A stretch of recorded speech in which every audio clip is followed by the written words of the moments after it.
You must be the ones tasked by the Academia with renovating Aru? That's right. Good afternoon. I'm Kaveh, and these two are Termezi and Naisaburi. Hey, I'll hate them! Come and introduce yourself! We've met before. This is Thoth, the Ibis King, and everyone knows these two. Afternoon, gentlemen. I've only ever seen these two in murals! Ah, the paintings in the temple. They show us chatting, playing cards, playing chess. Precisely the activities we most enjoy, funnily enough. No, only you enjoy playing chess. We were just humoring you. I wouldn't go that far. Back to the matter at hand. A preliminary assessment by the Academia indicates that this project requires expertise in various disciplines, including the deciphering of ancient texts, mechanical engineering, the restoration of ancient ruins, and elemental theory. The most capable minds in their respective fields are here before you. If there are no objections, we'd like to begin our work. The artisans who built Aru for Al-Ahmar gave their very lives to create this splendid work. Follow their example by giving your utmost devotion to this project. I didn't know that. We'll do our best, of course, but we certainly won't be sacrificing our lives. Such brazen words. Humans these days are a far cry from their ancestors. What little respect you show for King Deshret. No, that's not what he meant. Please, don't mind him. He shares your sentiments, just not your, penchant for hyperbole. Assuming that's what you were going for? I just think it's important to manage expectations. Forgive my lack of courtesy, but we simply can't sacrifice our lives to the gods on completion of the project like people in the legends of old. Here's a first draft of the project proposal for your perusal. Please let us know if you have any requests. Normally, I'd have made it look a lot more visually appealing, but we were really pressed for time on this occasion. I hope you'll forgive me if it's a little rough around the edges. Naturally. If my fellow ministers deem this meager display of respect sufficient, I suppose I can consider agreeing to their proposal. Why are you so preoccupied with the ostentatious displays of respect to Al-Ahmar? We should be trying to make things easy for them.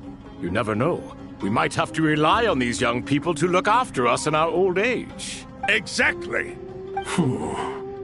This is Aru's mainframe. Be reminded to use it with great caution.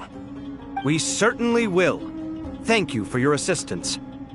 You may attempt to lay out punishment should you so desire, though I'm afraid it would be futile. You and I both know that certain components of Aru can only be operated by humans. King Deshret always believed in humanity. Still, the reason that Aru's modules are designed that way is not so much because he trusted them, but more because he was wary of you. Is that true? No wonder human artisans helped to build Aru then. He actually required human assistance to create his greatest work. Naturally. Have you noticed that the Goat King keeps giving superficial responses? It's like he's just going through the motions and leaving the real debate to his colleagues. He understands the art of perfunctory speech. That's what earned him his position as the Minister of Ministers. It seems the rumors about King Deshret being a poor judge of character are baseless after all.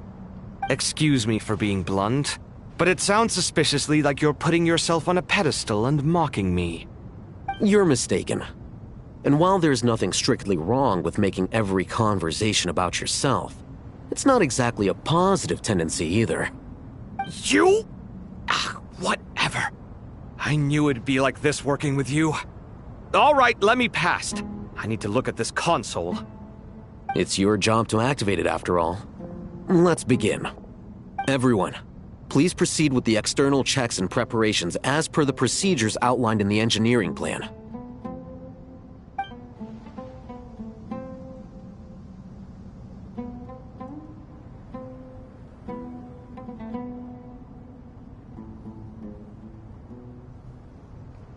Hello there, youngsters.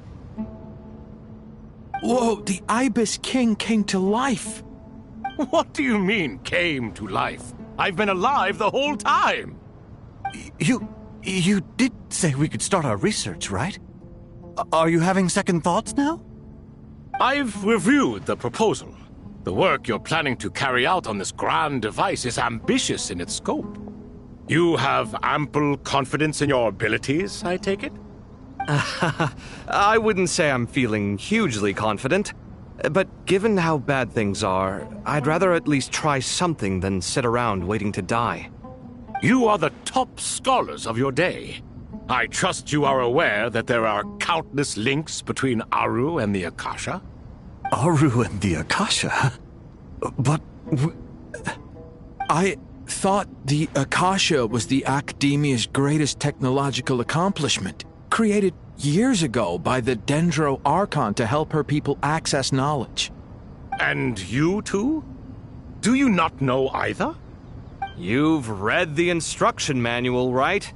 You tell them. An instruction manual? The Akasha has an instruction manual? The Dendro Archon is a kind and thoughtful god indeed. It used to sit on a shelf in the corner at the House of Dana. Not the most popular read. If the manual is to be believed, Aru was in fact the original inspiration for the Akasha system. What? But there are so few records about Aru anywhere. And practically none of the scientific expeditions into the desert had anything to do with it. Ah, but this is something you could not possibly have known. You may have heard many stories about the desert, but what is the most important aspect of history? Consider this a quiz. Anyone from Vahumana present? I'm from Vahumana. It's, well, veracity. Precisely. And a large part of veracity is the chronological order in which events occur. I may as well tell you. In the beginning, Nabu Malikata, the goddess of flowers, descended upon Sumeru. The glory of the heaven was within her.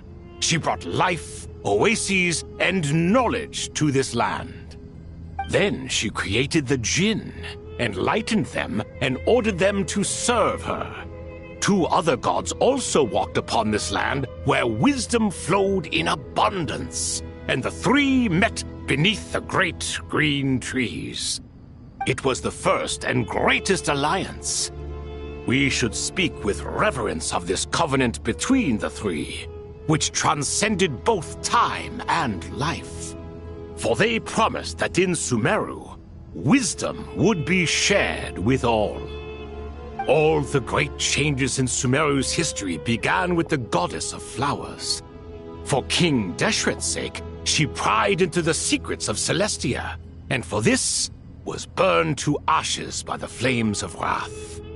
So grieved was King Deshret by her passing that he lost all interest in state affairs and devoted himself instead to the knowledge that she had brought back.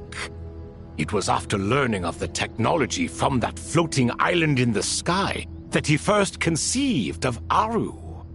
And so, the Akasha was inspired by Aru, while the basis for Aru itself came from Celestia's technology. Well, if the two share a common technological origin, then connecting one system to the other is an entirely feasible idea. Unbelievable. Have you no reverence at all for celestial technology? No, I do, but there's no time for that. The schedule is too tight. Blame it on the deadline. Perhaps you could try coming up with our cutoff dates. You know what it's like having to turn around 5 different drafts in one day? I wouldn't wish it on my worst enemy. Yeah, also, Sir Ibis King, you don't plan on getting directly involved at all, do you? Yes, well, you strike us more as having come to give a popular science lecture. Or, wait, does this count as more of a first-hand witness statement? Neither. Anyway, this sounds like far too much work for me. Still, if Aru is so powerful, why didn't King Deshret use it for more ambitious ends? Because it was never fully completed. King Deshret had grand plans, but he perished before they could come to fruition. In the beginning, his wish was to create something that could rival the very world itself. The Lord of Flowers sacrificed everything for that ambition. What he desired, she bestowed, and thus was knowledge brought into the world. Her courage and sacrifice had to be honored with the most splendid of monuments, or King Deshret would surely have deemed it a grave injustice. And that monument, built from knowledge and technology, etched with a sacrificial and courageous love, even in its unfinished form, it deserves to be treasured. At that time, King Deshret said the following to the Lord of Dendro. Since we share an eternal covenant, I shall never be your enemy. Hence, the fruit of wisdom from the heavens is not to be devoured. Remember, it is not that I lack the power to become the enemy of wisdom. Yet you and she have taught me much and shown me kindness. For this, I cherish you both. In the end, Aru was only used to store a portion of the souls. It was but a primitive form of the masterwork the king had envisaged. His final hope for Aru was to return to the past, when she yet lived. So the point you're making is, King Deshret was both powerful and ambitious, and he only ceased his imperious ways out of affection for the goddess of flowers and the Dendro Archon.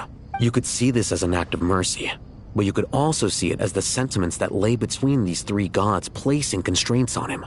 This was, after all, the foundation of the alliance between them. This explains why Aru was both a prison and a monument, and why the answer to the three questions was time. You have to be careful who you get involved with, or you invite all manner of misfortune. This is as true for gods as it is for humans. Love is the same. It is both a prison and a monument. All right, let us pause the story here for now. Seeing as you've been so diligent, I'll offer a little help. Who's in charge again? Is it you two? Ah, yes, me and him. Now then, close your eyes. Wisdom hides in the space between the tangible and the intangible. It is to convey the incommunicable through the simplest of mediums. By the power of King Deshret, I shall grant you a glimpse into the unseen secrets that lie at the threshold of existence.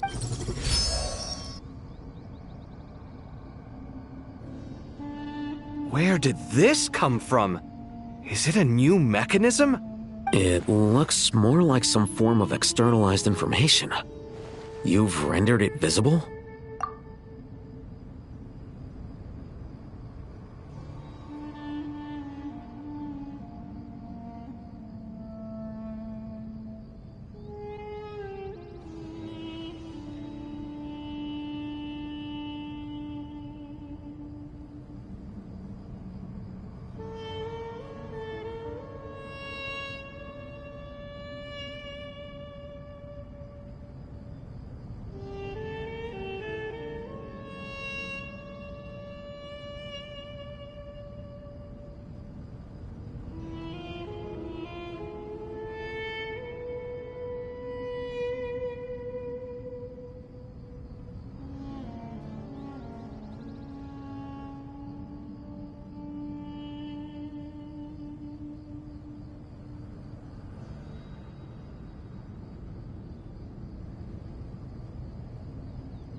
Just as the Akasha allows you to access a greater range of knowledge, the power of our king permits one to perceive ingenuities that do not belong to this world. This is no ordinary mechanism. It reflects the internal structure of Aru. Whether you choose to increase or decrease, keep or discard. Come, use these to achieve the outcome you desire. Looks mechanical to me. Better let me handle it, just in case. But wait, how do I get up there? Turn around. So that's where the elevator is!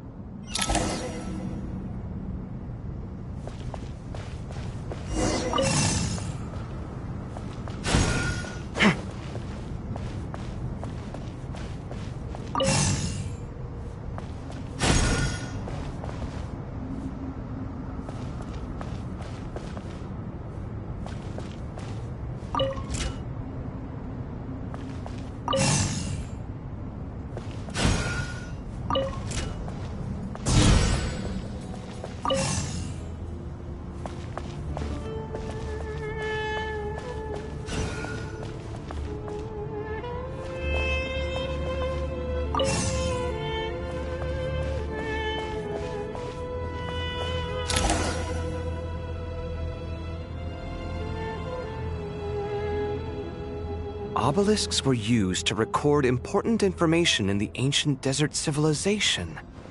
Hey, Alhaitham, there's some writing here I'll need you to decipher. I've sent it to your screen. Do you see it? Got it. It's a little blurry, but I should manage. Take a look and tell me what it says. Oh, and I'll send any other similar text directly to you from now on. Let's start with this one. It's a variant of an older script. Herein lie verses written for the Yellow Sands. Looks like cultural information from the age of King Deshret. If so, I suggest you delete it. Words thrown together merely for fun. I had no idea Aru kept a record of this. Well, as long as you're certain that this is strictly private information, that's fine. It is unimportant. All right, well, I guess I'll start now.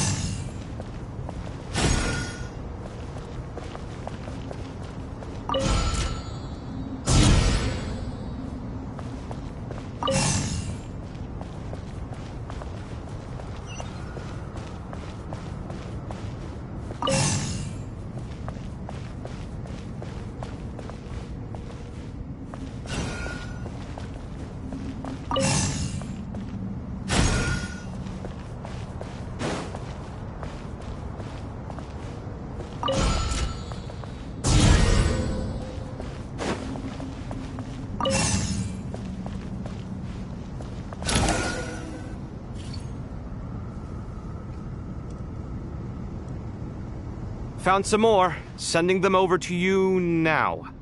These are all reports about the Gurubad conflict. Can we delete them? I'd say so. Most of this information has already been archived anyway. What if there are details in there that Vahumana missed? What are we supposed to do if they come after us in the future? They'll just have to live with it.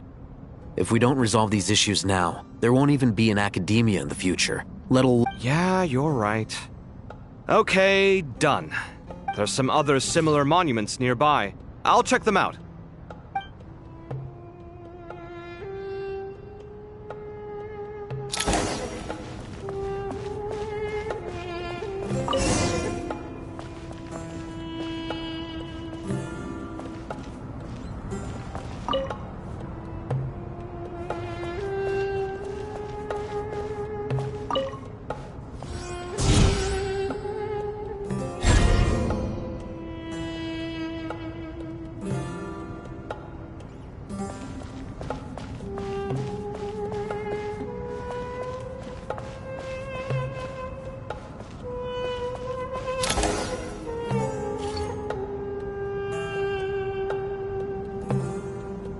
Another monument!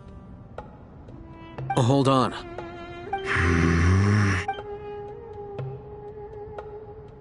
You're still reading it? How long is it? It records the development and governance of the Oasis civilization. Most of it concerns the Jinn, but it also contains records left by the artisans who built Aru. Is it important? Some of it. There was no way for me to read the whole thing in its entirety, so I had to rely on my intuition to pick the parts worth keeping. What about the artisans' records? What do they mention? They're speculations, mostly. For instance, they were wondering how to protect themselves if King Deshret decided to silence them after the construction of Aru was complete. Sounds like pure mythology to me.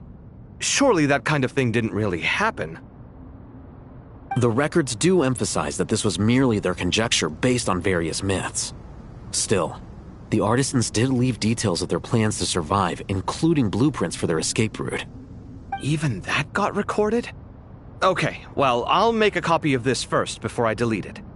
Is that truly necessary? You won't be needing those. No, the blueprints are important. I want to keep them as a memento.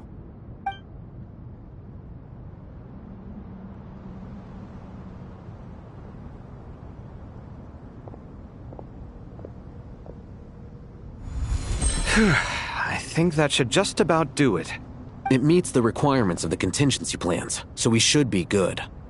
I gotta say, it's the strangest feeling, this cross between reality and the intangible. It's like drifting between life and death, or in and out of a dream, using my own hands to manipulate illusions that are forever out of reach. Chasing dreams in the most literal sense. Definitely a novel experience.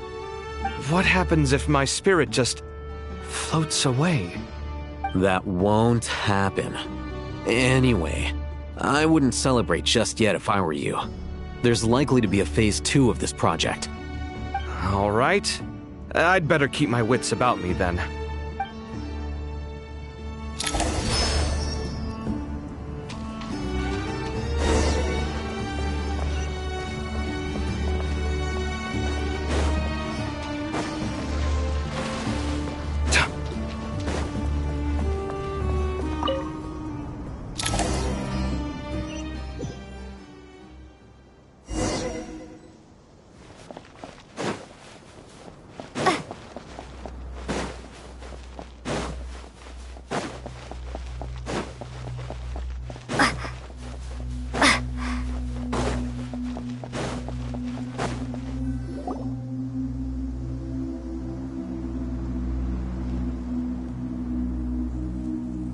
Traveler from afar, do you worry for the fate of Sumeru as well?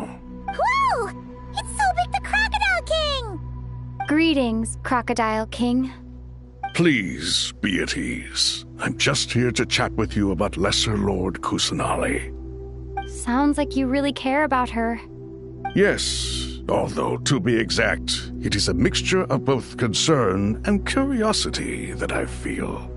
Speaking of Nahida, Paimon was wondering how she's doing. Wait a moment. What is it? I tried calling out to Apep, but there was no response. This can only mean that she is focusing all her energy on taking care of Lesser Lord Kusanali. All the gods who served King Deshret seemed super surprised to hear that Apep agreed to help Nahida. Guessing she made a bad impression on you or something. Are you aware of the history between her and our king? Then you are learned indeed. I'm glad to know that Sumeru has the support of someone like you. At the end of his life, King Deshret tricked the Dendro Dragon into swallowing him whole, leaving her to bear the torment of his sins. The Dendro Dragon despised King Deshret, yet he outwitted her. Rather than bringing disaster to the land, he chose to deceive her and thereby ensure his annihilation. An act that surely displays his love for humanity. The Dendro Dragon stands for the glory of a bygone era. She hated Al-Ahmar and what he represented. All the gods, all the power they wielded. And so, her willingness to help the Dendro Archon through this crisis comes as a great surprise indeed. It makes one wonder whether, perhaps, the Dendro Archon assisted her in the past. Yep, Nahida did her a huge favor. So Lesser Lord Kusanali put an end to the Dendro Dragon's many long years of torment. As much as she loathes the Seven, Apep knows kindness when she sees it. No wonder she was willing to make an exception. Yeah, that's the sense we got from dealing with her, too. She is not incapable of coexisting with other living things. Rather, she actively chooses to avoid coexistence. And this despite the fact that she symbolizes life itself. How ironic. All of this being said, I wouldn't expect too much from her if I were you. Nothing will change her hatred towards humanity and gods. We'll keep that in mind. Anyway, how much longer do you think Nahida needs to stay with Apep?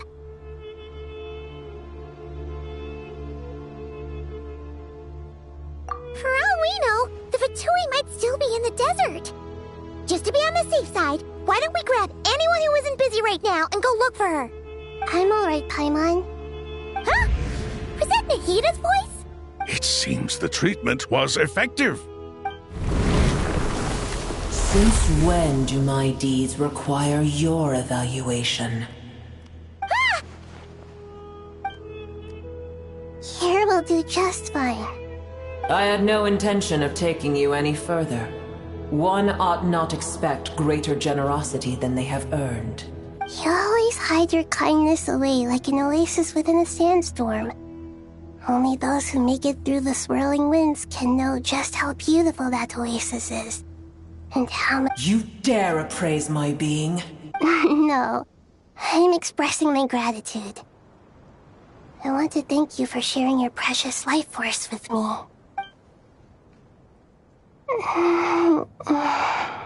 Awake already. You are more resilient than I thought. Pep. I feel much better. Thank you. Gods and their gratitude mean little to me. I would rather you give me your assurance that the situation with Irminsul and Sumeru's ley lines will be competently managed. If I suffer any ill effects from the ley lines, you, as the god of this land, will be held responsible. And you would not enjoy being held to account by me. I understand what you require, but I would assume this task even if you did not demand it. Sumeru is my responsibility. I must resume my duties as soon as possible. A farcical notion. God of Sumeru, I hope you realize how unextraordinary your strength is. And yet, maybe it is precisely what defines me. A god of wisdom is not meant to rule by force. Then hold steady. We go forth. Well, I'll be. Is that a pep? Do my eyes deceive me? Of all places, the Dendro Dragon has decided to visit the mausoleum of King Deshret? I see that after all this time, El Ahmar's menagerie of ministers remain as vile as ever. It's a pleasure, Dendro Dragon. Had you arrived but a little sooner, you might have attended a meeting of the Seven Pillars. What a nauseating thought. You are not the first insects I have had the displeasure of dealing with today. A swarm of them tugged on my tail on my way over. Goodness knows what hovels they crawled from. Why do all the creatures of this world remain so lowly after all this time? What did you do with them? I cast them away. What would you have me do? Keep them as trinkets? Boer, this is where we shall part ways. To be clear, I do not wish to see you or anyone else here ever again, unless absolutely necessary. Then I wish you peace as you return to your dwelling place. It matters not to me. Simply refrain from bothering me again. A force to be reckoned with. At times like this, I feel glad that she has no interest in any of this. Hold on, just hold on, okay? We're almost there. We made it. Huh? Wait, that voice! Uh-oh, I'm gonna fall!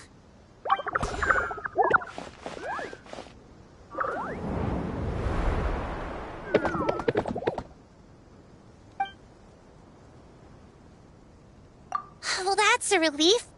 A pair of safe hands indeed. The Dendro Archon's familiars. They are the last thing I expected to see here. Huh? Wait, what are the Aranara doing here? Don't you guys hate the desert? Obviously I was worried about the Dendro Archon. I've been supporting them with my Pari powers the whole way here. Oh, you seem pretty nervous. Is it because there are too many people around? Not just people. It's all these non-human beings, too. I can't believe you made such a long and dangerous journey just for my sake. I appreciate your support so much. I'll have to ask everyone to wait while I help our new arrival settle in. Once I'm done, I'll gather everyone to discuss our next steps. Traveler, Paimon, shall we find a place for our friends to stay? Awesome! Let's go! Well, first I have some questions.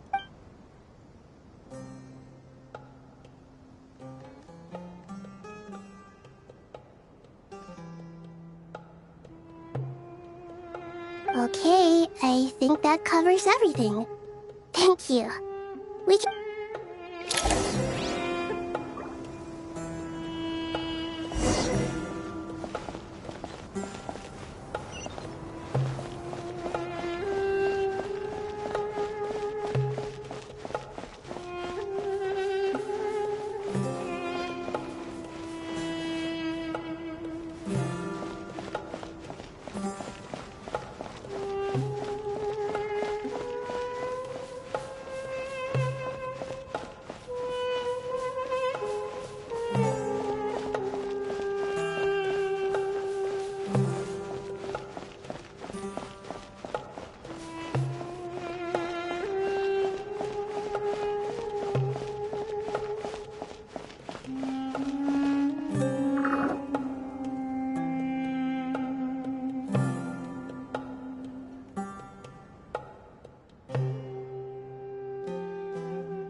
Hello, everyone. It's only us.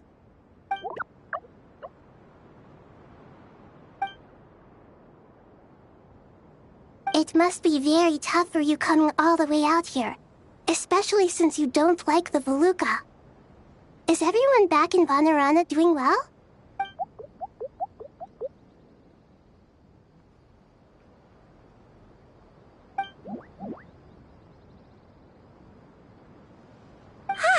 Everyone's here. Good. Are you okay? You look like you were about to pass out back there. Then you're forgetting who I am. Don't underestimate me. Oh, excuse me! Are you comparing me to Paimon? I suppose everyone is gathered here because of me. As we can see, the situation is critical, and everyone is very busy with their various tasks, so...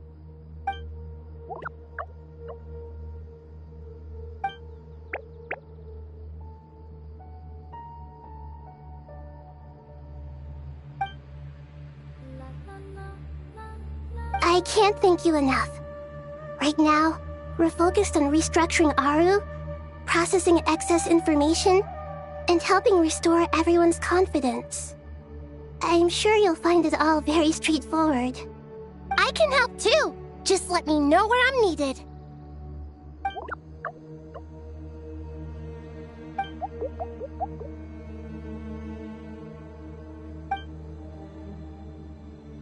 Up to no good?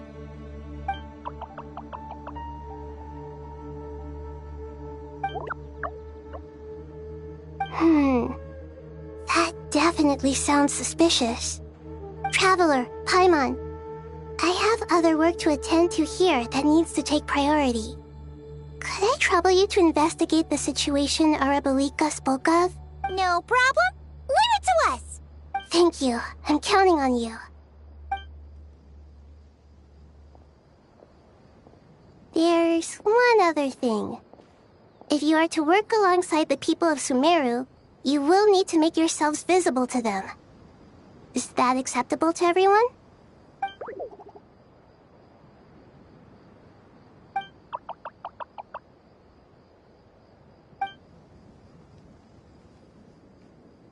There's nothing to fear. No one here will hurt you. But if you do feel afraid, don't worry. Just call my name and I'll be... Very well. Now, I shall bestow a small blessing upon you all. Whenever people see you and interact with you, from the moment their gaze meets yours, they will experience the most beautiful of dreams.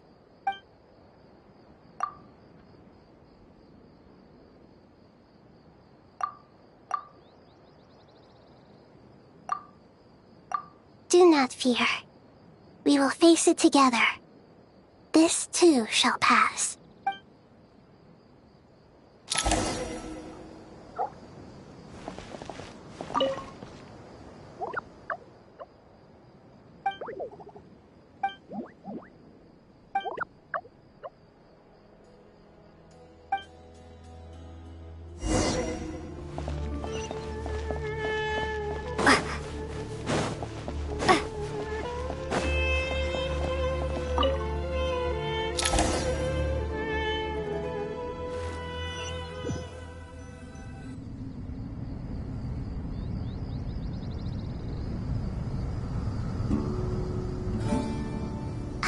Everyone's here. Wonderful.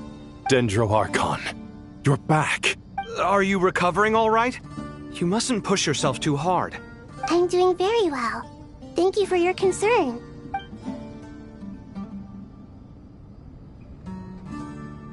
I see. Using the power of Aru to reboot the Akasha and gain access to Irminsul. It's a sound plan, although I regret to be the bearer of bad news. But with the state that Irminsul is currently in, it's impossible to access via traditional means. Even the Akasha won't change that. Alas, we had feared this may be the case. And what about non-traditional means? Non-traditional means? Are you saying... Desperate times call for new measures.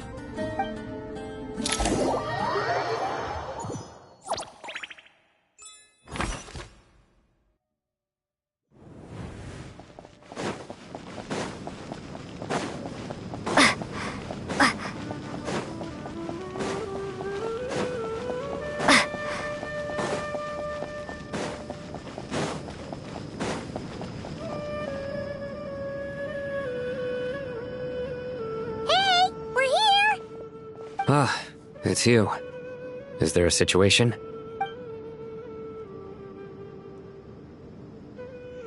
The Aranara have good intuition when it comes to people. In other words, there may well be a traitor among us. Given everything that's going on, I'd be more surprised if there wasn't. Miss Nefer, as a professional intelligence broker, I trust you have a solution? Not one that I'm willing to volunteer. What's in it for me? Let's say I'll treat this as a pilot project aimed at expanding your intelligence operations. Whatever business you're in, an avenue to demonstrate your abilities could never hurt. I like the sound of that. Glad we're on the same page. Given that you rarely set foot in Sumeru, practically no one at Caravan Rebot knows who you are. I take it you've read the files on everyone in the area? Yes. I also skimmed the list of evacuees, and am more or less up to date on where everyone stands.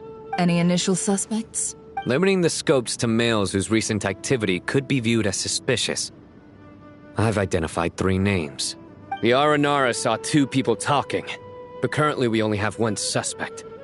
The other person was probably just a messenger, and in all likelihood has already left Caravan Rebat. Everyone is heading for the desert per the evacuation order. Anyone willing to turn back at this stage is almost certainly with the Fatui. There's no way it was a spur-of-the-moment decision to act at a time like this. This spy must have been planted long ago. We need to smoke him out from wherever he's hiding. Sounds like you have the beginnings of a plan.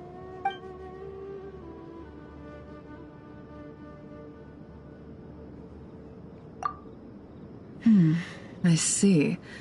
Your suspicions are well-founded. I'd be watching him too if I were you. So far, we still lack solid evidence that he's been bribed. He hasn't made any recent purchases that would indicate he came into some cash. Then let's get closer to him to confirm before we make our move. I can handle it. I'm not based in Sumeru, so barely anyone at Caravan Rebat knows who I am. And you're certain you've never encountered this person in Nodcry? I'm certain. Besides, it's extremely rare for me to have had any direct contact with Sumeru mercenaries besides Jet. There's no way he could have seen my face before. Sino, stay out of sight and wait for my signal. If he raises any red flags, I'll bring him toward the main road. Understood. I'll take it from there. Excellent. Well, it's a pleasure working with you.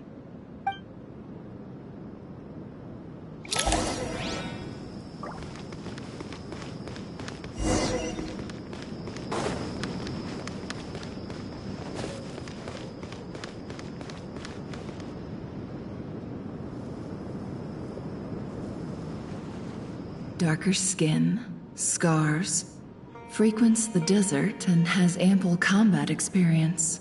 Nothing unusual about how he dresses or acts. What's that he's looking at? A coin. Interesting. Could that be how his contact paid him? Conveniently discreet for someone trying to hide any unexplained income. And yet it could be highly valuable. Sorry to bother you. Has everyone here already left? I don't suppose you happen to see a lady wearing a hat? Ma'am, what are you doing in Caravan Rebat all by yourself? The main group evacuated some time ago. Didn't you pass them on the road? My friend and I lost some of our cargo along the way. I didn't want to miss out on potential business, so I told her to go on ahead and meet the client while I retraced our steps. I didn't think it would be so late by the time I found it. And then there was a terrible sandstorm. I guess I must have taken a wrong turn, because I didn't see any large groups on my way here. Forgive me for asking, but just to be on the safe side, could you describe this friend of yours? Sure. She has blonde hair, and she was wearing a hat and a white dress. You'd definitely know if you'd seen her. Yes, I think that does ring a bell. My apologies. During this exceptional time, the Corps of 30 are under orders to be extra cautious when dealing with unknown people, whoever they might be. I understand. Well, sir, is there anything else you need to know? If not, I'd better try and catch up with them. Hey, wait! They left a good while ago now. You'll never catch up with them on your own. Why don't I give you a ride? I'm here to collect the last few people anyway. We have plenty of carts, so one more won't be a problem. That would be amazing. Traveling with a group will be much safer. I'll have to pay you for your trouble. Hey, let's not worry about the money for now. Wait here a moment. Once I'm done packing up, I'll take you to join the rest of the group. All right, thanks. Let me know if you need a hand carrying anything. No need for that. I'm strong enough for both of us. Okay. Well, I wish there was some way I could repay you. Guess it's my lucky day, running into someone who knows what they're doing here. You might have just saved my life, you know? You're not wrong there. I mean, what kind of cargo is so important that it's worth risking your life to get back? I hope for your sake that it's priceless. Actually, I suppose I can tell you. since you've been such a big help. But be sure to keep it to yourself, or we could both be in big trouble. Oh, really? Sounds mysterious. We're in the antiques business. You understand? Some of our goods aren't acquired through the most legitimate means. We have to be very discreet when we're selling them. That's why I had to go looking for the missing cargo alone. Ah, no wonder. Well, ma'am, in that case, it turns out that maybe there is something you could do for me. I'm all ears. But to be clear, our commission isn't cheap. Think carefully before you ask. We don't want to ruin our relationship before we even hit the road. I'm sure that won't be a problem. My issue is, I have something that's a little difficult to sell on as well.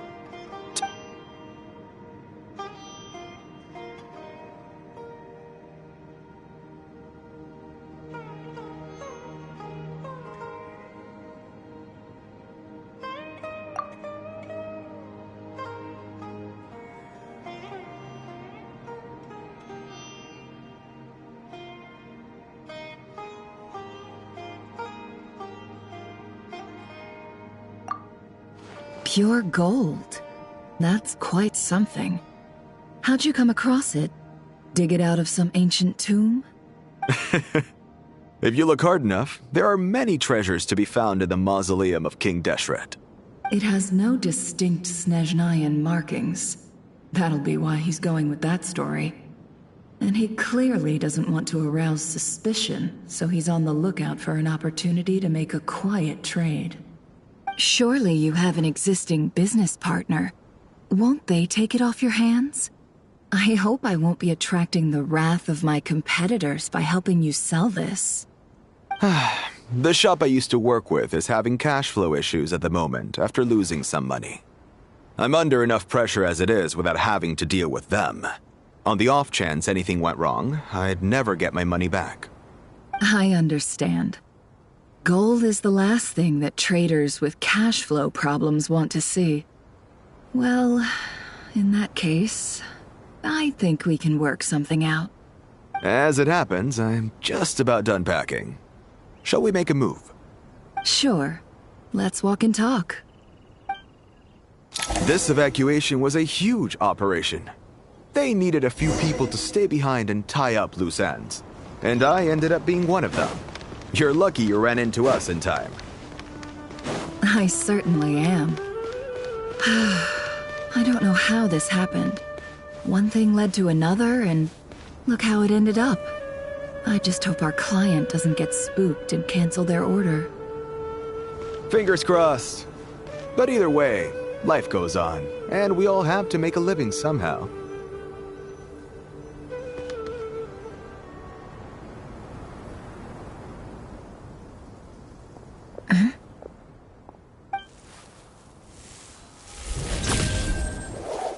Hands where I can see them. General Mahamatra! No, wait! What are you doing? This is the coin? Good. Sadly, you won't have the chance to spend it. Nicely done. Looks like Sumeru's Matra are a well-oiled machine nowadays. Unmarked gold coins are quite difficult to trace. Thanks to you, we have secured the evidence. Here's what's gonna happen.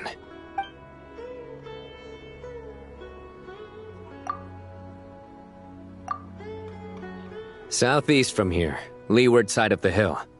That's where he's meeting his contact. Great work. Candace tells me your interrogation skills are highly effective. Hers are quickly catching up. She's improved a lot in recent years. Looks like it's over to you for the next step. Because I'm quickest on my feet? Because you know how to trail a target. Plus, it'll be easier to monitor their activity from the air. Fine. I'll be quick. One more thing. The Traveler just brought a message from the Dendro Archon. Once you're done with this, we're to meet up at the mausoleum of King Deshret. Got it. Will do. Are you sure you'll be okay on your own? Gee, I don't know. Maybe you should come with me. Okay. and Paimon's coming with you. Really? You do know this is a stealth operation, right? Meaning, you have to be quiet? Paimon? Are you sure about this? Well, Paimon at least wants to give it a shot. Like everyone says, if you never try, you'll never know. Besides, being the best guide into that has to count for something. This should be a piece of cake. Fine. Join me if you want. But be warned. If anything goes wrong, I'll have to gag you and shove you into a bush. No need! Paimon will be super careful. Promise! Good. Then what are we waiting for? Let's go. Ah! Coming!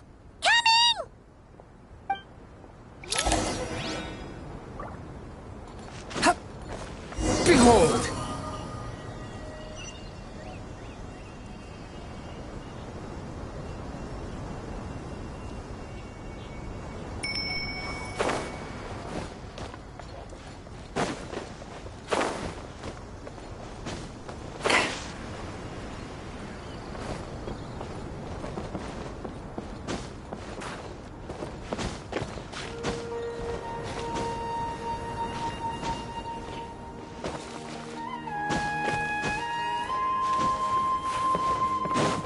Swollen Fury!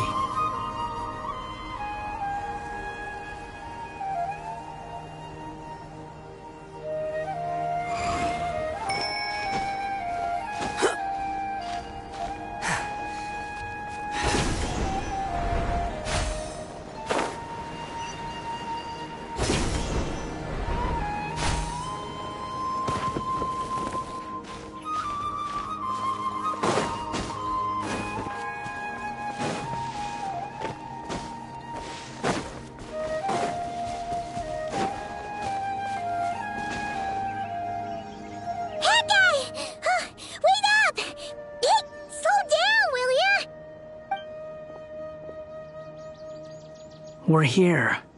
Now we wait. Okay, yeah, cool. What's on your mind, Paimon? Huh? Nothing? I thought all you cared about besides being a guide was food and sleep. Why the sudden urge to go on a dangerous mission? What's that supposed to mean?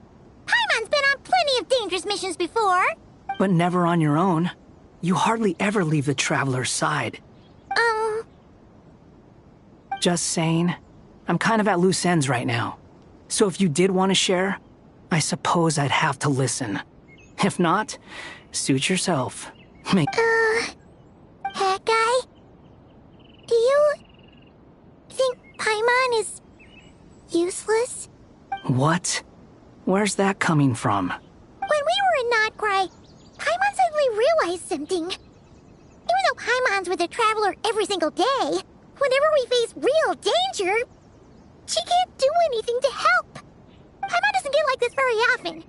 She just got really scared when the Traveler got kidnapped that time. What if she never came back? What would Paimon do then? And the more Paimon thought about it, the more useless she felt.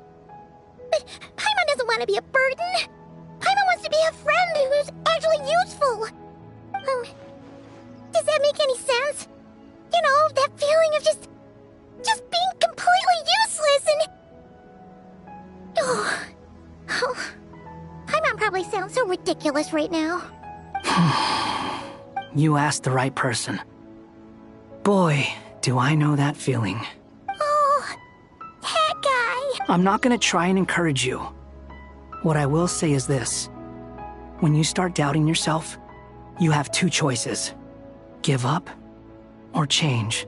You have to make the decision to move forward. Otherwise, no amount of consultation from other people is gonna help you. So ask yourself, what do you want? To get stronger? To learn more? Whatever it is, go do it.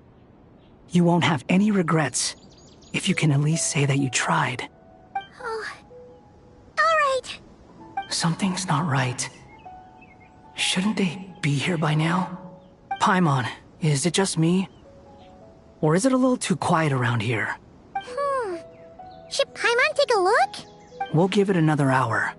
If nothing happens, we head back. Okay. How strange. We've been here for ages. Where the heck are they? Have we been stood up? What is it? Did you think of something? Something feels off about this whole situation, but I can't quite explain why. We know for sure that the guy Sinocot had something set up, yet somehow his contact is a no-show. So, either the handler got caught, or, more likely, they decided to cut our guy loose. But how would they know to do that? Wouldn't they at least send someone here to check things out? That's the problem. They couldn't possibly know what's happening here. Unless... This feels all too familiar. Come on, let's head back.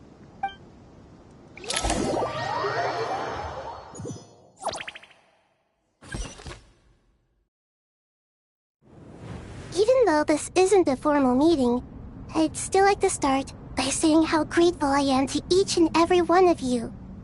Thank you all for coming here and standing by our side. Shesipank and Bennu are currently assisting the scholars with the maintenance of Aru. Please forgive their absence.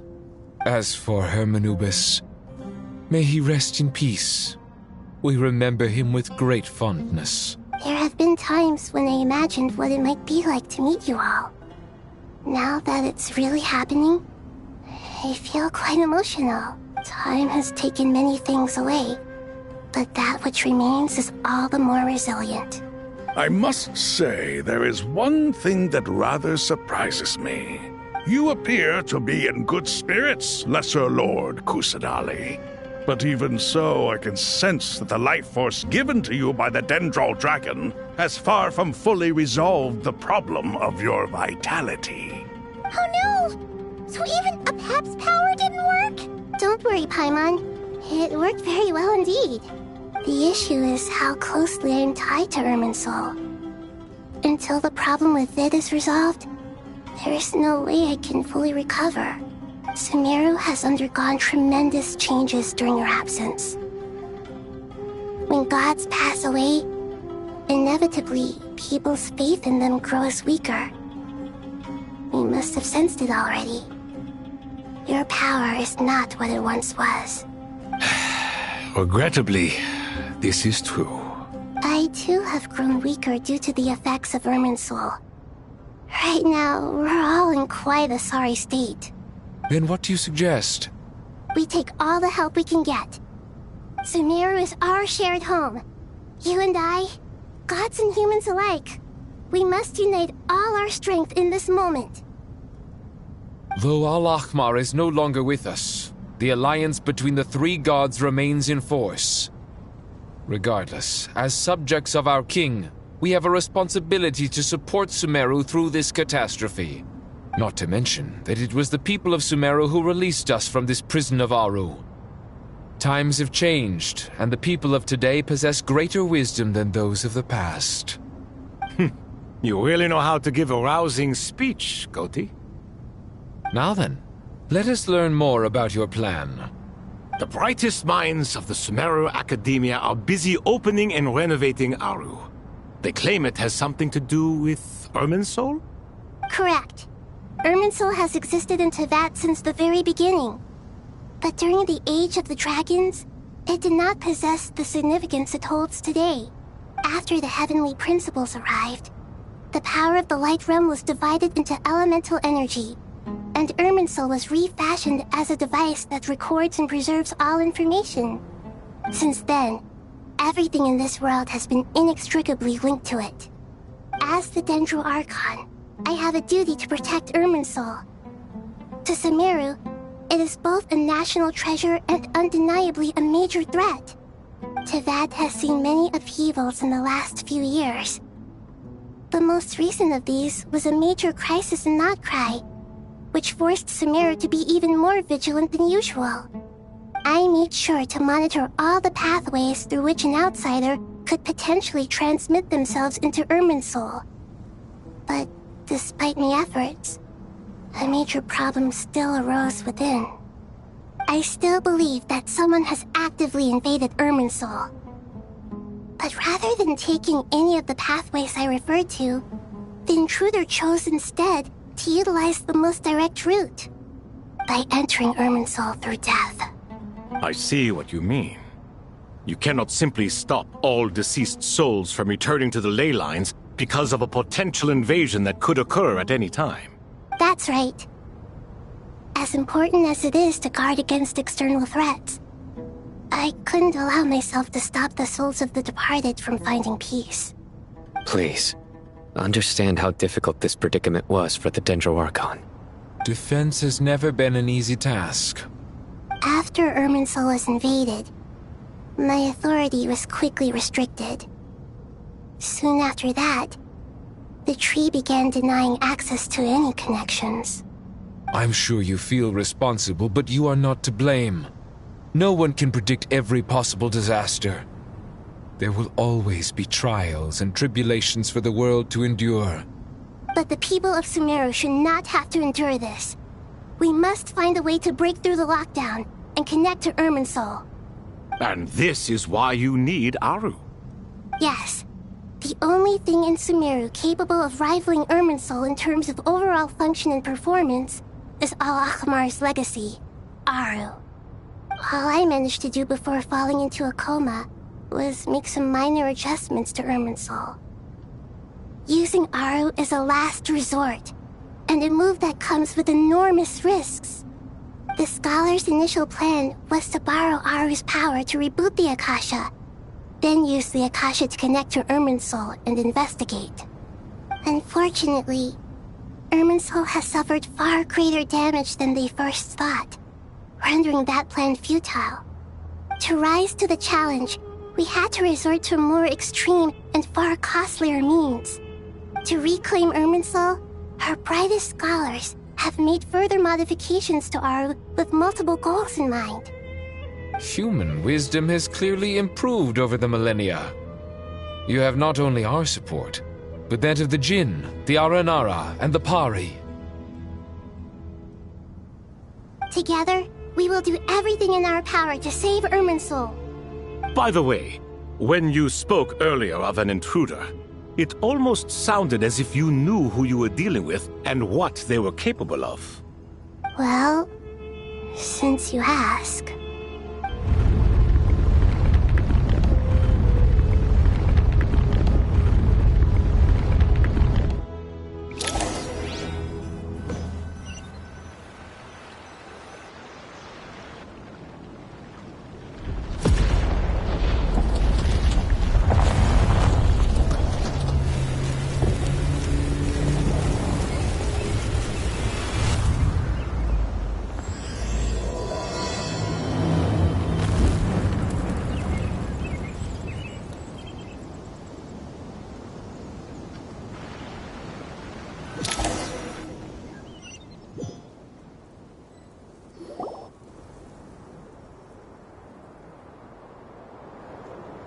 Master Tainari!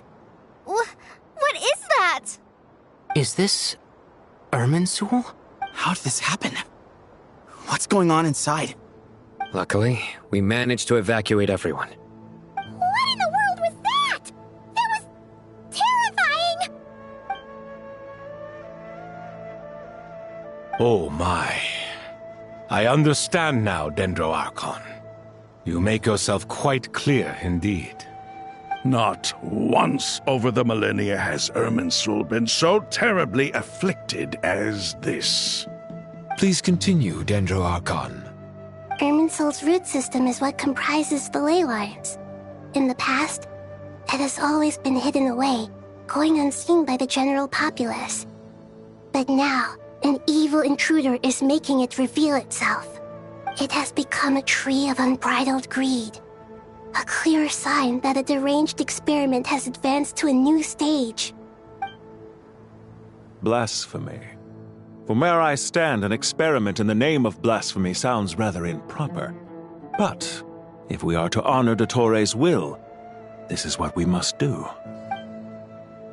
The birth of this tree proves to me beyond doubt that this incident is connected to him.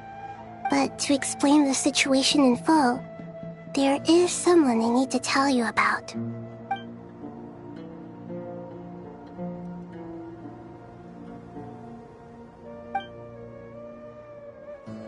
Zandik. So it was him.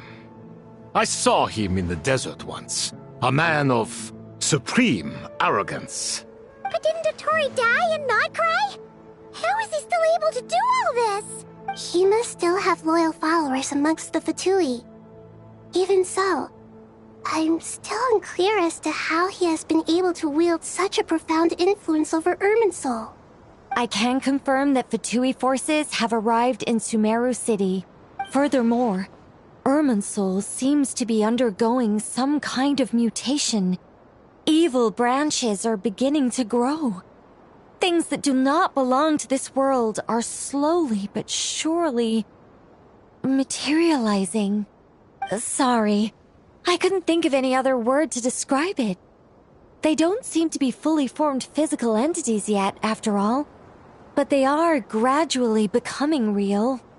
A baleful tree climbing up into the heavens. Speaking of Dottore, I have some information on that front as well. I didn't think it was wise to state this out in the open. But my theory is, the mole wasn't cut off after he was caught. They wrote him off from the beginning. You mean the Fatui never intended to follow through with him? Then why plant a mole at all? It's hardly a conventional strategy, and the rationale behind it is pretty twisted. But as it happens, I know someone who works exactly this way. And when it comes down to it, his goals are very simple. They can't figure out what he's up to. He's been a collaborator of Dottore's from the outset. That fact alone confirms that Dottore is involved with this somehow.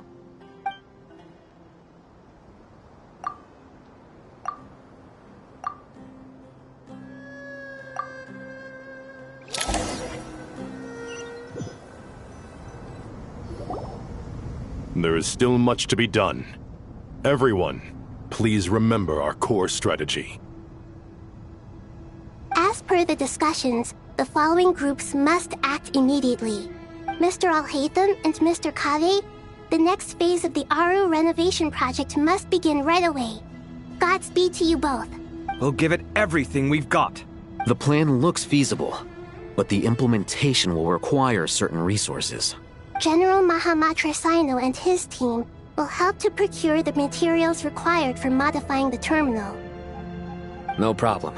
I've already spoken with Sethos and Hat Guy, and they've agreed to assist me. This kind of thing is best left to the fleet-footed, right? Hat Guy? If it's efficiency you're after, we're the right people for the job. Following up on the elemental energy amplifier we discussed, Ms. Dory, I assume you're the one most familiar with the status of this project. Aside from the Dendro Archon, of course. Yep, that's right. Leave it to Lord Sangama Bay. Got it. Well, I'd like Madame Farazan, Kale, and Nicole to support Dory on the technical side. You can count on us. Will do. Rest assured, I'll take good care of Kale. Dia, Candace, and Nefer, you'll be in charge of negotiating between the various parties. You bet. We can handle it. Good. I believe that covers everything. Tainari will provide ad hoc support as needed, if that's okay. Poor Tainari. Must be tough being Nephis' student. Getting bossed around all day, every day. Hey, don't try and drive a wedge between us, you old rascal. All it says to me is that Master Nephis has faith in everyone's abilities. While I'm nominally here as backup, I doubt there will be many situations where my help is needed. Exactly. Finally, Traveler, you and I will head to the border between Sumeru and Natlan. Once that task is complete, I'll be asking some of you to accompany me to the Eternal Oasis. The Eternal Oasis? I thought that was just a legend. So it does exist after all. Regarding your trip to Natlan, under normal circumstances, a meeting between our two nations would be a far more formal affair. Unfortunately, Sumeru is all but completely cut off from the outside world at present. So regretfully, we won't be able to give the Pyro Archon Mawika the grand reception that she deserves. My apologies for the inconvenience. No point putting too much pressure on yourselves. That goes for everyone. Right. Especially you, Dendro Archon. I'm sure you're still feeling quite weak. Don't worry about me. The Dendro Dragon's life force will sustain me. Plus, we'll be there every step of the way. Nahida will be just fine. Yes, I believe in myself. And I believe in every one of you. Well, time to get going.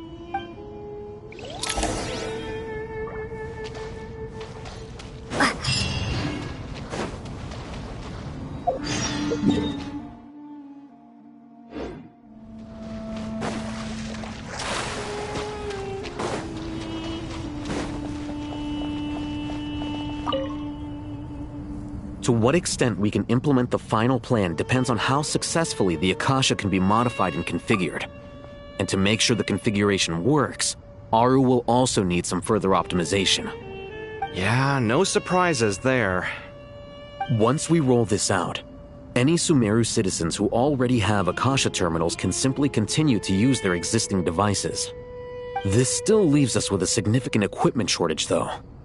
Many groups of people were never issued Akasha terminals, including mercenaries, the desert folk, and many others. We'll need a supply of rare materials for the renovation of Aru and the production of new terminals. Right now, the best place to source these locally is from the primal constructs within King Deshret's mausoleum. Time is not on our side here. It's gonna be a race against the clock. The Aru merge and renovation project will have to be carried out by you two. Everything's riding on this, so failure is not an option. Best of luck to you both. As discussed, General Mahamatra Sino and Mr. Hatguy will source the required materials. Mr. Sethos is quite familiar with the layout of King Deshret's mausoleum. With him accompanying them, things should go quite smoothly. I have every confidence. In the meantime, we may as well take a breather. Makes sense. There's not much we can do until the materials arrive. Get in formation and stay close. What is this, boot camp? Knock it off. It's just Sino being Sino. You know what he's like. Everyone clear on our mission objective. Look at the excess primal constructs, dismantle them, and extract the required materials. And King Deshret's 7 pillars agreed to this? If they're just sitting there doing nothing, we might as well put them to use. Thoth's words, not mine.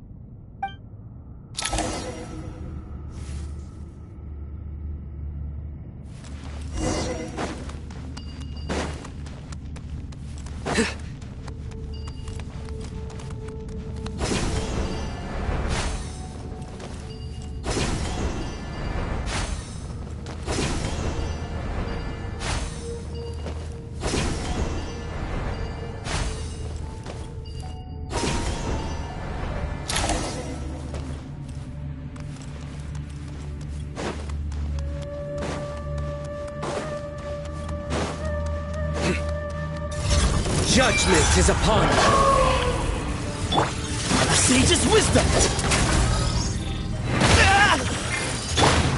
Unsightly insects. The wind rises.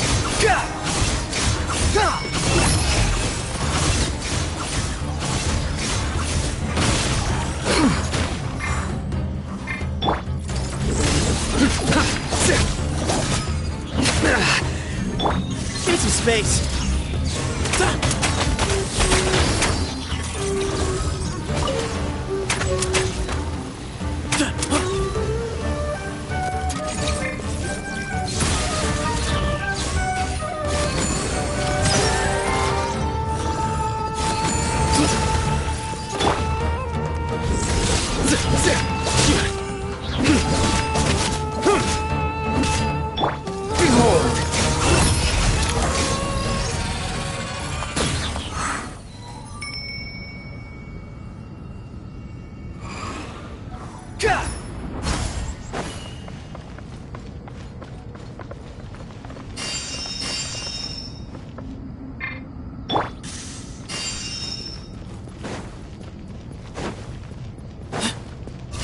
Way ahead of you! Nowhere to run!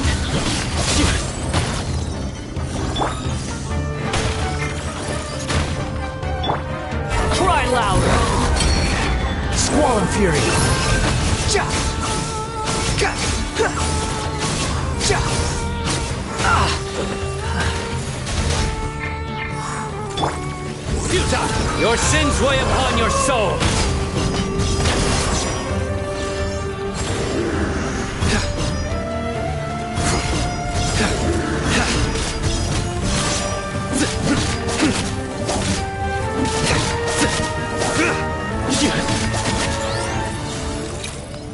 Behold!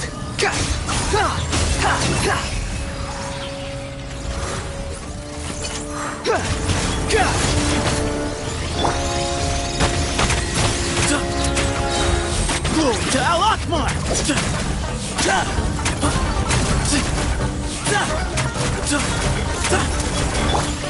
Nowhere to run!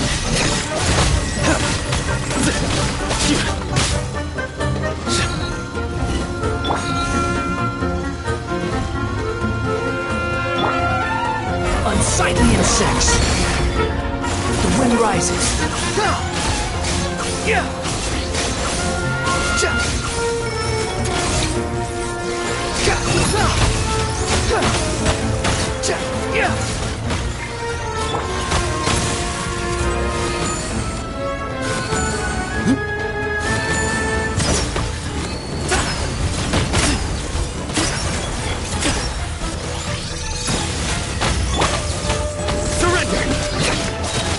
Through me, justice is served!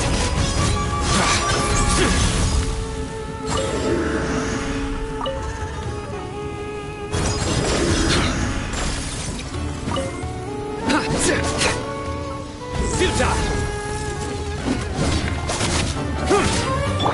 Empty space!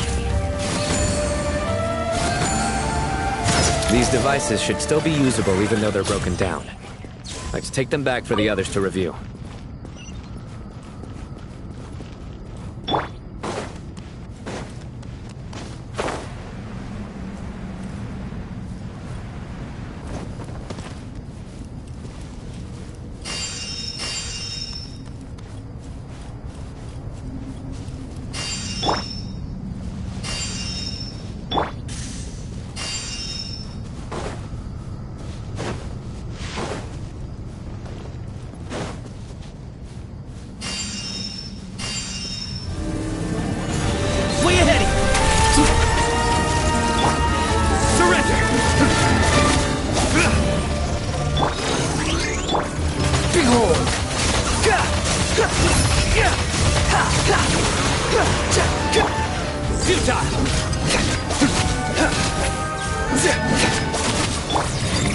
Wretched vermin! Surrender!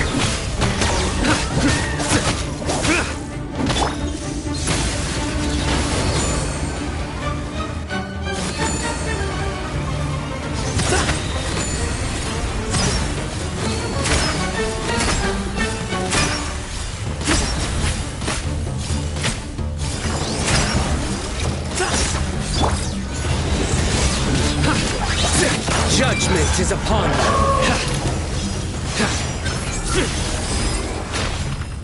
How many do we need again?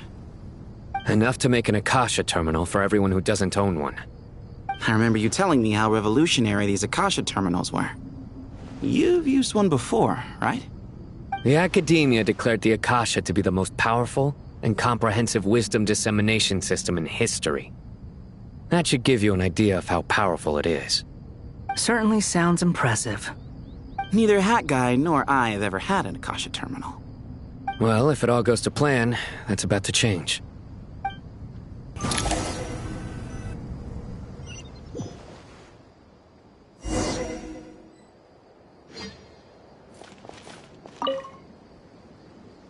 Oh, goody! Thank you so much for handling the delivery. What a long way it was. You've really outdone yourselves.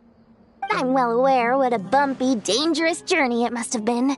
Now, I would have loved to oversee the process myself, but of course, those of us who know the plan can't leave the mausoleum.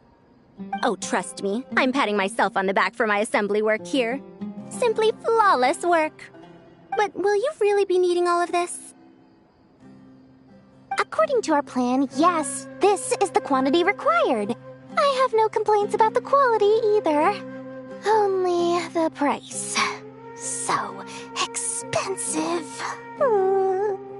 I heard you covered a lot of the funding out of your own pocket. Oh, that's an exaggeration. The academia provided most of the funds. I just offered a small token of my goodwill. Of course, the real tragedy is how little profit I'm making on this. You know, it's a serious crisis when you can't even make money out of it. It's really quite a beautiful design.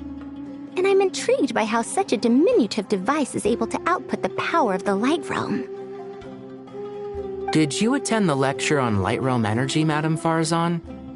I don't believe I saw you there. Of course I attended. I was just a little late, so I had to listen to the whole thing from outside the back door. Anyway, I have a perfectly good understanding of Light Realm, elemental and abyssal energy, as well as the relationship between the three. Good to know. Master told me in private that the conversion process between Light Realm energy and elemental energy involves highly classified knowledge that shouldn't be disseminated too widely. But even so, the scholars still shared said information. Well, you can't enforce a rule that everyone breaks. Is that the idea? At first, the Dendro Archon was reluctant to explain it in great depth for safety reasons. Later, she came to terms with it and simply informed my master that we would all have to face the question of survival together. To protect someone from such dangers means keeping them in the dark. But for someone to know and embody the wisdom within, they must understand its very essence. It's an information hazard. We're exposed to danger just by knowing the facts. And just like bait, it lures us in by offering us the solution to our problems. But if you're not careful, you'll end up pursuing it down a dark path. A tricky problem. But today, this big problem has been broken down into many smaller, more trivial ones. What do you mean? I get it. For instance, you and I share secret knowledge, while she and I take on the risks of life, death, and fate. Something like that? Hey, what? That is not what I call a trivial problem. Well, as they often say in Vahumana, an event that is monumental to the individual is negligible in the grand scheme of history. Generally, the fate of the individual is an insignificant affair. Being from Amorta, where the subject of our research tends to be a lot more personal, I have to disagree. It's hard to dismiss the individual as insignificant.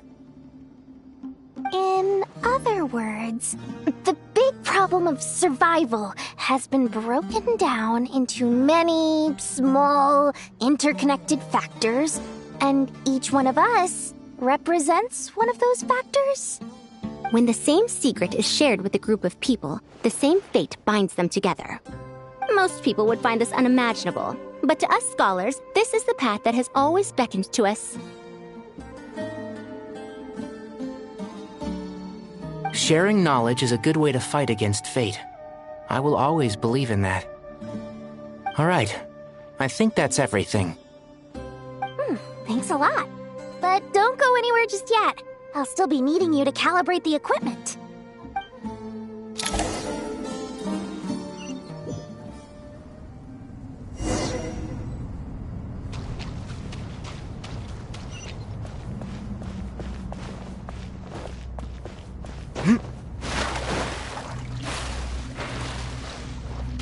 Scanning.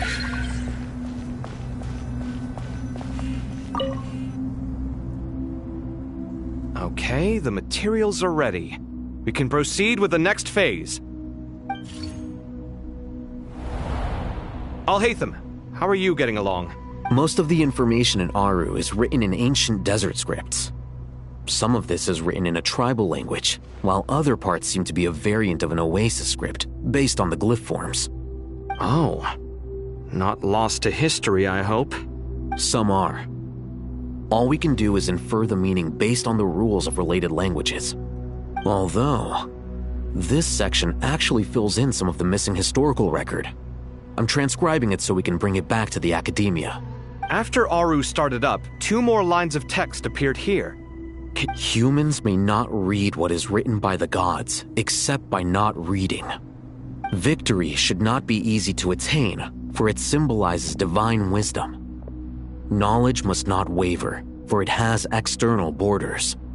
Is this a clue to solving a puzzle? Or is it being symbolic? You can't read it unless you don't read it. Victory is wisdom. Knowledge is confined by borders. Wait, I think I've got it. It's a metaphor, isn't it? It's talking about... a chessboard.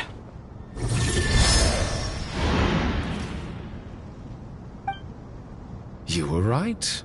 The youth of today are skilled at solving riddles. Have the secrets buried in the desert not been unearthed over the years all the same? Since Aru is a place reachable through wisdom, this day was bound to come sooner or later.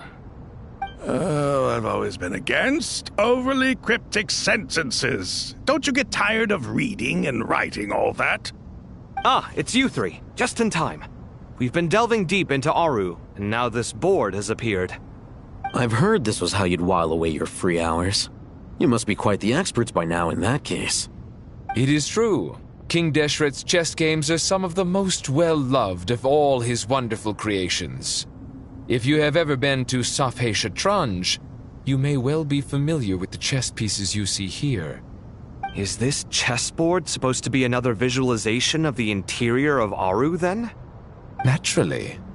Visitors, everything is ready. Only by completing the challenge on the board in accordance with the rules will you be permitted to overwrite Aru.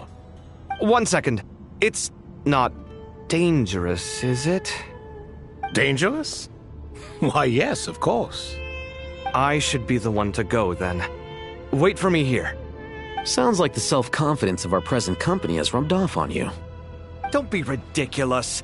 I'm your upperclassman, and that means I have to look out for you. I appreciate the sentiment, but a game of chess typically requires 2 players. Besides, I'm sure they won't let things get out of hand. Keeping things relatively safe is in your best interest too, isn't it? Fair enough. I mean, you guys are controlling the difficulty, so please don't go too hard on us, all right? Ah, but Bennu said he wanted to put some respect into these whippersnappers. All right, all right. Thank you. Obviously, we'll still try to be careful. This doesn't seem like ordinary chess. Is the goal to defeat the opponent? No, you must enter the board and pass the trials we have placed there. Ready? Let's do it.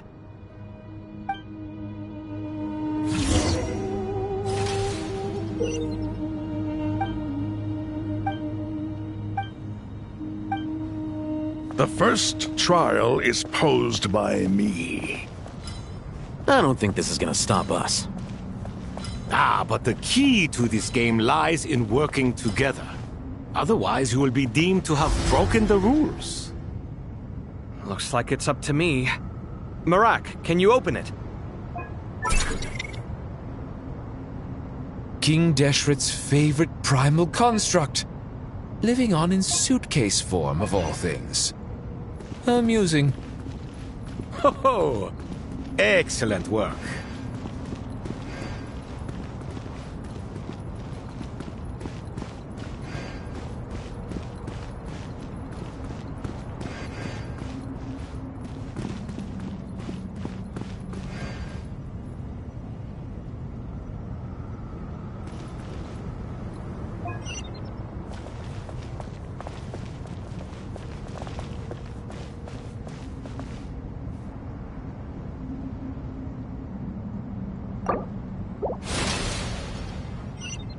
The first trial is posed by me. I don't think this is gonna stop us. Ah, but the key to this game lies in working together. Otherwise, you will be deemed to have broken the rules. Looks like it's up to me.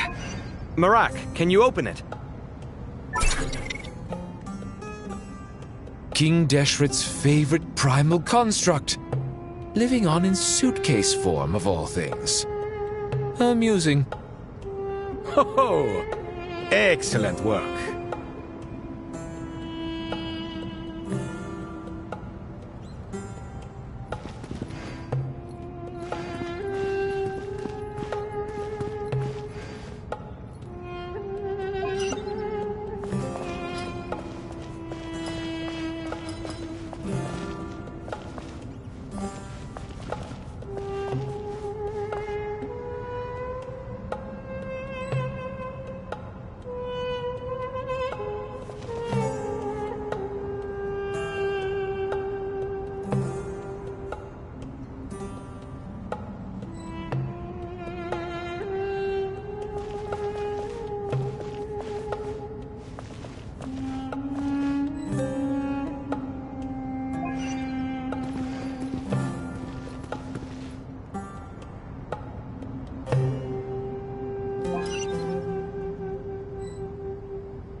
Now is the time for my trial.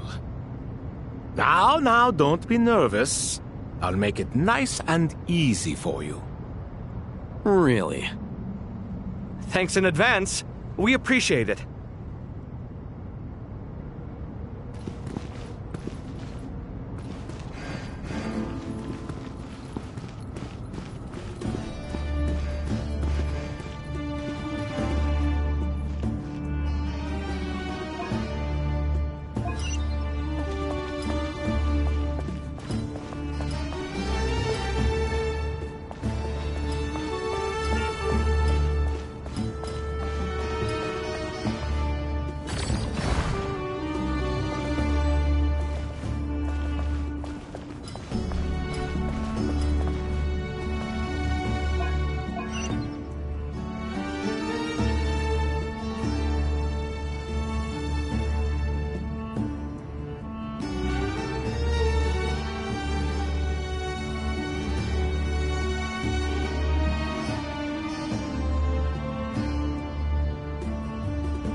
Alhaitham, what are you thinking? If you don't want to wait, you're free to leave. I never wanted to wait in the first place! Chessboard gave me no choice. If you say so.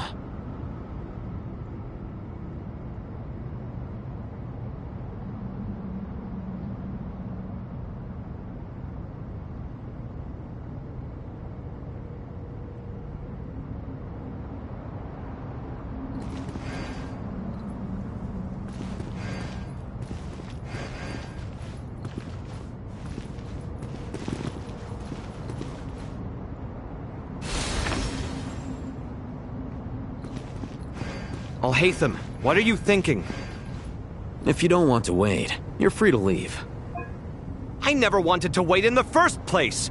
Chessboard gave me no choice. If you say so.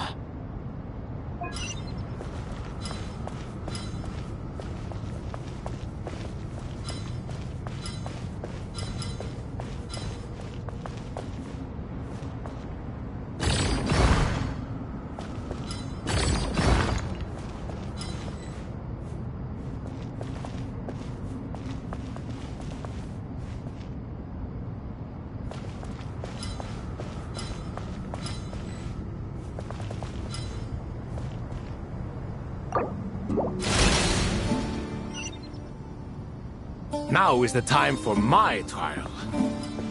Now, don't be nervous. I'll make it nice and easy for you. Really? Thanks in advance. We appreciate it.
Ibis King, don't you think this all rather inappropriate?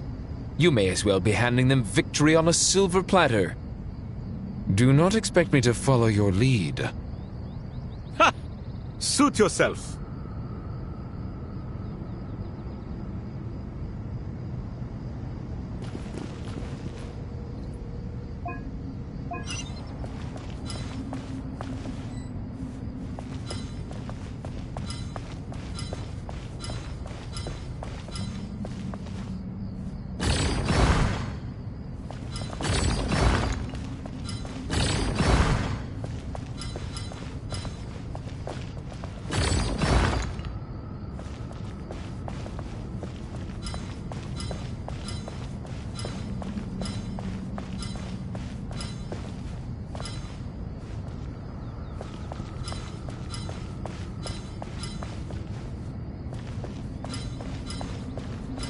Strange time to catch up on sleep. I'm not sleeping, I'm thinking! It's not that simple, you know.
Alhaitham, what are you thinking?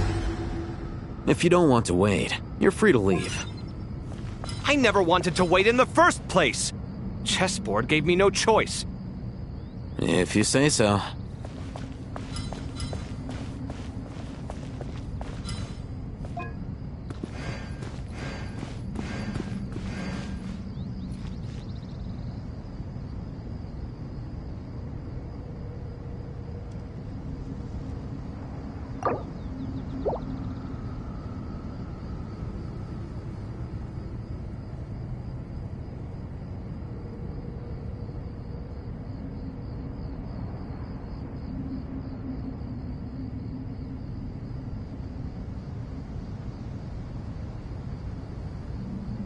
Al-Haytham, what are you thinking? If you don't want to wait, you're free to leave. I never wanted to wait in the first place! Chessboard gave me no choice. If you say so.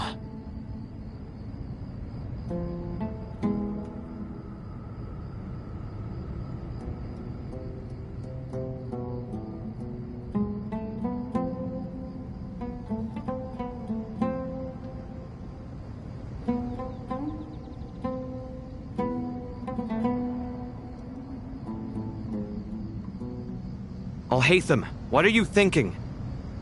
If you don't want to wait, you're free to leave. I never wanted to wait in the first place! Chessboard gave me no choice. If you say so.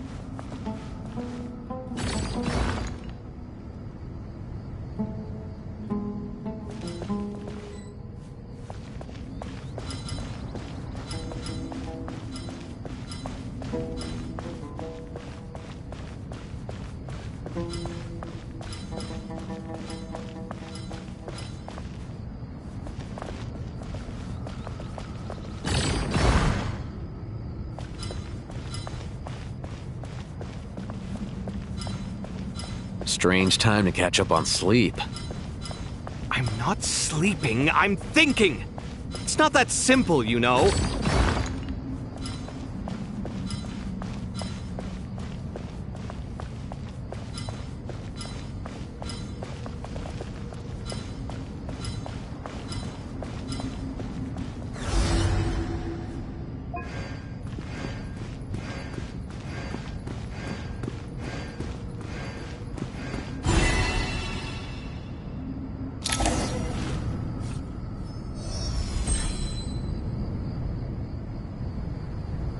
Done.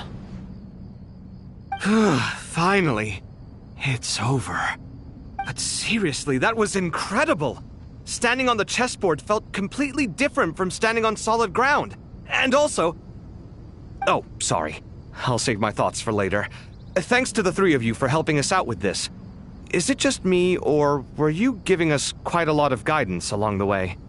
We made but a humble contribution. You lived up to our expectations. Bravo!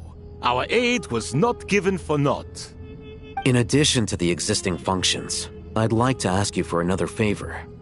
Since Aru's interference shield can cover the entirety of the mausoleum, it should be possible to extend its range even further. Perhaps you can find a way.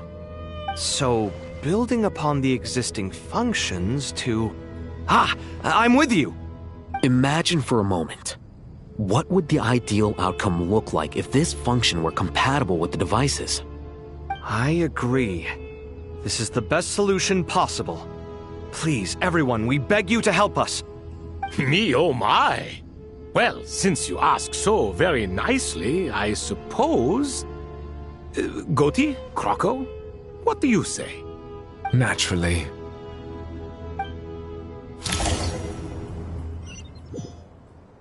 Time to go! Let's go find Nahida!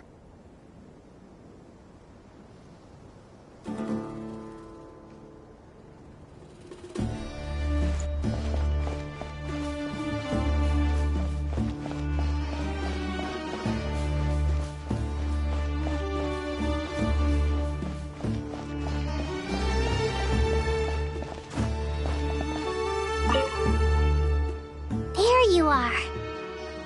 Miss Nicole truly is an angel.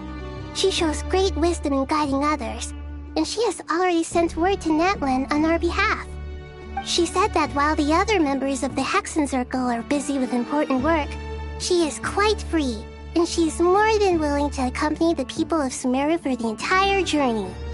Oh, there's Nicole, all right. Always super patient and loves to help everyone out. She's the best. She is. So kind and enthusiastic. Well, time for us to get going. Let's head out.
This should be one of the closest places to Natlan in all of Sumeru. There's the barrier Nicole and Nefer mentioned. It completely cuts this nation off from the others. But why? Why separate you from the rest of the world now, specifically? And if I'm not mistaken, Irminsul was polluted once before, wasn't it?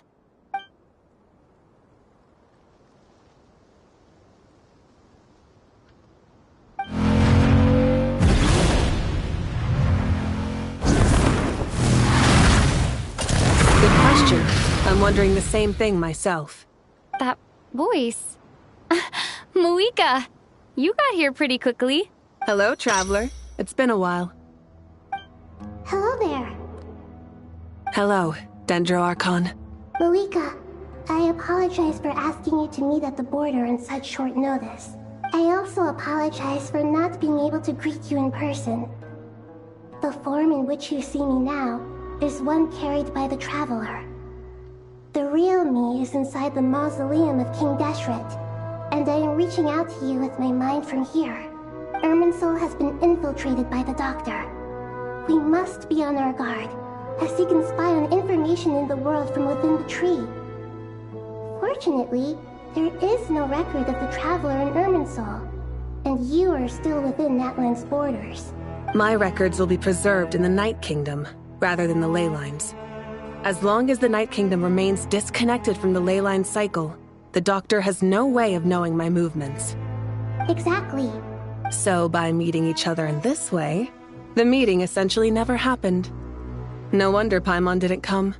You were concerned that her activity would be recorded by Irminsul. The Natlanese have heard about the situation in Sumeru. With the borders sealed off, merchants have been forced to stop their shipments. It's pretty serious. And you're the ones bearing the brunt of it. I'd like to address the question you raised at the beginning.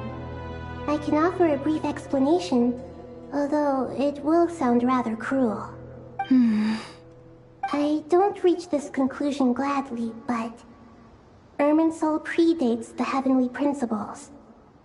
It existed long ago, when the dragons of Natlan were at the height of their power.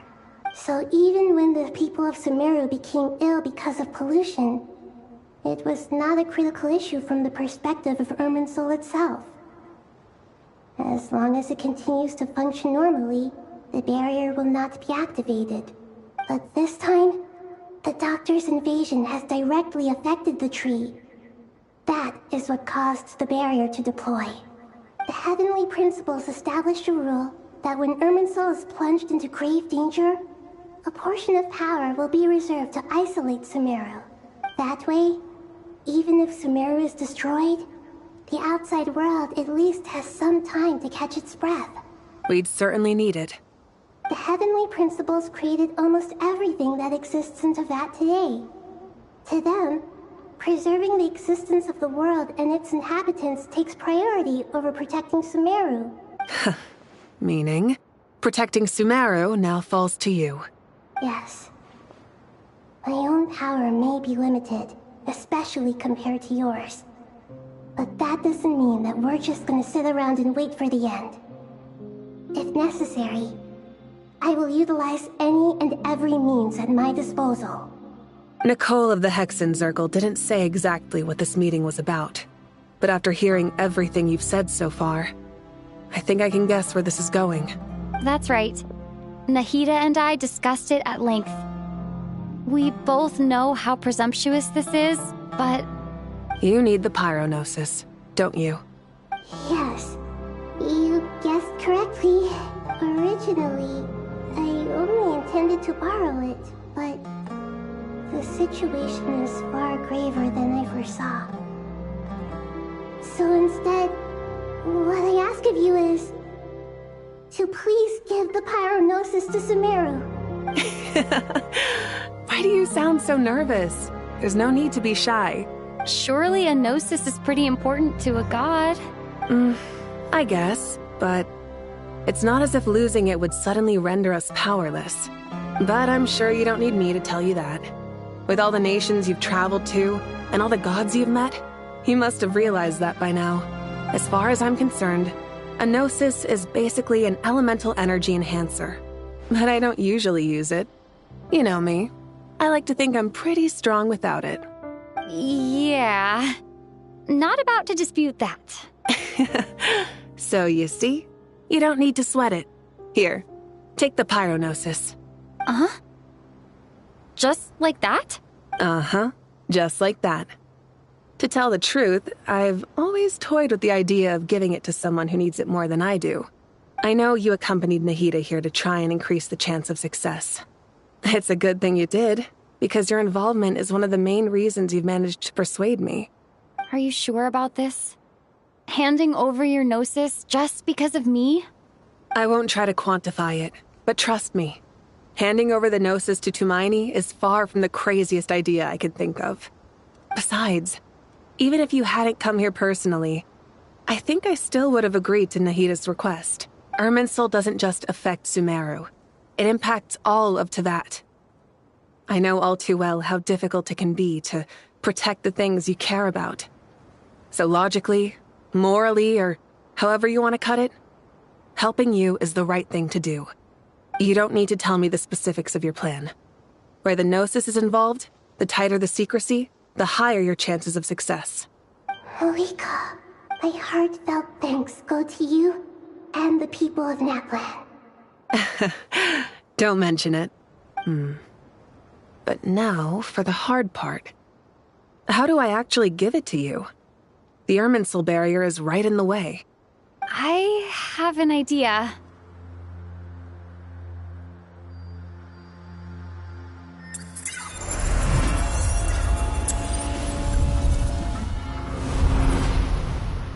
Just as I thought. Incredible. What did you do? Just made a lucky guess. This seems to happen quite a lot. Things that apply to everyone else don't seem to apply to me. I figured the same might be true here.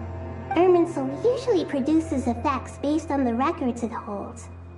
Since the Traveler is a descender, Irminsul contains no records of her.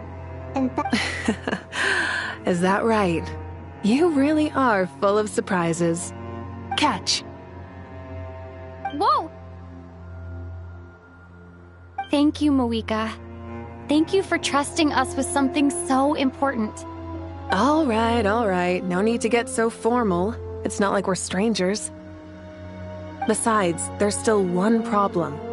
You might be able to pass through the barrier, but I don't know about the gnosis. Any other surprises for us, Traveler? let me try something. I have the pyronosis in my hand. It feels strangely ordinary.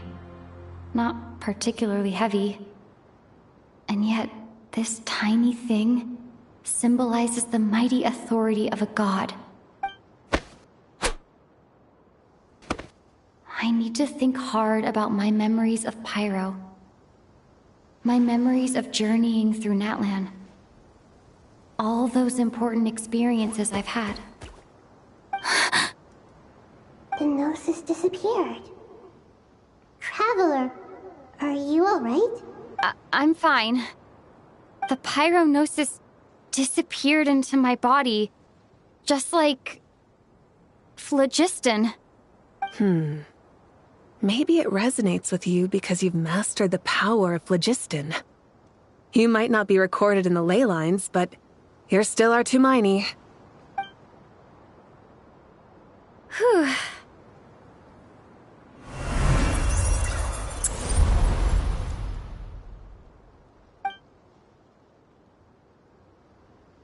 Please allow me to express my gratitude once again, Malika. Pleasure. Well, I've given you all the help I can. The rest is up to you. Good luck. We won't let you down. Yeah, we aren't about to lose.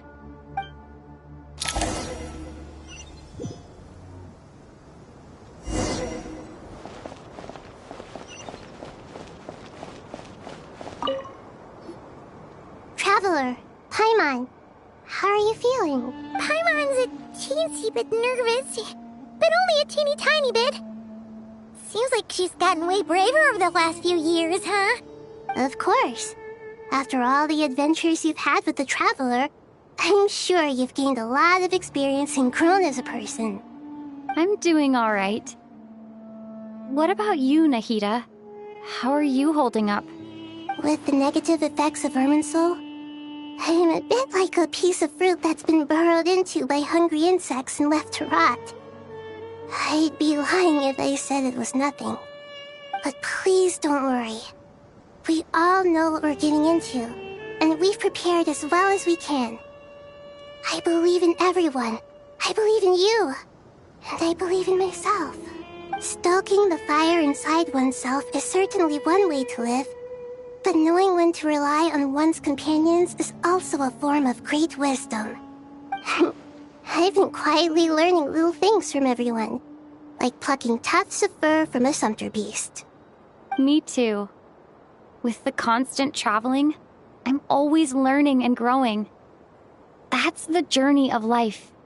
I think there's someone else here who would share that sentiment. Don't worry about what I think. I was just passing by and happened to overhear your conversation. What are you talking about, Hat Guy? This is the top floor. No one passes by the top floor. Says who? You can fly just like I can. I would have thought it makes sense to you of all people. I don't know why, but I feel a little more relaxed now. It shows that you feel comfortable laying down your burdens in our presence. It means that Sumeru is a place you can trust, where you know we have your back. And we feel exactly the same way around you. That's what it means to be friends.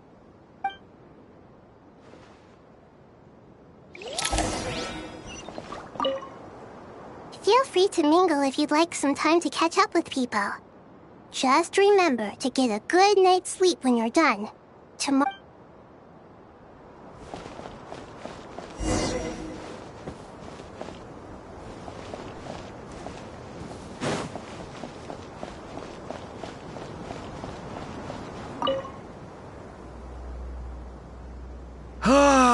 It's finally done. Ugh, but I have a nagging feeling that there's something I've forgotten. Oh, there you are. Everything wrapped up on your end? Okay, fair enough. That was a pointless question. We were working in tandem, after all. You must really be exhausted. Well, it's been a busy day for both of us. When work ends, you clock out. No looking back. Yeah, we're definitely due a break. Probably a little late to start drinking now, though. I'll stick with water. Here, this one's for you. Thanks. You want a bite to eat? I can grab us something. Or wait, I think there's a stove nearby. Let me take a look. Are you nervous? A little, yeah. Unlike you, it seems. How are you not feeling at all nervous? Because everything that happens next is beyond my individual control. I don't worry about things I cannot influence. What do you mean, cannot influence? You're the one who came up with half of the strategies we ended up using. There's only so much I can do. I was only doing my duty. Was it like this last time, too? You mean with Azar and his accomplices? Yes and no. The situation back then was easier to control, but we weren't as prepared as we are this time. So the enemy is stronger, but so are we. I still vividly remember the way you interrogated me in the library after the fact. Where were you when Sumeru needed you most? If your memory is so vivid, you might also recall that it was you who came looking for an argument. You're often the one who initiates these things, you know. I came for a conversation! I didn't know it was gonna turn into an argument! Anyway, at least I showed up this time. So, what do you think? What do I think? I think we're certainly better off for it. It's good having me around to help out, huh? Absolutely. As a citizen of Sumeru, you displayed a remarkable sense of responsibility in the face of disaster. Certainly feels that way. I just shudder to think how the world would have ended up if we hadn't gotten control of the situation. So, do you think this is what impending disaster looks like? The sky is so clear, and there isn't a whiff of decay or destruction in the air. It's hard to imagine that the fall of humanity could happen on an ordinary day like this. Awful things happen all the time. Sometimes people can stop them, and sometimes they can't. What you and I have done is increase our chances of stopping this one. Lofty ideals may provide no defense at all against nihilism, but perhaps little decisions can. Oh, nothing. It's nothing.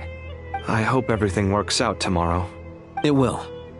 As long as we stick to the plan, our chances of success are good. It's really strange.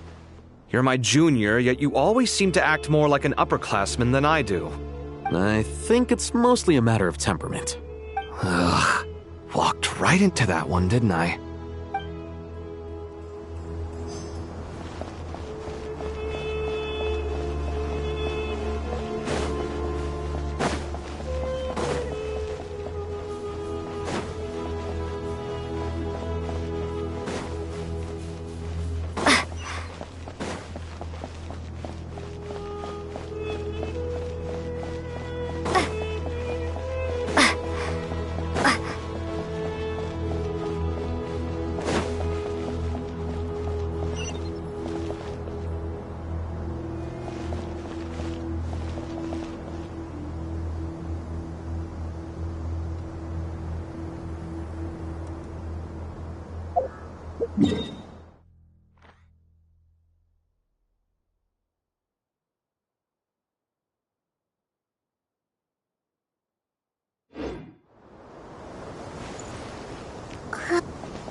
look at the time. I should head back.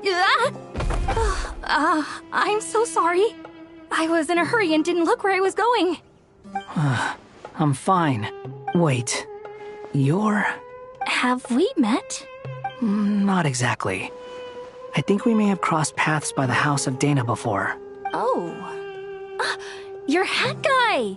From Vahumana, right? You recognize me? The clue's in the name. Mr. Hat Guy. Fair point. It's getting pretty late. What's keeping you up? I could ask you the same question. If I'm not mistaken, all the workload for the Ratawa Archon wrapped up a good while ago. Well, I have something of a background in Satyavada life, so I was helping the Dendro Archon make some preparations. But I must have lost track of time. Did you find the experience enlightening at all? Honestly, it was tedious and uneventful at first. But eventually, I think I did sense some profound truths. But they also brought a lot of suffering with them. I was told that I even shed tears while I was meditating, though I have no idea why. Sorry. I hope I'm not scaring you. Not at all. It just proves you're very accomplished in your research. Good night. I wish you all the best for tomorrow. Thank you, sir. You too.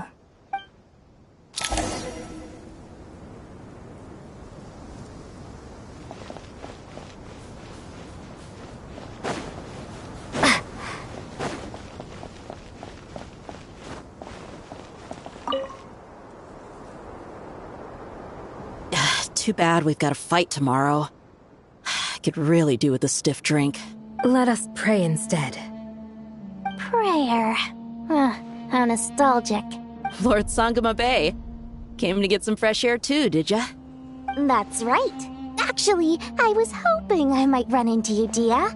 I wanted to let you know that I've stocked up on that perfume you said you were so fond of. No, really? I'll take 2. Any chance of a friends and family discount? I knew you'd ask that. And I'm afraid to say that... Surprise! It's free of charge. That's very generous of you, Lord Sangama Bay. Does this mean you've made a fortune in Notcry? Nope. Turns out it's not that easy to turn a profit there. I even ran some assorted losses. But anyway, that has nothing to do with why I wanted to give you and Dia a small gift. Remember that merchant caravan you two rescued in the desert last month? That was transporting my goods! No way! I had no idea that was your shipment. Explains the, eclectic mix of goods, though. Lord Sangama Bay's investment in the desert and generous stockpiling of goods has helped many people over the years.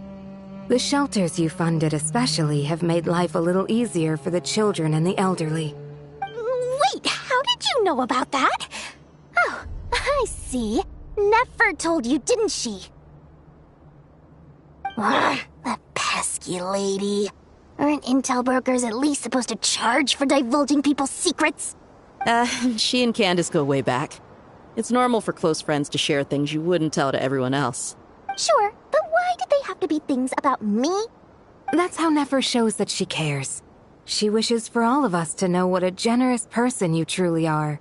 It must be hard trying to make a living far away from home. Just because we can tell what kind of person you are doesn't mean everyone else can.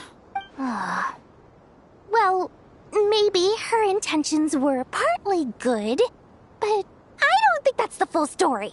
I'm sure she enjoyed knowing how much it would annoy me. I'm telling you, Nefer's got a mean streak. Definitely with you on that. Does praying help you stay calm? Defending one's home is a just cause. My heart is filled with a mix of anger and hope. Anger. You know, being able to get angry is a good thing. It shows that you're in touch with the real world, and that you have the passion to pursue something you believe in. Oh, my lady? What are you doing out here? Just taking a walk to clear my head. And look where I ended up. Were you praying just now? Yes, Miss Dunyarzad. Would you like to join us? Come on, it's fine. She won't mind who you pray to. Oh, then sure. I remember you, Miss Dunyarzad. You visited my shop before.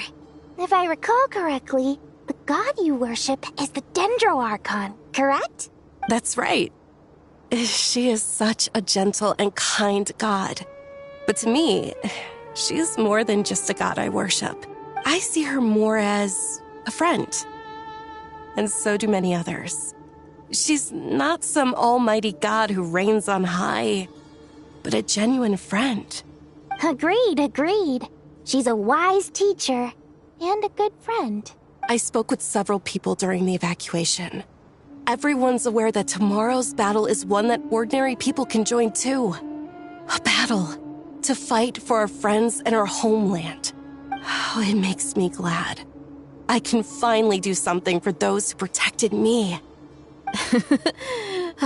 You've grown so much since we first met. Oh, a compliment? Ooh, more please. Thank you. My lady, you've always been a remarkably strong and ambitious person. It's indisputable. And that's not just a compliment. It's a statement of fact. What are you praying for? Our beliefs may not be entirely the same, but we both wish for the same thing. I pray that everyone will rise to the challenges ahead and return safe and sound. I pray for the safe return of all my companions.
Something on your mind, Miss Nefer? Nothing in particular. It's just... right now, the future feels strange and unfamiliar. But the future has not yet arrived. How can you say how it feels? Some people know that there's an impending disaster. Others remain blissfully unaware. Each group is imagining an entirely different future while walking towards the same one. But when they get there, they'll still find they feel differently about it. People are shaped by their circumstances. Different circumstances create people with different perspectives. I've always found the perspective of the Vahumana Darshan to be a particularly incisive one. Even at the height of the crisis in Nodcry, people held diverging opinions. But things are different this time. Indeed. Regardless of faith, gender, wealth, skin color, or eye color, everyone in Sumeru knows what will happen tomorrow. The world has never been an especially fair place. Yet now, against all odds, a moment of unprecedented unity and equality is about to take place. It's fascinating. If only my father could have lived to see this era.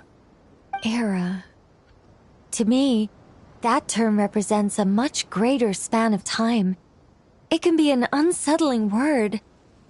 I would even say I'm afraid of it. Do angels even feel fear?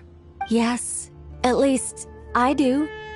I fear the gap that grows wider with each passing day, and the never-ending flow of time. time renders all memories insignificant and reduces all splendor to nothing. But those memories are the one thing I do not want to lose. You're very human in that regard. If angels draw too close to humanity, our wings burn away in the bright flame of awareness, and we fall to the earth. After spending so long among humans, I have lost much of my former glory. Maybe that's a good thing. You're more human than some humans are. I've been talking to Kale a lot in recent days. We seem to be in completely opposite situations. I suppose that makes us good case studies for comparison. Case studies for who? Myself, I suppose. After comparing the two of us, I suddenly discovered that I desired more than before. It was a gentle, pleasant sensation. Just as most people pursue glory and miracles, I too am pursuing miracles of my own. Guiding humans to make the miracles in their hearts a reality. That is my miracle. It doesn't sound so bad, does it?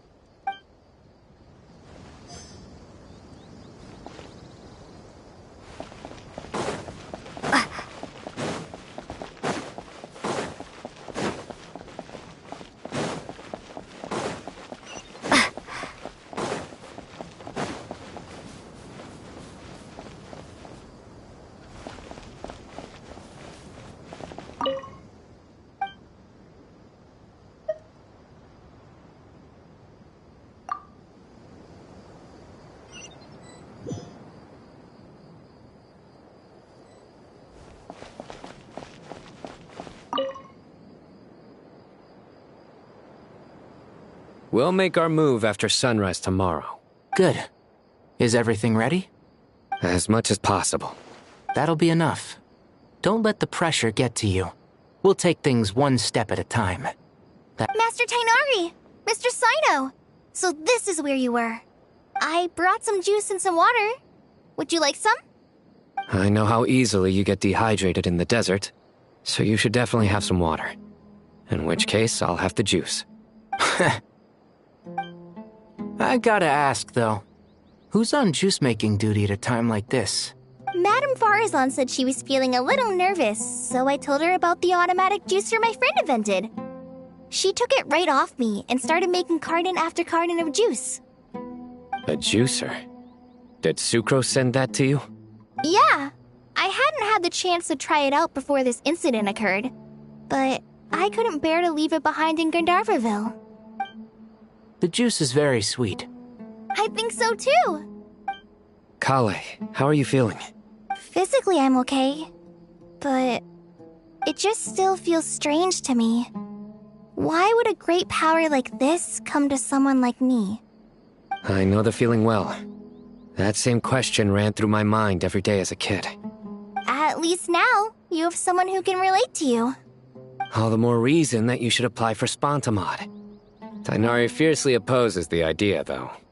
Those two things are completely unrelated. What are we all chatting about, Would anyone like any juice? Oh, you have some already. I had some earlier, ma'am. Maybe give the extra to someone else? Very well, very well. I shall be off then. There's this enormous power, and then there's little old you. You feel like there's no connection between the two. And that sense of dissonance is difficult to get used to. Yeah. But after all this time, I can't believe this stuff still gets to me sometimes. Makes me feel a little childish. Kale, just because we normally keep the conversation light doesn't mean we can't discuss deeper issues. I don't think it's childish at all. You were the victim of a terrible crime. It's normal to struggle with the fallout from it. You have absolutely nothing to be ashamed of. My professor once told me that no incident can be considered truly resolved until the victim says it's over. Your rage and your pain are completely justified. Thanks. Miss Nicole said that the same god remains which were once used to inflict so much pain upon me have now become a weapon with which I can protect everyone. It's like my own personal kind of evolution. Every innocent person who's been hurt needs time to realize that it wasn't their fault. I was the same. But it's all about to be over. Tomorrow, it ends for good. I don't know if you've noticed, but you rarely stumble over your words anymore, and your outlook has become much more positive. It's a big change from how you used to be. And since this isn't over, you can settle the matter on your own terms. It's time you seized back control. I believe in you. Yeah. Sumeru is my home. And it's so important to me. I have to protect it. No, I will protect it. And once you're done, how about you come back and apply for Spantamod? Stop it with the sales pitch, would you? Hey, excuse me. There are still 3 unclaimed cups of juice here. Why don't you take one each? Madame Farazan, why are you... Here, let me take them off your hands. Thank you, Madame Farazan.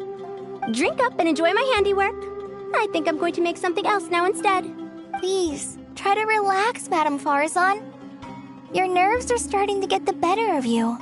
I know.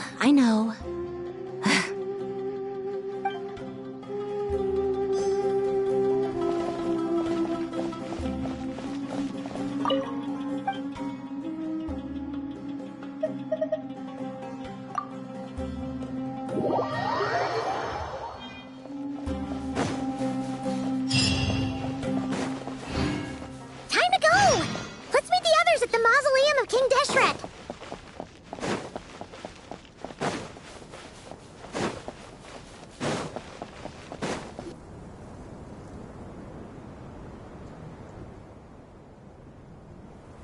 I have not felt this way in a long time.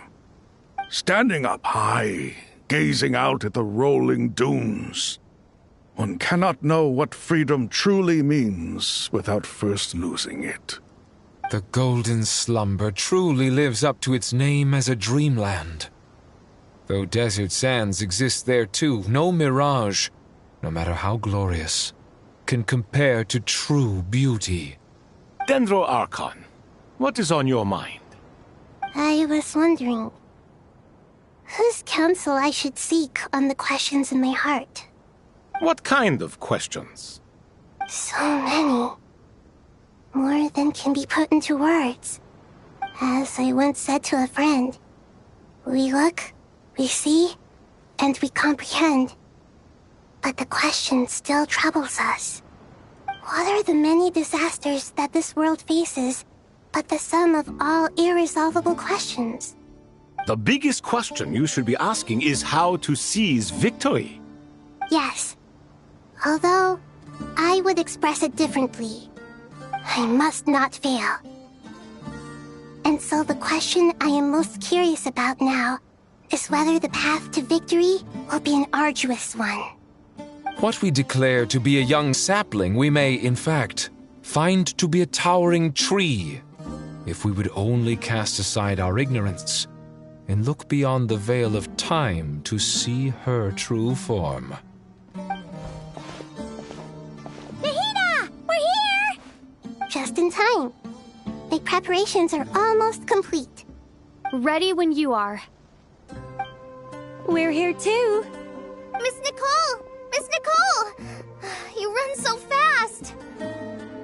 I thought I'd get a lot of exercise as a forest ranger, but I can barely keep up with you. Sorry, I got a little carried away.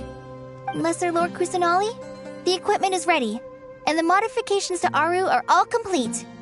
As discussed during our meeting, Accessing Irminsul via the Akasha is no longer feasible at this stage.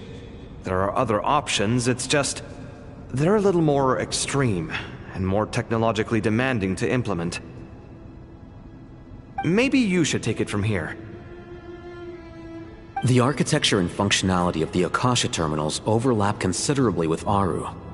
There is reasonable evidence to suggest that one was developed based on the other, or that they both utilize technology of the same origin.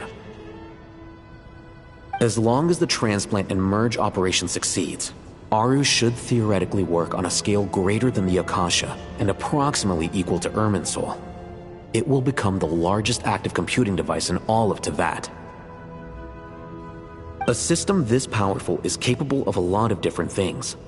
In the past, the Akasha was primarily used for one-way information transmission, but I suspect it could also serve as a central bridging hub.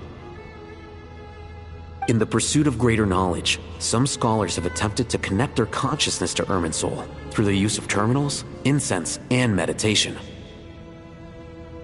Correct.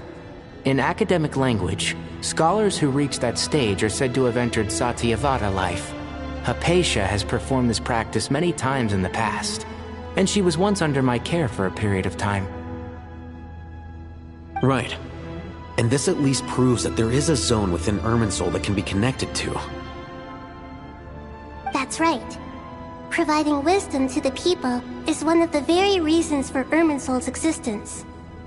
I think I understand where you're going. Please, continue. In that case, I'll skip to the conclusion then. We need to further modify Aru, merge it with the Akasha, manufacture terminals, and distribute them to every single person we can reach. Every person? Even the desert folk?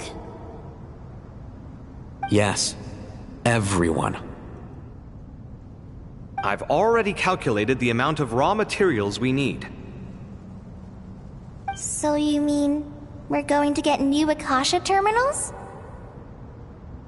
Yes, but this time the people of Sumeru won't be using them to acquire knowledge, just to connect to Irminsul. That's the key. When we evacuated the city, we brought all the important assets from the House of Dana, in case we ended up needing them. Fortunately, this included the Akasha system's main terminal. We've checked all the relevant records, and one thing is certain. Nothing like this has ever been done on this scale before, so... Everyone in Sumeru is part of the plan. Whoever controls the people controls the situation. Since this function of Irminsul was introduced, it has only ever been made available to scholars, who don't constitute a particularly large group of people. But by expanding the scale to include all the people of Sumeru, all the individual connections will stack up to create a significant load on the system. Under normal circumstances, Irminsul would be able to cope with the additional load. But with it already being under strain from other activities, its remaining capacity is limited. Thus, it might be possible to shut it down completely by overloading it.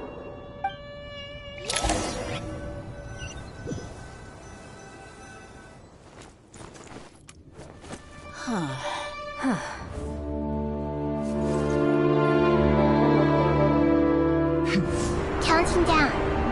3, 2, 1. Are you ready? Ready!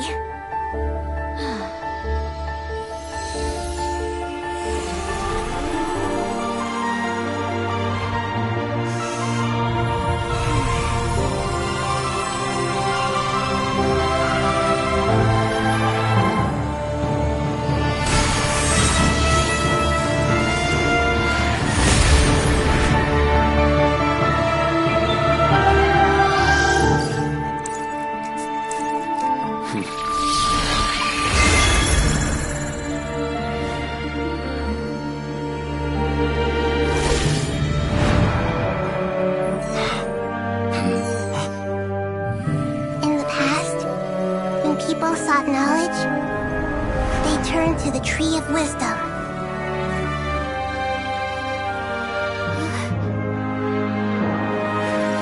Today, we use it to save Sumeru and the whole world. These boughs that nurtured learning must not become tools for destroying the world.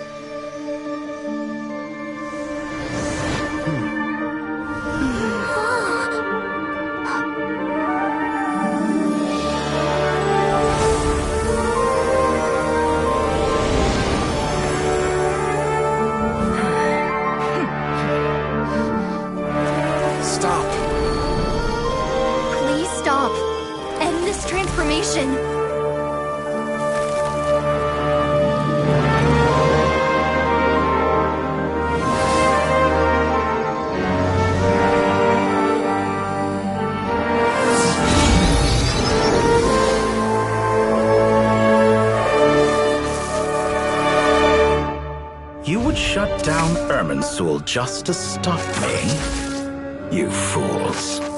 I have all the time in the world.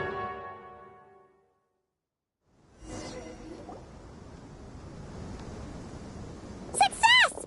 The evil Irminsul tree has stopped growing! Great!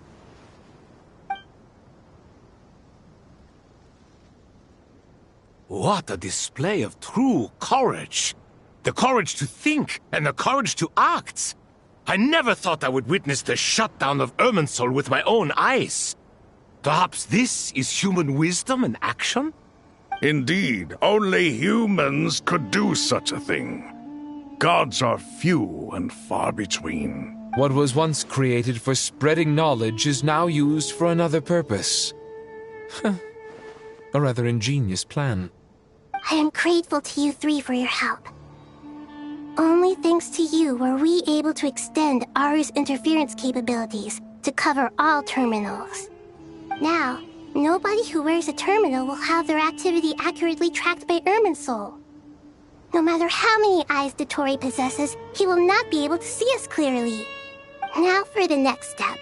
I will need the help of your supreme powers once again. How might we be of service, Lord of Dendro? I need to reach the Eternal Oasis immediately.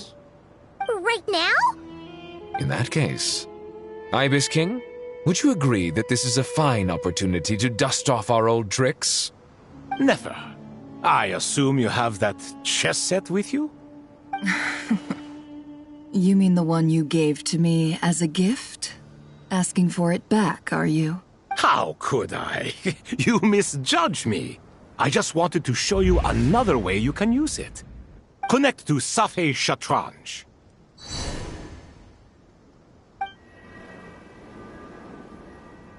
Safei Shatranj?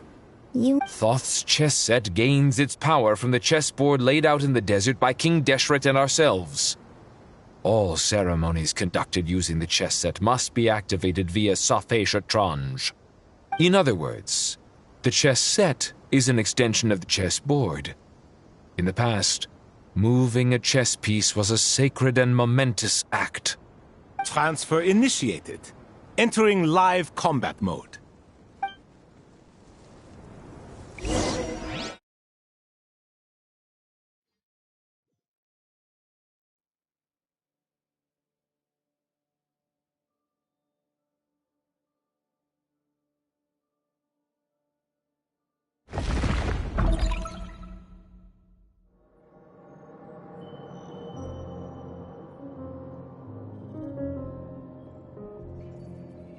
We haven't heard a single word from our spy in the desert.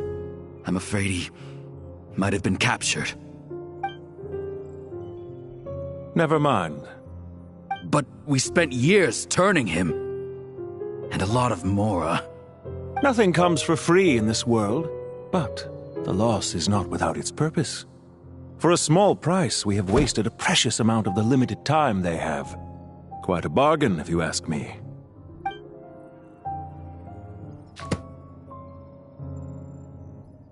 Understood. Weighing profit against loss is a necessary part of life. But to tell the truth, I have been operating at a loss since this all began. Since many centuries ago, in fact. For instance, why would a banker act as the executor of a will? If you hadn't deposited your personal belongings at Northland Bank, I would have no reason to be here right now.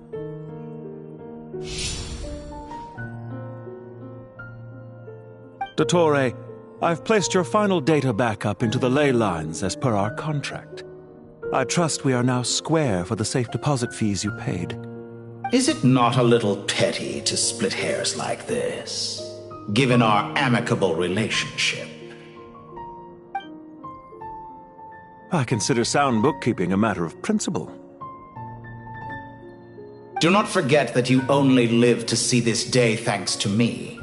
In fact, every day of your life since you met me, you've been living on borrowed time. Why, that's hardly a fair assessment. I will concede that my survival was perhaps at your whim, but I became a harbinger on my own merits. Managing money is not like other professions. Mine is not a role I could have acquired based on your recommendation alone, and certainly not one I could have lasted so long in without genuine ability. The information stored in the ley lines is quite comprehensive. Rest assured, I have not forgotten how strong your pride is. Well, I presume you have no sense of fragmentation while talking with me. How could anything possibly go wrong with such strict measures in place? The remainder of your soul was split in two, with one half sent to Nodcry and the other stored in the most secure vault of the Northland Bank.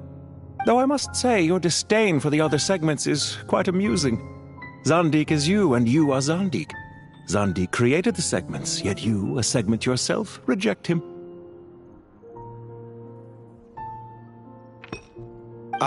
That is, Zandik, created segments of various ages in his later years. To achieve this, he had to freeze time and part with a portion of his soul.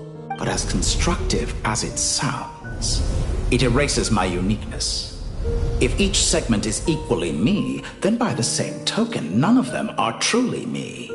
A soul living forever in the past inevitably holds different views than he did in his later years. The same thing that completes me also restricts me. You too might ask yourself which stage of your life you want to be preserved at. The day your business failed? Or the day you were framed by a gang and sold off to a medical lab as a test subject? We needn't dredge up the past. This undesirable plan was eventually scrapped. Lesser Lord Kusanali was quite right. I needed an opportunity to eliminate myself.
And after that, I concluded that there was no more effective plan than directly splitting the soul. Once the soul is transferred out, you will find that creating a physical body is far simpler than creating a puppet. The other half of your soul suffered a crushing defeat in Nodcry, you know. And yet in the process, I obtained the information I always wanted, did I not? Because now we finally know where the best testing ground truly lies. I once thought your ultimate goal was to ascend to godhood. But as it turns out, that was merely one of your experiments. Experiments take many forms. Most people are too eager for success, too fixated on the end goal. They forget that the experimental process itself is just as important. A suspiciously vacant seat. A new face. I trust you can put two and two together. The reason it doesn't exist is because someone tampered with the record. What can I say? After all your efforts, you really did uncover the world's secrets. So, is the new world you promised a lie? No, it never was. I am glad to be able to control Irmin's soul from within. Now I shall attempt to create a new world inside the existing one. Almost everyone faces the prospect of death, but not a single person has ever been able to experiment unrestrained in the afterlife through sheer force of will. I am the only one to have overcome this enormous challenge.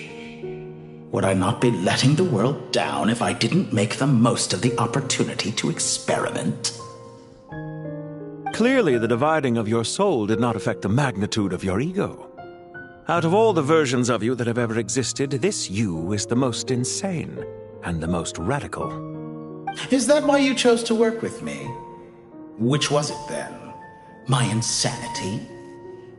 Or my radicalism? Could I call myself a venture capitalist without a suitably ambitious plan to invest in? Yours happened to fit the bill quite perfectly. Well then, I must say, while I am surprised enough that you showed up at all, what surprises me more is that you chose to present yourself as my former subordinate, and not as the banker Pantalone. Why make things harder than they need to be? Exposing my true identity in a situation like this would only serve to destroy diplomatic relations between Snezhnaya and Sumeru. I daren't imagine the consequences. Showing up in the name of the original antagonist gives you the recognition you rightly deserve, while also being sensitive to Snezhnaya's predicament. It was an easy win. As for why I'm here, if you're suggesting that your credit is in the negative, I won't argue with that. Many people say that about you. I'd argue that a significant factor in your willingness to cooperate is the fact that you have but a few years of life left after my death. Living and dying together has a way of binding two parties together rather closely. Is it not true that a relationship should be judged by both the positive and negative returns it yields? So some of what I said actually made it into your head after all. It's true that I hope you don't die too soon, but don't you find that a strange thing for me to say? After all, you've already had quite a long life, especially for a human being. Let's not pretend that you're any more innocent than I am. Are we not the same in this regard? We both despise the existing laws of this world, and neither of us enjoy being under anyone else's control. Is it really so greedy to want the world to operate by a new set of rules? Of course not, my dear friend. And as I've said before, mutual interest is the foundation for the most reliable of relationships. You can attest to that. I just hope there never comes a day when I have to work too hard to prove that. Regrader, sir. People have been spotted approaching Sumeru City. How strange. Despite your access to Irminsol's data, it appears the soldiers noticed before you did. They must have found a workaround. Well, Dottore, I trust you know what this means. The fact is... They're coming. They'll breach the city gates any moment now. But even so, I would say Irminsol is a wonderfully convenient thing on the whole. If you do manage to create a new world, perhaps you could plant one outside my office, too. I'll consider it. What do you need me to do? Stall them? The experiment will take time. Stall them for as long as possible.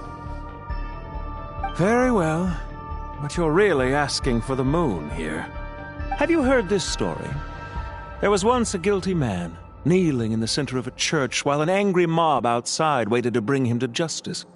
He pleaded with the gods, begging them to grant him one final request, the chance to finish confessing his sins before he was sentenced. Many suns and moons passed, seasons changed, and still his confession continued, as if he intended to speak until the end of time. Are you suggesting I worship you as a god? Or were you hoping that I might confess my sins to you? Certainly not the latter. That would make my life miserable indeed. For someone who despises them so, you never seem to have any objections to me creating or becoming one. At first, I thought you'd be furious. Concerned I would terminate our partnership, were you? Not at all. You had reasons why our partnership must continue. Don't you find people's attitudes toward gods amusing? A god descends from the heavens and people worship it unreservedly. blindly following whatever rules are given to them. And yet, when they see an ordinary person gain godlike levels of power by virtue of their own hard work, they treat him with nothing but suspicion, even if he is a compatriot. Is that supposed to be a compliment? No. I was just thinking. I pity the man who would call you a compatriot. There's no need to be so self-critical. I know it's a little late in the day to be asking this, but how have you been keeping? I'm flattered that you would take the time out of your busy schedule to consider my well-being, Doctor. The part of your soul that went to Nodcry caused quite a stir, sending our organization back to the drawing board on numerous fronts. It was quite a headache for everyone involved.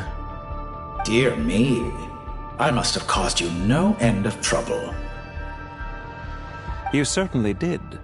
I had the rare honor of being summoned before the Tsaritsa with Pulcinella to answer for myself. A terrifying ordeal. Don't worry, I pulled through. At most, it's a public relations nightmare. I made sure of that. Now I'm curious. How did you explain yourself? Oh, it was quite simple. I just pinned the blame on someone who wasn't there to defend himself. I could hardly be expected to defy the demands of someone as insistent as the Second Harbinger, now could I? How you slander me. You know full well that I am perfectly amenable to reason. There's no question that you are partly to blame for the ruin of my reputation over the years.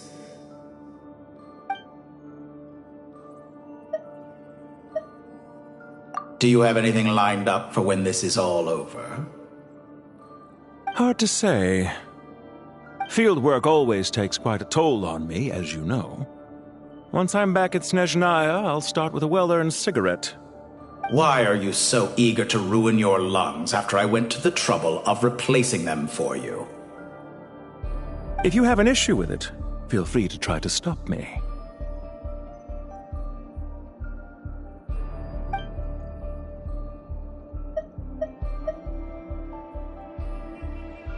What's on your mind? The limits of humanity. It's a pity.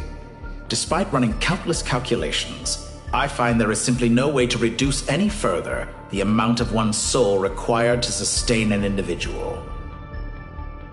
It's rare to hear you admit to being unable to achieve something. I beg to differ. For instance, as I've told you before, the original me was prone to motion sickness and couldn't make long train rides. Ah, yes, of course. One of the reasons you often sent yourself out on errands.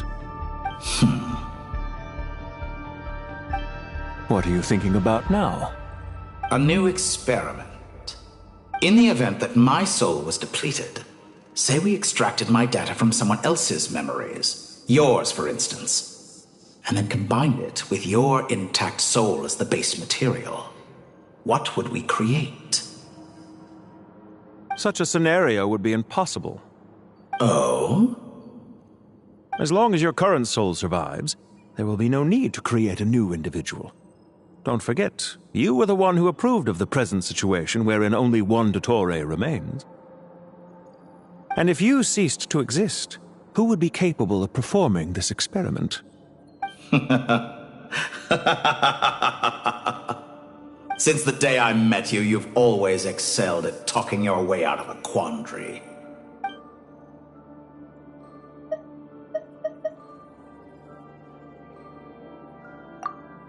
Isn't it a little too early to be saying goodbye? Not that I wish to keep you from your business, of course.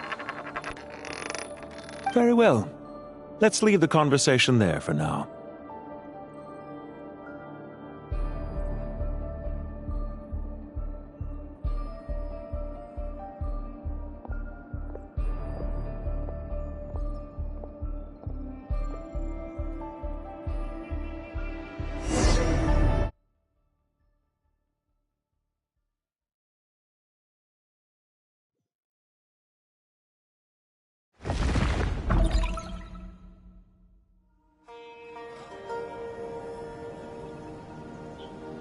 The power of King Deshret's 7 pillars is truly remarkable. With just a chessboard, You can move an entire unit across the material plane.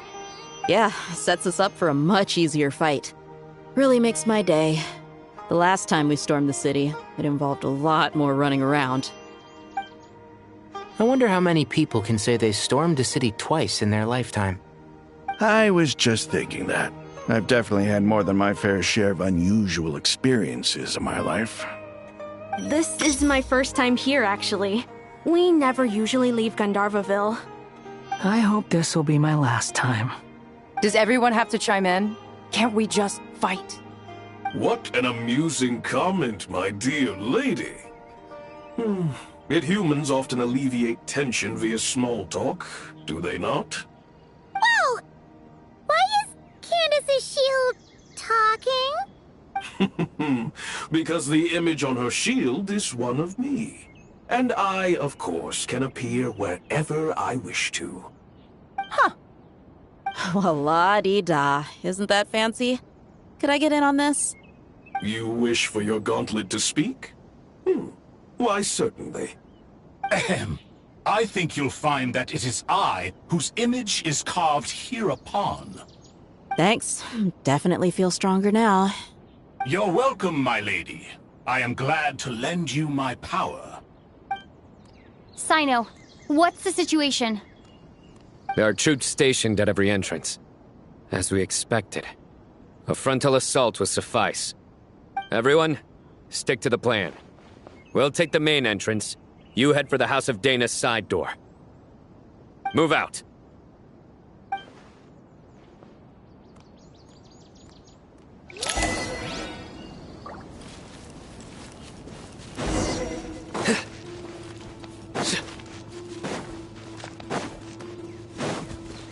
Out of my way!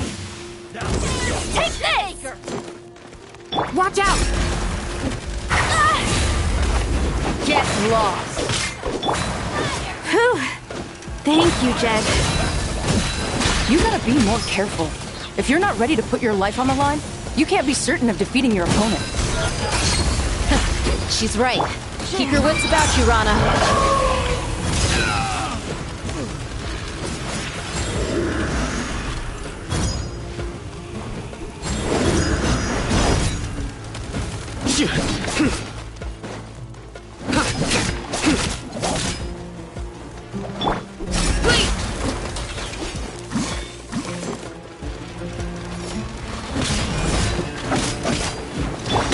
Gloves off! Futile! No escape!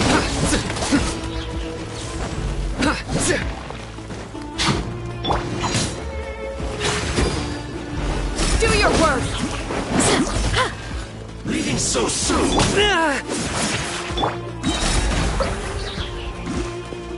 Hear my prayer! A tough crowd. Prepare yourself! Surrender! You can't run from death!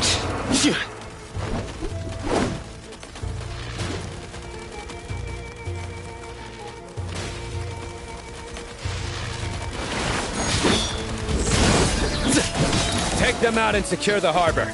Reinforcements will arrive by water. Consider it done. Show no mercy.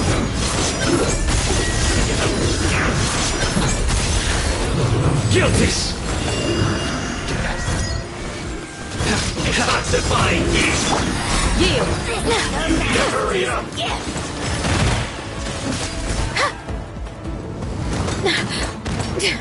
It's nothing. Nowhere to run! This was well done! Grant us your blessing! Your cause! Do your work! I have failed. I'm sorry. You asked for it. This body belongs to ice and snow.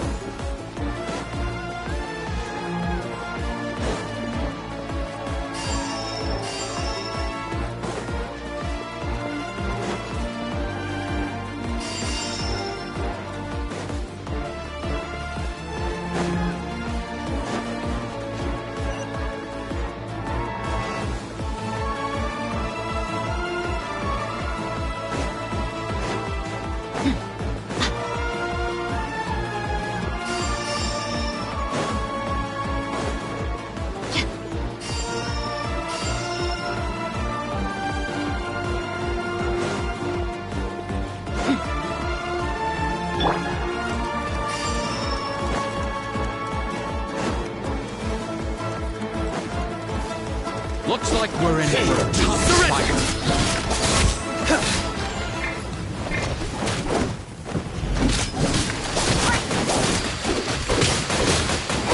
Leaving so soon. Back to it.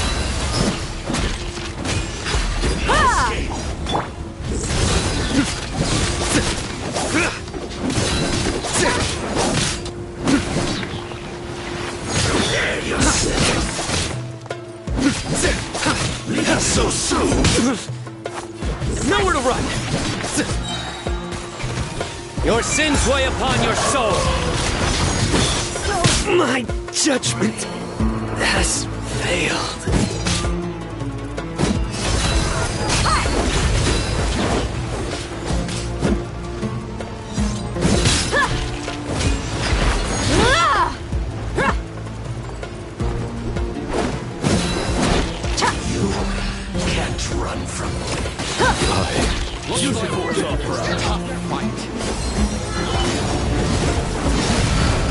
Gloves off!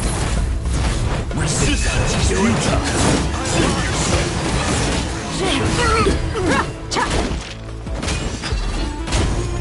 Buckle up!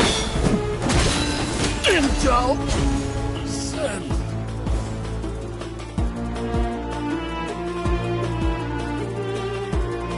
Waterway secured.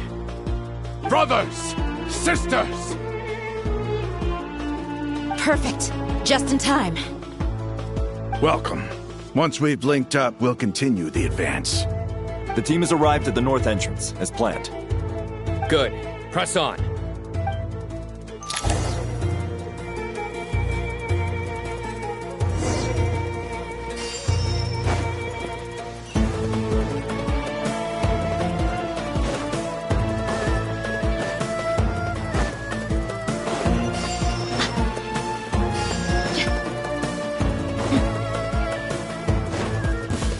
There you are, eavesdropper.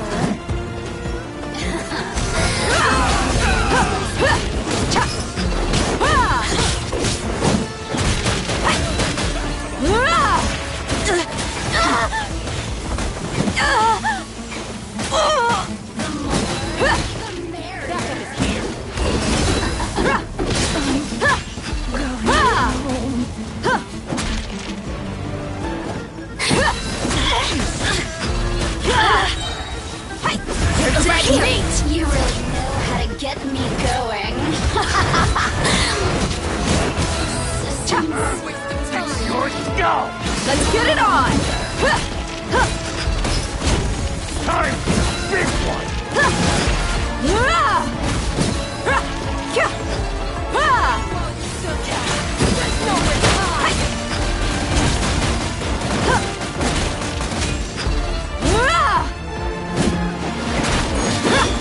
Look alive!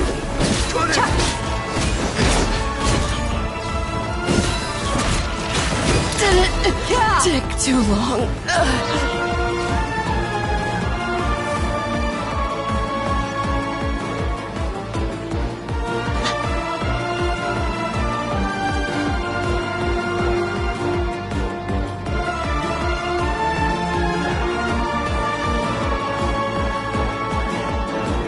Look out!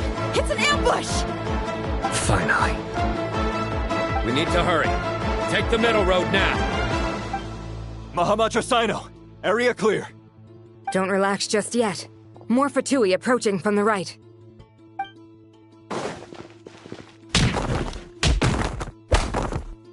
Irminsul cannot track our movements. If necessary, we could split up. Don't worry. We'll wipe them all out. As you can see, our people came raring to go. Good, good. How are things with the Traveler? Can Tainari keep her safe? Don't underestimate Tainari just because he's a forest watcher. He can handle it. All right. You know that's not what I meant.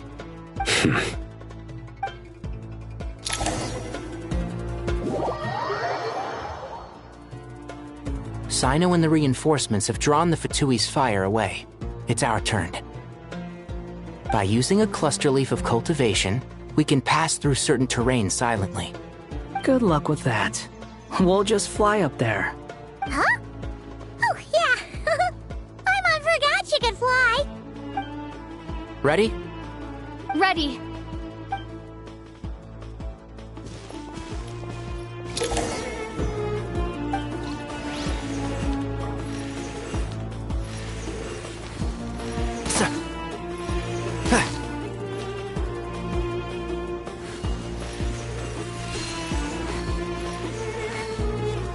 I hear everything!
Time for the big one!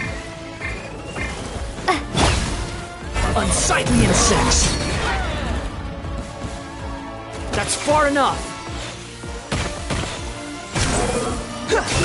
So quiet.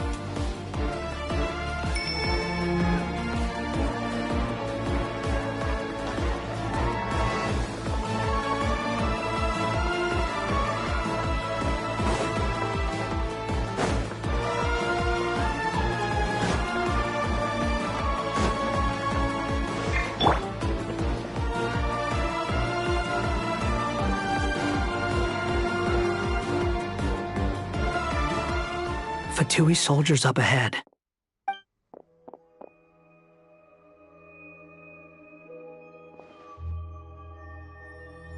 Careful. Prepare for battle. Hey! There's people over there. You have some nerve showing your faces here in the center of Sumeru City.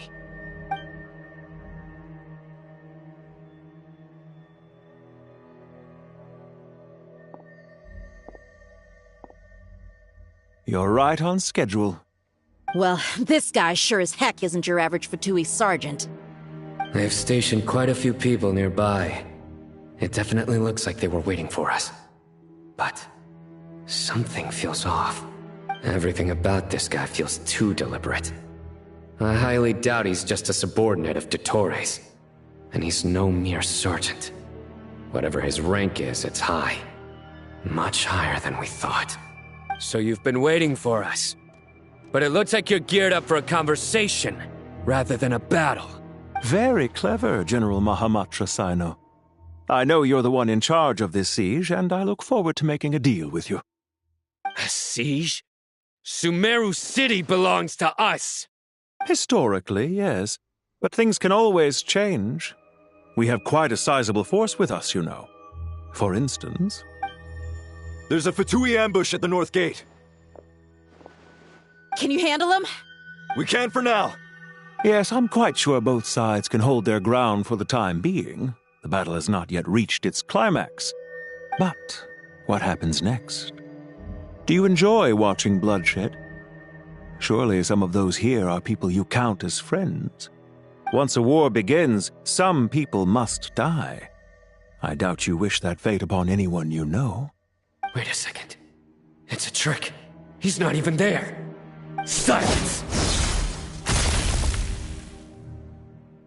He disappeared. What was that? A ghost? Curses!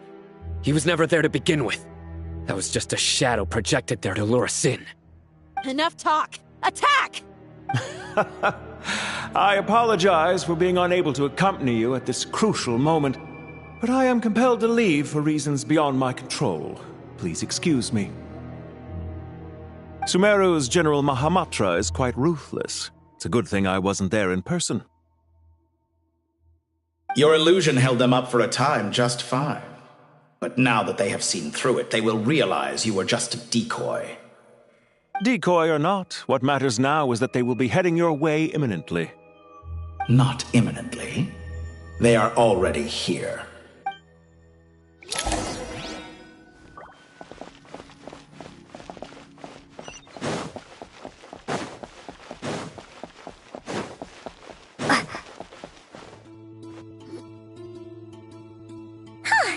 We made it!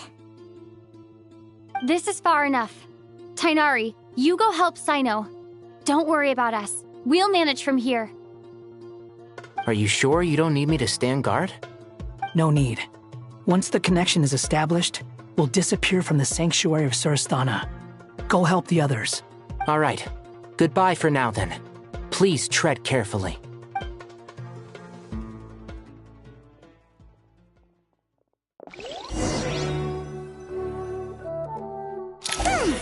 Now where's the interface Nahida mentioned? Come on, where's it hiding? Found it. It's over here. We can connect to the inside of Irminsul through the Sanctuary of Surasthana's built-in security system. You should be pretty familiar with the process. Is it the same route as last time? For the most part. We don't need to adjust any of the parameters. Then I should be fine. And Paimon? Once you're both ready, we'll set off. Wait! The stakes are way higher this time, right? Maybe Paimon should stay outside and help the others. Then, you can focus on the fight without having to worry about Paimon! Huh? Why are you staring at me like that? It's nothing. I just suddenly realized how much you've grown. Hey, you've grown quite a lot yourself. Don't you two start getting into it again. Well, anyway, Paimon thinks she's pretty knowledgeable. Who's the best guide in Teyvat again? And don't forget, Paimon's a college student now. If we say Alhatham's not a weirdo, it's hard to explain how he came up with the idea of you applying to the academia. But for all that he counts, you're doing surprisingly well in your studies. She just goes to show how important it is to have someone supporting you. And Paimon's not the only one.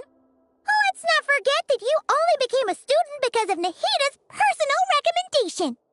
That's fair. I have learned a lot in Sumeru. Oh yeah. Did you ever come up with that ugly nickname you promised me? What? No way! We're friends now! Paimon gave up on giving you one ages ago. Anyway, isn't Hat Guy enough of a nickname for you? Fine. Suit yourself. We need to go.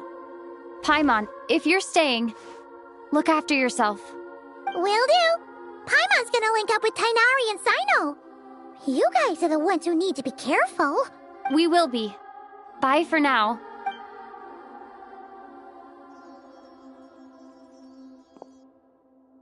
Initiating connection.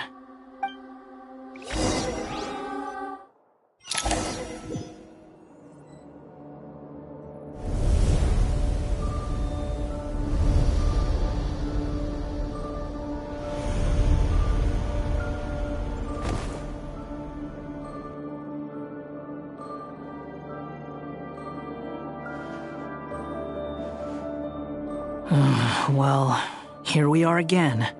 Come to think of it, I still don't even know where we're going. Thanks to our terminals, it should be impossible for Irminsul to read. I can... Don't tell me. Only you need to know. That way, whatever happens to me next, it won't affect your progress. Listen to me. Your safety is just as important as mine. Don't even think about sacrificing yourself for the greater good. We came here together, and we're leaving together. All right, if you insist. I won't argue with you.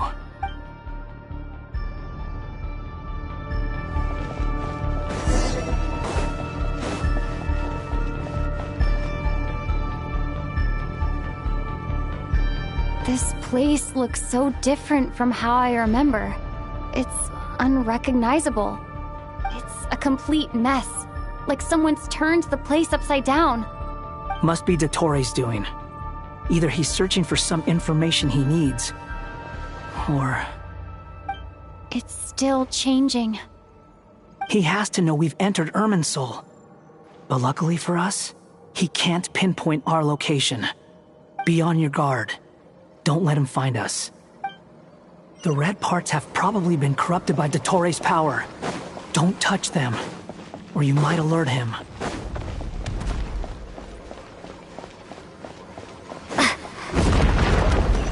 He's looking for us. Tread carefully. That wall could be a problem. Fortunately, it looks breakable. Give it a shot.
Behold!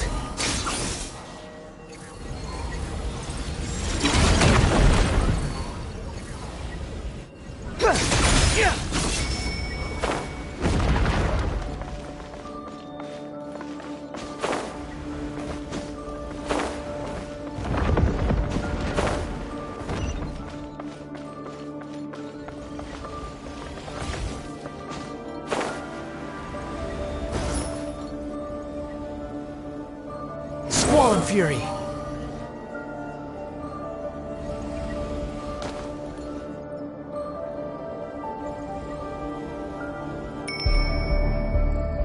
Behold!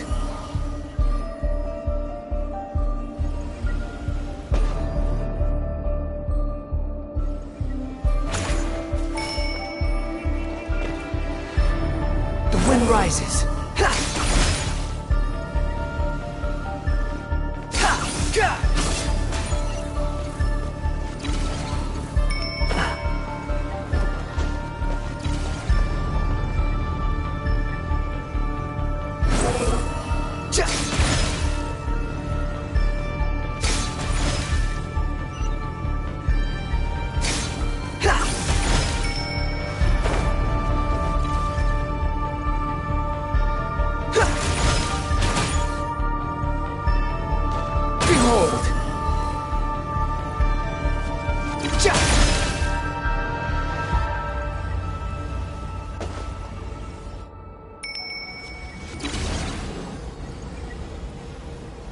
Squall and Fury!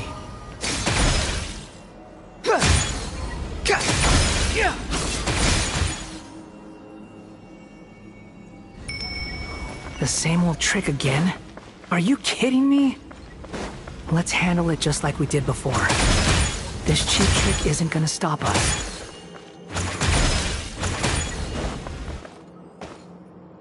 Oh no! It's... A trap! Is that why he's using the same trick over and over again? To get us to lower our guard?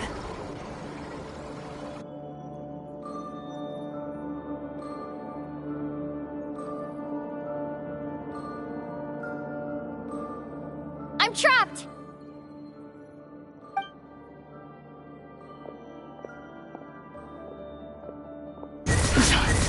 Why won't this thing budge? Hello? Hello? Can you hear me? Nicole? Is that you? Yes, it's me. I'm monitoring your progress from inside the Eternal Oasis, and I have to say, this terminal is simply marvelous. It makes tracking you so much easier. I couldn't see anything at first, but now that you two are inside, I can use your location with support from the terminals to get a partial view of the situation inside Irminsul. It's not the clearest image, but it's better than not being able to help at all. So, here I am. I can't intervene directly, but I can help to guide you out of the jam you're currently in. So please, just follow my lead. Dottore in his current form is a blight upon both Irminsul and the ley lines. Pay attention to your surroundings. There must be sources of his contamination nearby. The corrupted information is his means of manipulating the environment. You must destroy them. Is that one of them? Precisely. Good work. But we're not done yet. Stay close, and let's see if we can find any others like it nearby.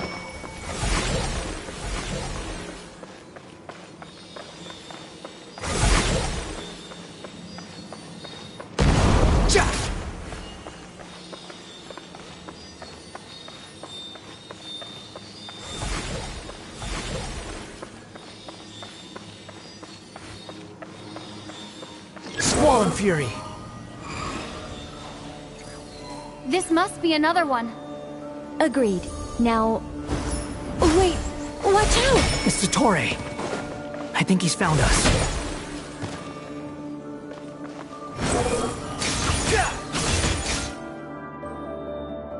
The seal is broken.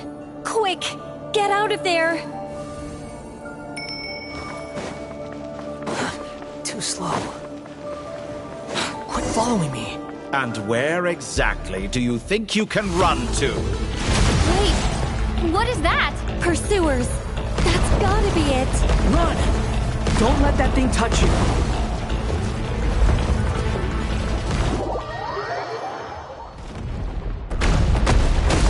And where exactly do you think you can run to? Wait, what is that? Pursuers. That's gotta be it. Run! Don't let that thing touch you. Dodge that attack.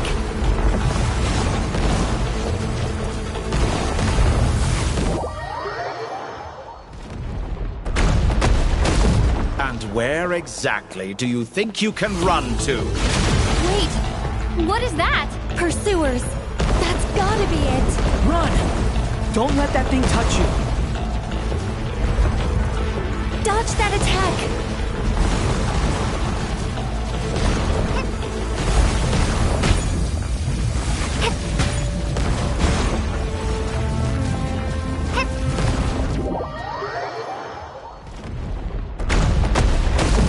And where exactly do you think you can run to? Wait, what is that? Pursuers. That's gotta be it. Run! Don't let that thing touch you. Dodge that attack.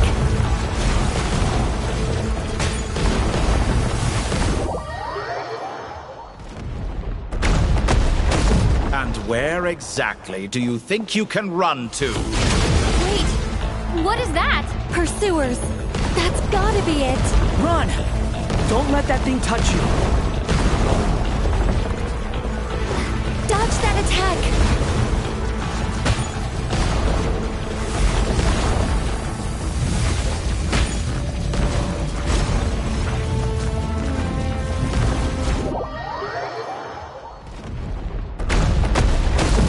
And where exactly do you think you can run to?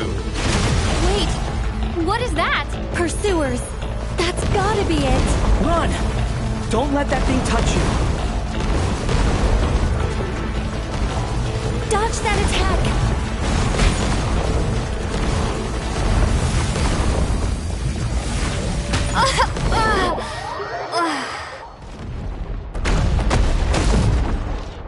And where exactly do you think you can run to? Wait, what is that? Pursuers. That's gotta be it. Run! Don't let that thing touch you. Dodge that attack.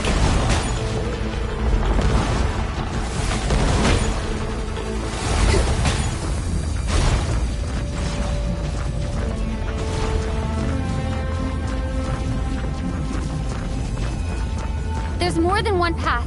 Which way do we go? To the left. Trust me.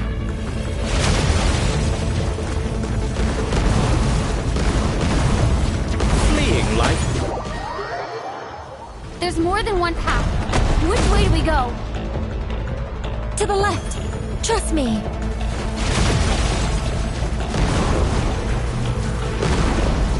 Fleeing like vermin. What a pathetic sight. There's more than one path. Which way do we go?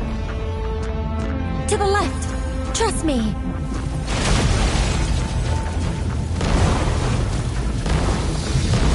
Fleeing like vermin. There's more than one path. Which way do we go? To the left. Trust me.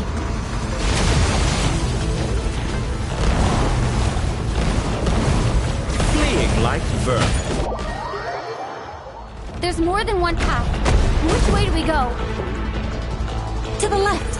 Trust me.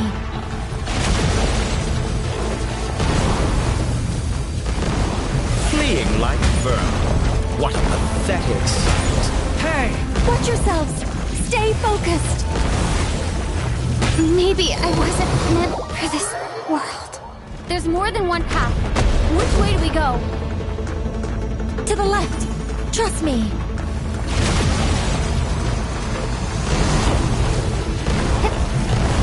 Fleeing like... There's more than one path. Which way do we go? To the left. Trust me.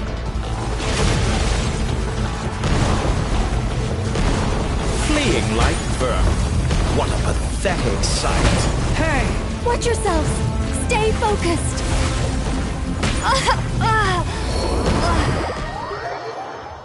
There's more than one path. Which way do we go? To the left! Trust me!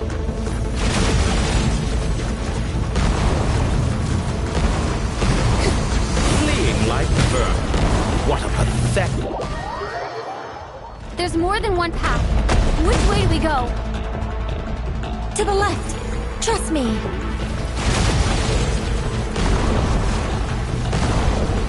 Fleeing like vermin. What a pathetic sight. Hey! Watch yourselves! Stay focused! Everything was futile.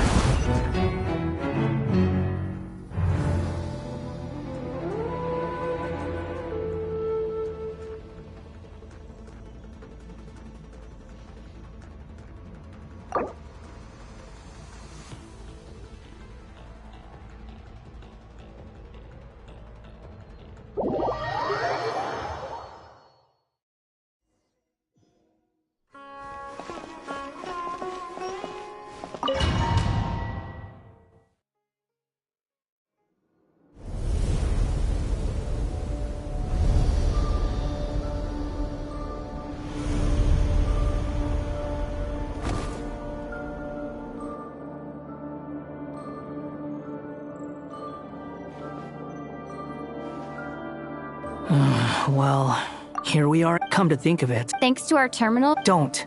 Listen to me. Don't even think about... All right, if you...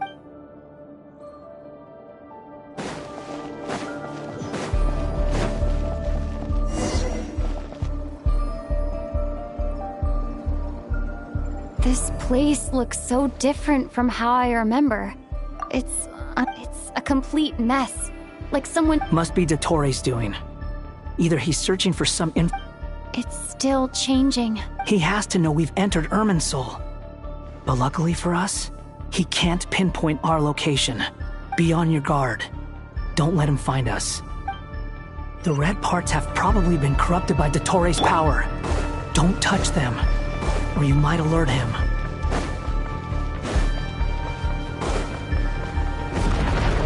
Squall Fury! He's looking for us. Tread carefully. That wall could be a problem. Fortunately, it looks breakable. Give it a shot.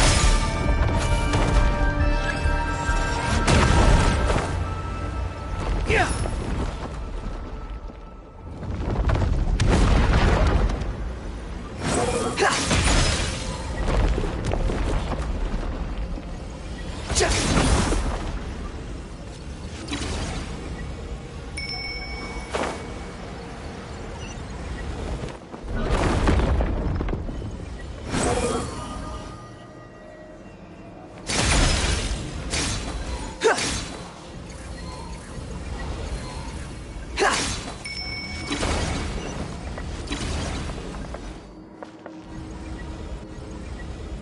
Wind rises.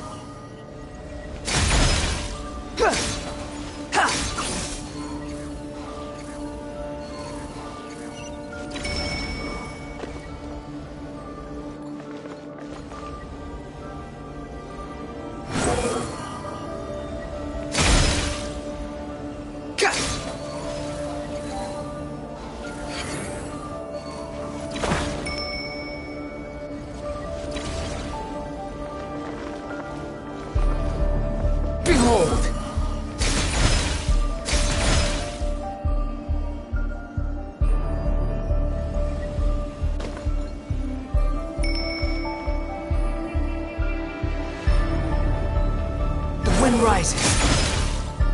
Ja! Ha!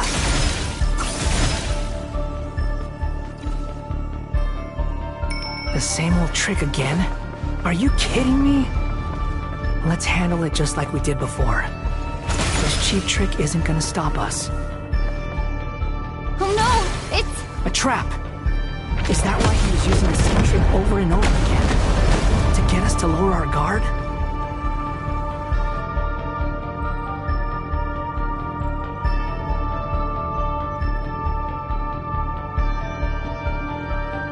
I'm trapped!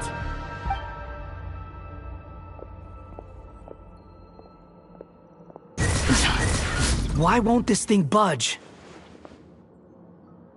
Hello? Hello? Can you hear me? Nicole? Is that you? Yes, it's me. I'm monitoring your progress from inside the Eternal Oasis, and I have to say, this terminal is simply marvelous. It makes tracking you so much easier. I couldn't see anything at first, but now that you two are inside, I can use your location with support from the terminals to get a partial view of the situation inside Irminsul. It's not the clearest image. I can't intervene directly, but I can help to guide you out of the jam you're currently in. Dottore in his current form is a blight upon both Irminsul and the ley lines. Pay attention to your surroundings. There must be sources of his contamination. Is that one of them? Precise, good work. But we're not done yet. Stay close, and let's see if we can find any others like it nearby.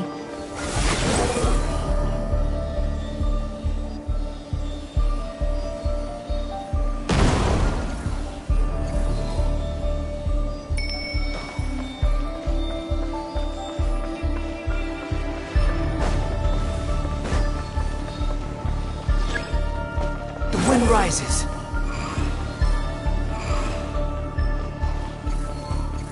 This must be another one.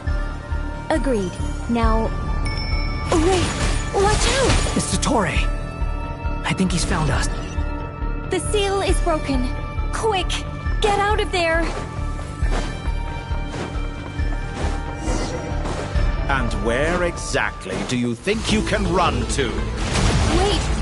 What is that? Pursuers. That's gotta be it. Run! Don't let that thing touch you. Dodge that attack!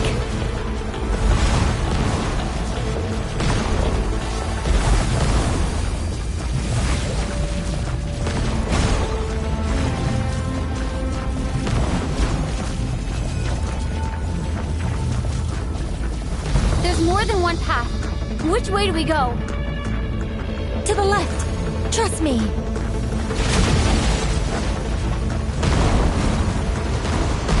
Fleeing like vermin. What a pathetic sight. Hey! Watch yourselves. Stay focused.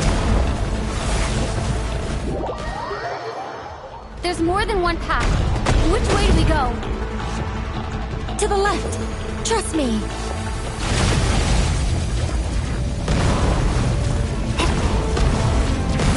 Like There's more than one path.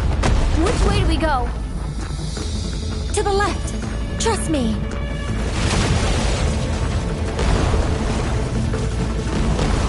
Fleeing like vermin. What a pathetic sight. Hey! Watch yourselves. Stay focused. Maybe I wasn't meant for this world. There's more than one path. Which way do we go? To the left. Trust me. Fleeing like vermin. What a pathetic sight. Hey! Watch yourselves. Stay focused. There's a cliff ahead. Jump! More of those corruption sources. Destroy them as you did before, and open the exit as quickly as possible. They're relentless. Is he trying to wear us down? You'll just have to destroy these too. I think the pursuit is over. Hard to say. Stay alert.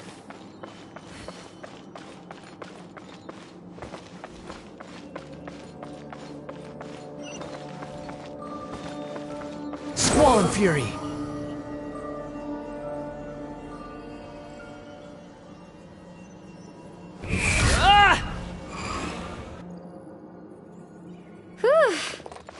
I think we've made it to relative safety.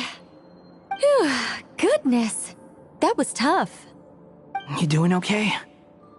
I'll be fine. Don't worry.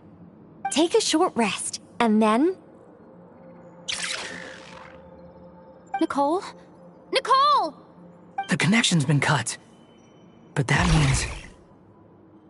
Look at you supporting one another. How very touching.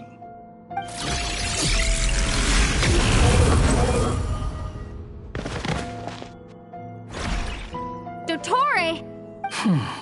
Took you long enough to find us. You're more useless than I thought. Oh, really? I think I deserve a little more credit for my methods than that. Rather than hunting you down, I chose to let you roam free. I indulged your presumption that I was unable to track your movements, played along with your clever little plan. Fleeing is for animals, but I rather enjoy watching you flee.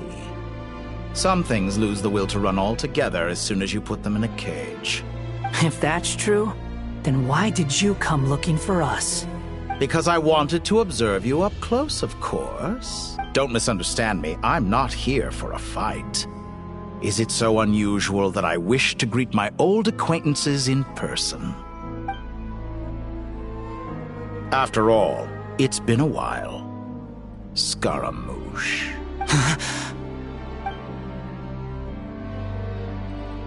Why are you so afraid?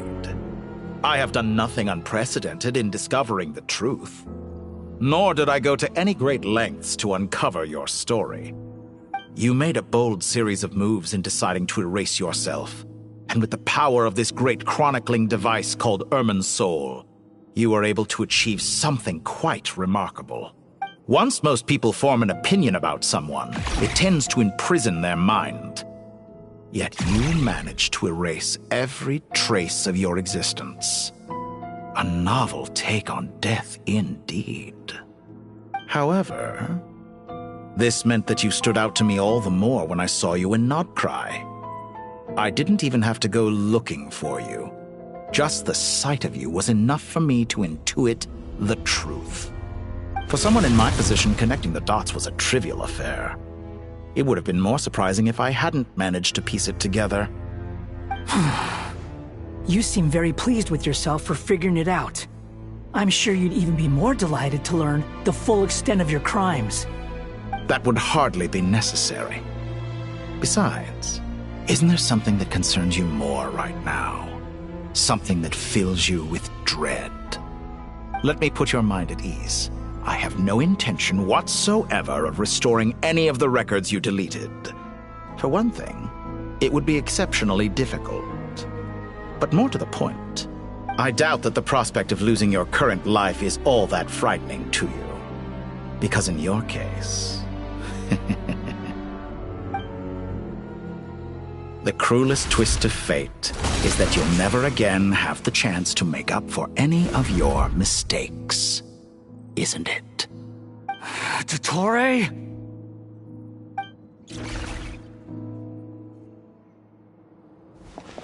All here shall bend to my will. Behold!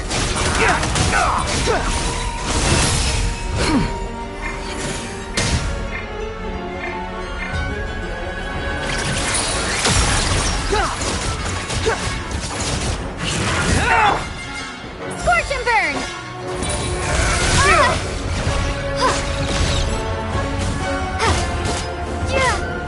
I'm afraid you'll need to do better than that to take me down. I expected you to have grown stronger. Ah, how foolish of me. I forgot that you lack any means to increase your power.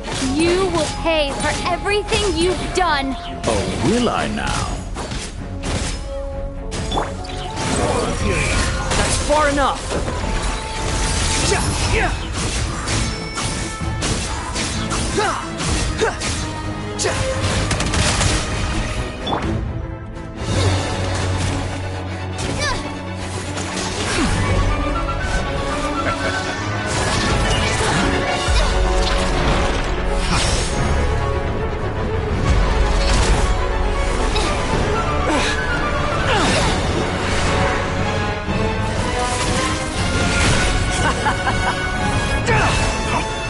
Does the prospect of death amuse you? I could ask you the same question! I'll distract Dottore. You focus on the mission. Got it.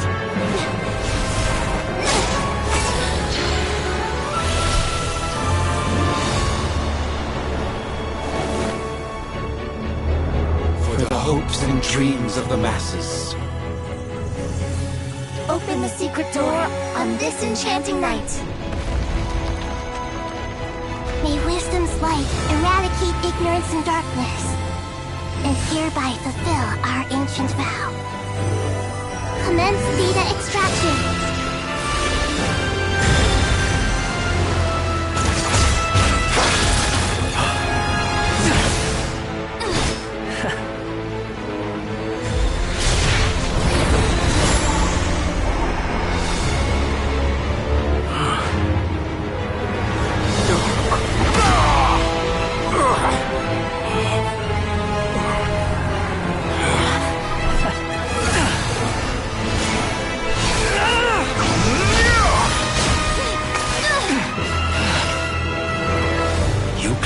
Outdated ideals and stand in the way of progress.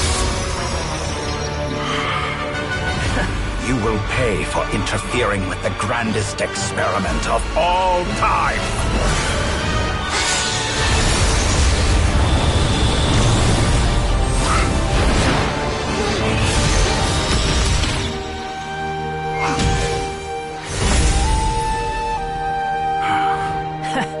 Good timing. Dottore, as clever as you are, you fail to understand wisdom. Wisdom takes many forms, but the path you have chosen eschews them all. Huh.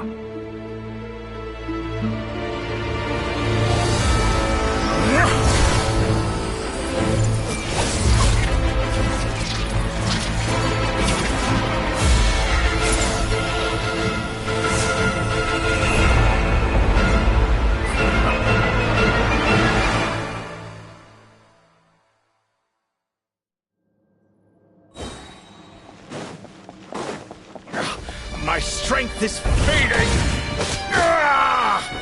Since you are within Irminsul, it stands to reason that any power you wield comes from it. You're extracting the information from Irminsul, just to strip me of my power. I will find his weakness.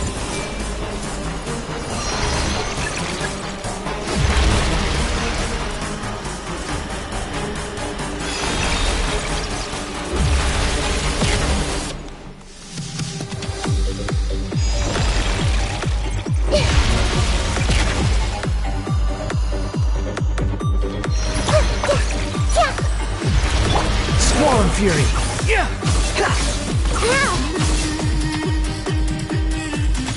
I admire your attempt to introduce a new barrier, but it's nowhere near enough!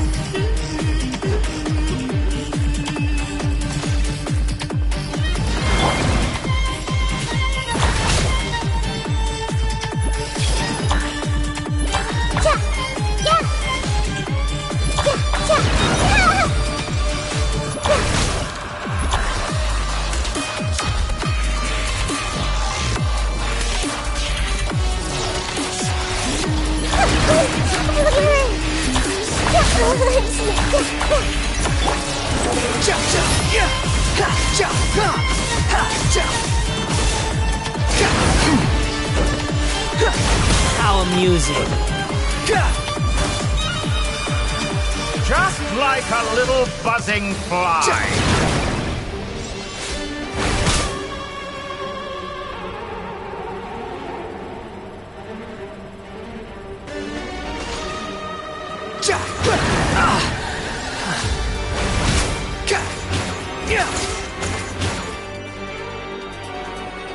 Just like a little buzzing fly.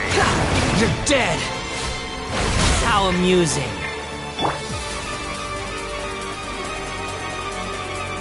Scorch and Just burn! like a little buzzing fly.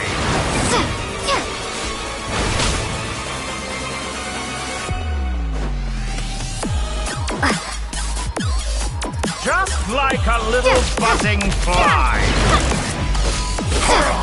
A petty trick.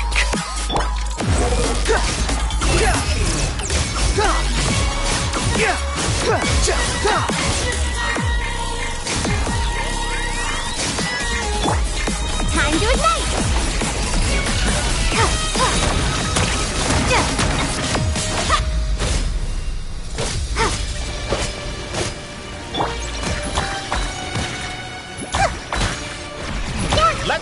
Try this. Muso no Hitotachi!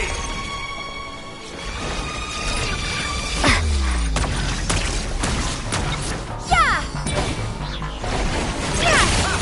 You won't just... You're so close! Just hold on a little longer. I'll hold him up. Traveler, Hat Guy, the rest is up to you. We certainly have a knack for surprising each other, don't we? I'm just getting started. It's time! Say your prayers! Stay on the offensive, but watch your back.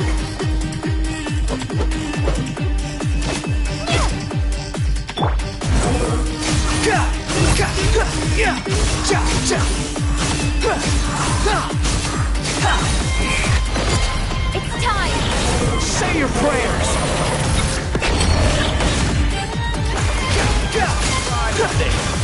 Muso no Hitotachi!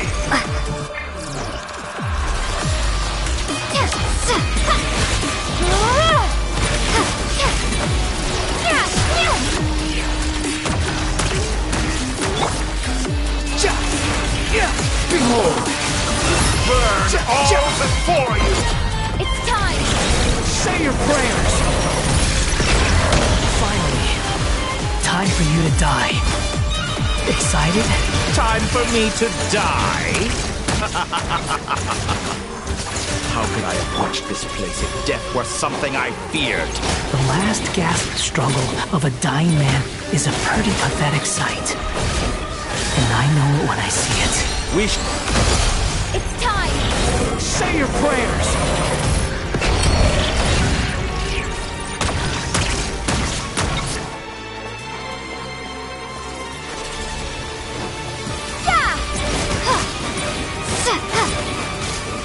The wind rises. Before you!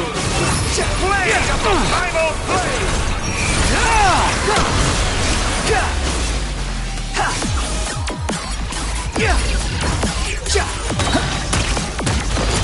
It's time! Say your prayers!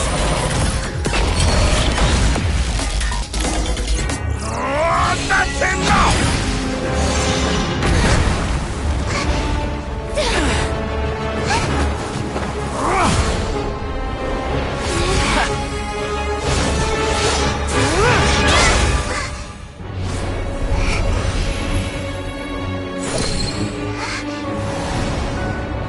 It's all yours. Do with it as you see fit.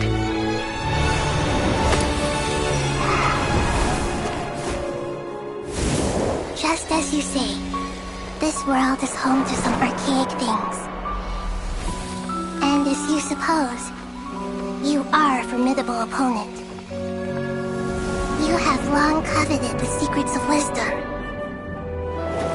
So now, I will demonstrate true wisdom in action.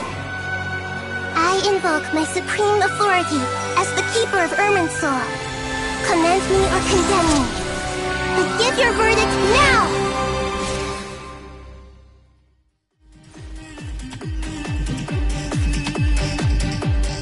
Blessed One of Wisdom, Mahakusaladhama, are you certain that you wish to exercise your authority to destroy Irminsul? It represents both your roots and your finest accomplishments. You truly intend to abandon the very thing you have always fought for? This is my decision. Irminsul has been corrupted beyond redemption. Irminsul is the original tree of Teyvat. It is the means by which the heavenly principles maintains fate itself. The 7 Archons should honor and revere it, for their authority was bestowed upon them by the heavenly principles. It is precisely because I honor and revere it that I fight for the humanity it exists to protect. Wisdom is knowing how to weigh the options and make the right decision. If you truly care about the fortunes of this world, then it is me you should seek to preserve. Planting a seed begins the chain of cause and effect. Since you have become a great tree yourself, the loss of another tree be anything to fear. Till we meet again, Lord of Dendro.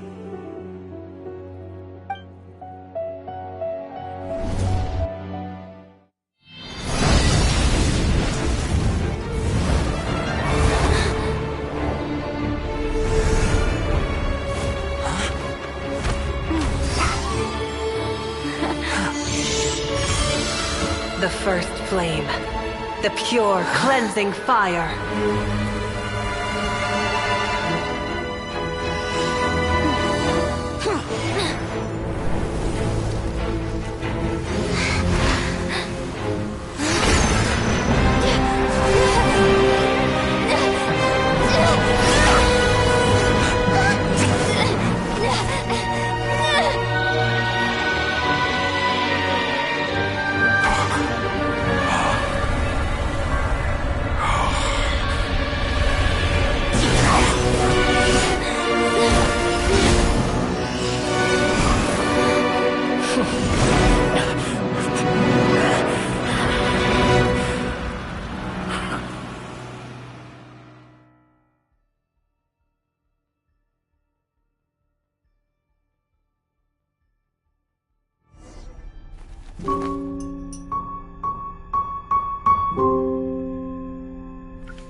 Shall we?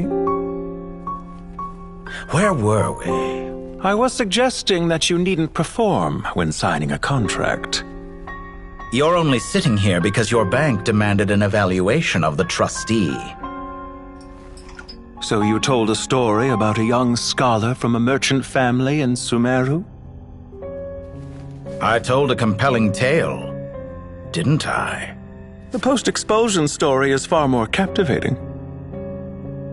The human experiments or the elixir of immortality? The part where you die. Ah, yes. My favorite part.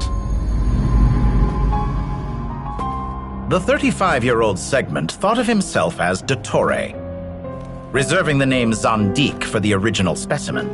Of all the Segments, he was the most selfish. After his expulsion, Dottore searched for a new direction. He joined the Fatui, studied Elazar in great depth, secured resources. He was rather fortunate in his career. Zandik turned to Conrian technology and successfully created his segments. But this was not immortality. Even with backup segments, his body would still age. Still, thanks to Snezhnaya, Zandik found the ideal base for his experiments.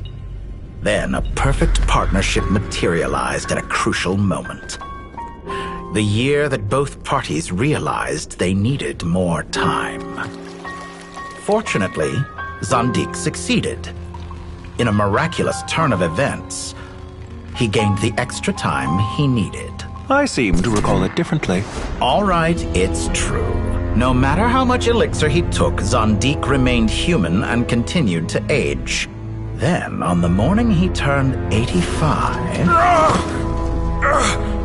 Help me up! Call for help! Surely he would be rescued, Zandik thought. But to his surprise, no one helped him. Zandik was too selfish for that. Don't forget, you're one of us. Yes, and we're all waiting. Waiting for me to die.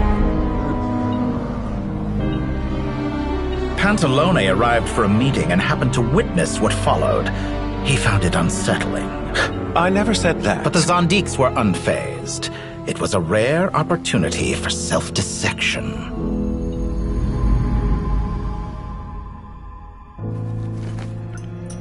What does all that have to do with you depositing your data at Northland Bank? It has made me cherish my time in this world all the more. Fair enough. So you do have a sense of self-preservation.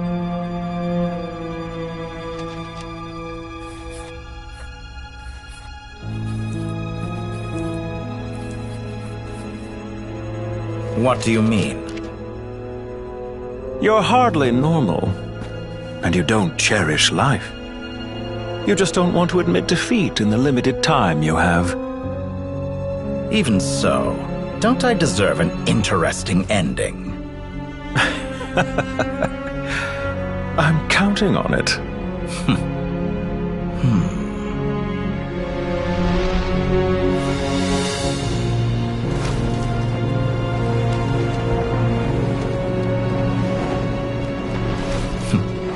If nothing else, I expect my funeral will be a grand affair indeed.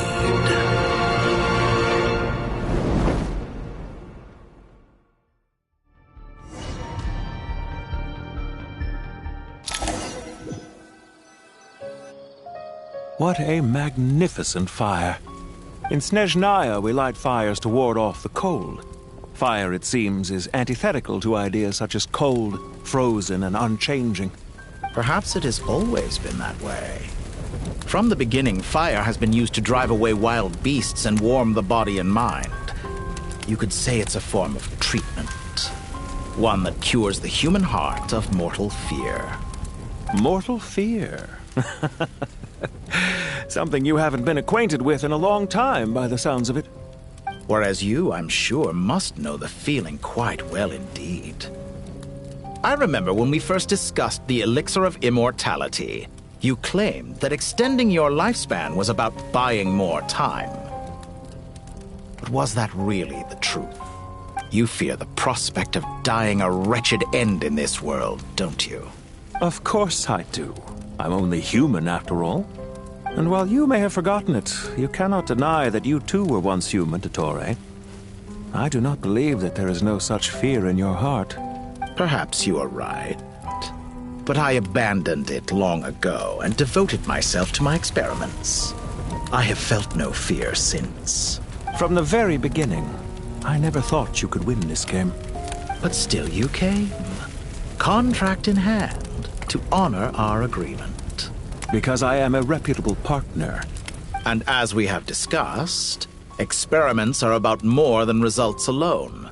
The process is equally important. I have come here and completed my creation, and I do not regret my decision. I'm afraid your journey ends here. After I die, there will be no one to make the elixir of immortality, and your remaining stock will only last a few more years. How then will you prove that you didn't perish in this incident alongside everyone else? When I feel optimistic about market environments, I never forcibly adjust them. They have their own direction. And I myself am one such environment. I have been quite particular about many things in my life. But where the manner of my death is concerned, I choose not to be. You make yourself sound so magnanimous. Oh, but I am. And I hope you will be too. It may have been a long time since anyone told you this, Dottore, but I recognize that you are a truly rare talent. Ha! I can see it. The experiment in blasphemy that I've been performing all this time. It has been a long process, and I do not care about the results as much as people might imagine. If the very goal of your experiment was to explore infinite possibilities, then there was never any reason for it to end. Indeed. Yet now, the experiment has officially drawn to a close. What should I call you? Zandik? Or do you prefer Dottore? Suit yourself. Goodbye, Feofan. This time, that's what it truly is. And don't I know it? Goodbye, Zandik.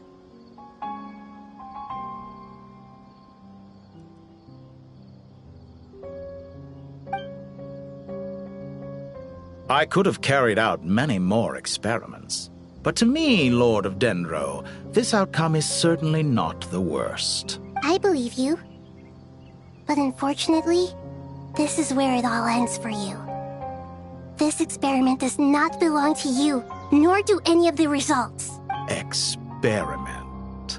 It sounds like you're trying to outdo me in my own field. Wisdom is conveying information in terms that people can clearly understand. You know exactly what I mean. Indeed. I can see no further outcomes. Ha!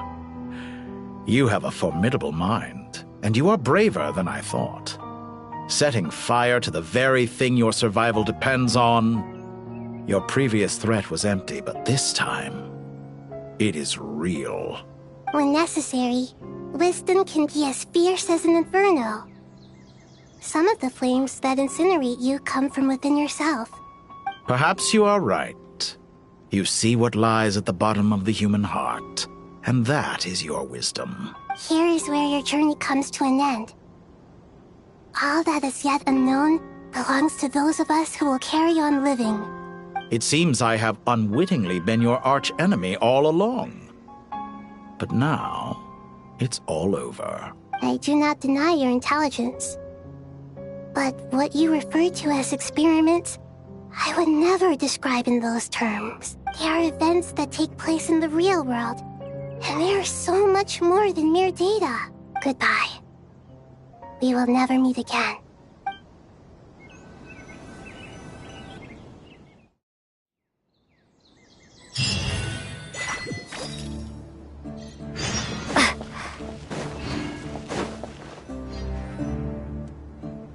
Well, that's the last of them.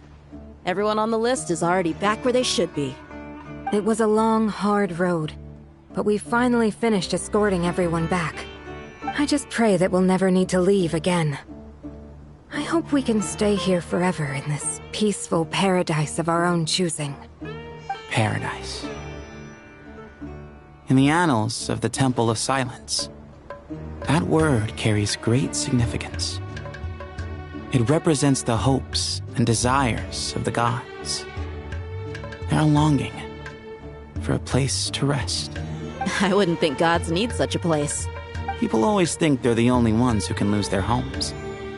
They forget that gods too need a place to reside.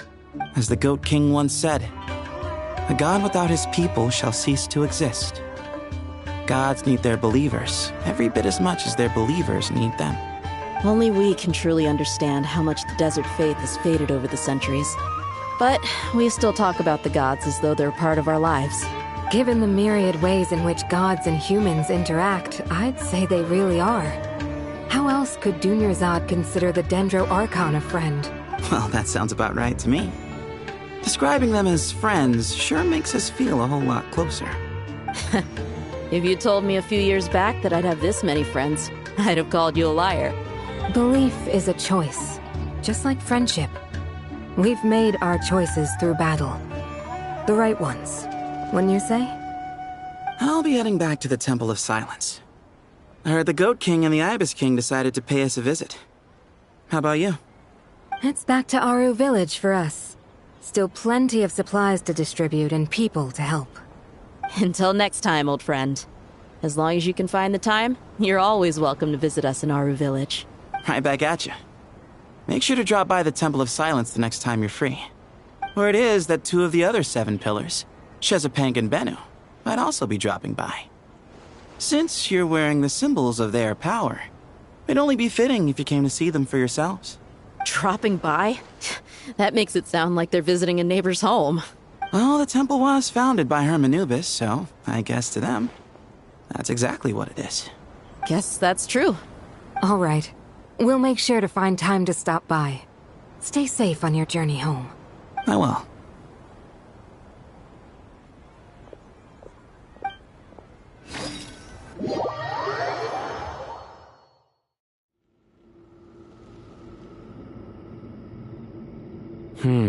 You do have a point. See? Retirement has always been a problem, especially for old-timers like us who've been locked away all these years. You finally step out into the light, and bam! You're face to face with a whole different world. Naturally. What do you think, Layla? Huh? Why would you think to ask me? How could I possibly be qualified to decide where the servants of King Deshret should live? Sorry if my question was unclear. Do you think their statues will stand out too much if we place them here? Hey, I never agreed to this. How could we possibly allow our statues to be left in Hermanubis' home? That would be like breaking into someone's house, then pretending it belonged to you in the first place. Different beliefs can coexist. We still need to respect one another. By which you mean, you two plan to stay at the Temple of Silence, for a while at least. But you have no intention of relocating your statues here. So, you see this as sort of a family visit? Is that correct? Family. You could say that. In a sense, Hermanubis would view this as his home. Just look at this place. Magnificent, is it not? The sad truth is, in the past, all three of us invested so much into misguided ventures. We failed to build what we should have, and wasted so much time instead. And what do you mean by that? I mean that for the most part, time spent associating with the likes of Sobek, and, let's say, Thoth, might reasonably be considered wasted. Why does that not surprise me? Go on. Anyway, given how much time we'll all be spending together, I'd say that the bonds we built will end up proving to have been a sound investment. Once Sethos, the current leader of the Temple of Silence, returns, you can discuss the matter of staying here with him. But judging by the expressions of everyone here, I imagine you'll receive a very warm welcome. This sacred ground houses untold knowledge, after all. What better place for the servants of King Deshret to appear in the mortal world? How about we share a meal together first? I imagine it's been many years since you last tasted fresh food. Oh, that sounds wonderful! After so many hundreds of years, I can only surmise that desert cuisine has become a lot more varied. Are we having a get-together?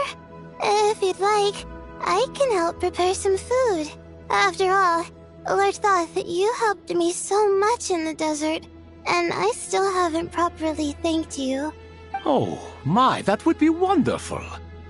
I'm touched that you still remember. How the times have changed. To the people of today, it seems the Ibis King has become a kind and passionate god. And you, Mr. Herreshoff? What kind of god do you wish to be? To be honest, I haven't given it much thought. How about you, Dendro Archon? Do you have any hopes for your future? Me? I'm very happy with my current life. Forgive my bluntness, but you do not seem to derive your authority from majesty and might, like Lord Al-Ahmar. Clearly your approach has its advantages, but also its dangers, don't you think? I do, but projecting a majestic front doesn't really suit me. Besides, my relationship with others isn't simply one of a god and her people. Not putting on airs might earn you more adoration. Exactly. Besides, I really like parties where everyone brings their own food, and we all come together to share. You should join us. I'm sure you'll find it fun. Last time when we got together for a picnic near the Avidia Forest, it was quite the occasion. Seeing as you're already here, how about we hold the next one in the desert? Can we do that? Wouldn't Tainari have to transport a ton of drinking water? Don't worry, I can help out. Layla, would you like to join us next time? Me? Sure. The more the merrier. That way we... Don't take this the wrong way. I just think you should know. When it comes to passing the time, chess is more our thing. In that case, Dendro Archon, what do you say? If I were to compete against you, I can't say with certainty I'd win, but I certainly wouldn't mind giving it a shot. Where's Sobek? I'm sure he'd be good for a few rounds. Cards, cards, cards! I'll always prefer chess. I wonder what variant of chess we're talking here. Mr. Thoth, is there some sort of astrological significance to this game? Oh, I'm glad you brought that up. As long as the leader of the Temple of Silence agrees, we can search Hermanubis' place for books to teach you how to play.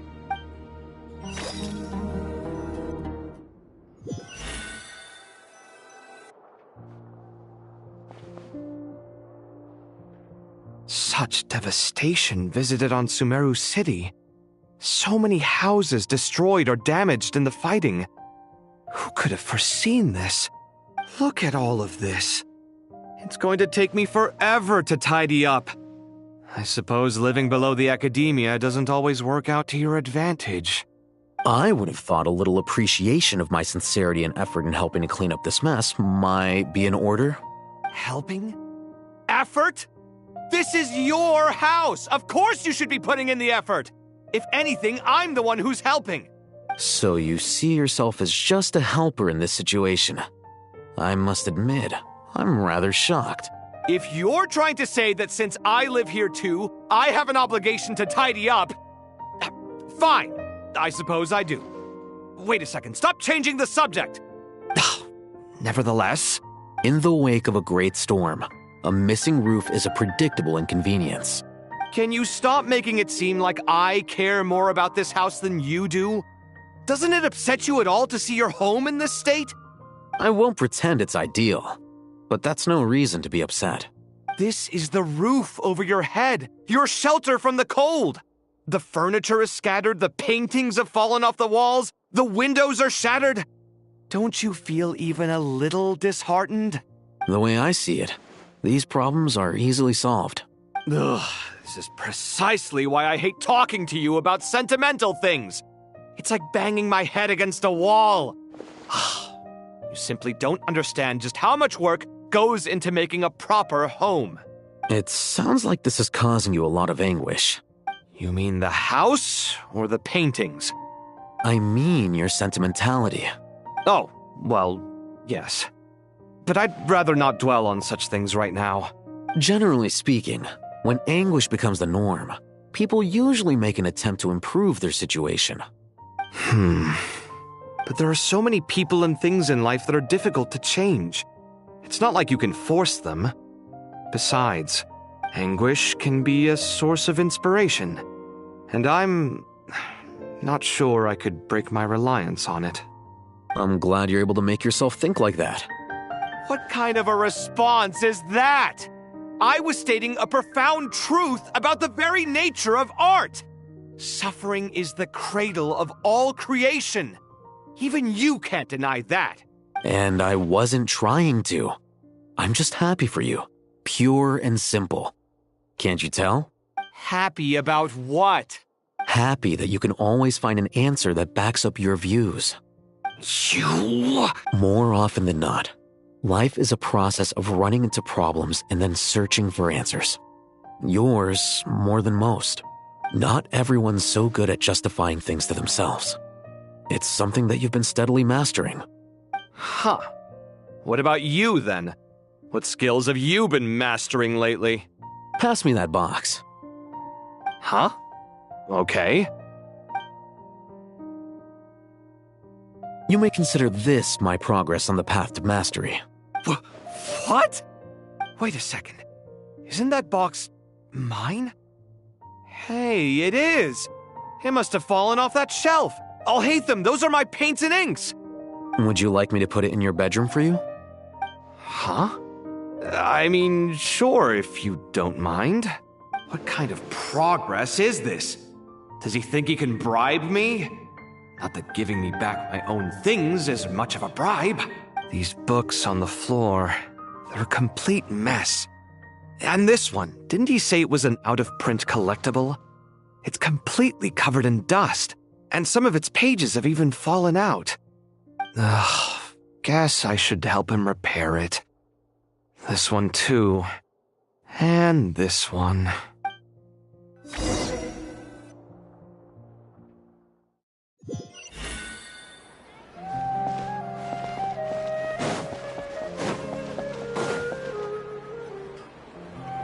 Local subterbeasts, imported goods, such a bright future ahead. I can picture the Mora just rolling in. You do realize you sound like a choking cow? It's called being imposing. Can't you feel it? Are you not intimidated? Oh, I'm positively shaking in my sandals. What commands do you have for me, oh mighty Lord Sangamabe? You've got a lot of nerve, Nefer. You went and told Candace and the others everything, didn't you? Seriously, do you have any idea how differently they see me now? Surely that's a good thing. I presume they're more disposed to actually like you now, maybe even view you as a friend. You traded my secret for sympathy! Thanks to you, I've lost every last shred of my mercantile majesty. How am I supposed to make anyone think I'm a big, scary investor now? The dark days of Lord Sangamabe are behind you. Why not take this chance to make a few honest friends? Speaking of friends, since when did the notorious Lady Nefer gain such an admiration for holier-than-thou types? A moon chanter here, an angel there? Who'd have thought it? A coming together of fates, nothing more. No need to throw around accusations of admiration. Forget it. You're right about one thing at least. Making friends is never a bad thing for a merchant. Still, I really took a loss this time.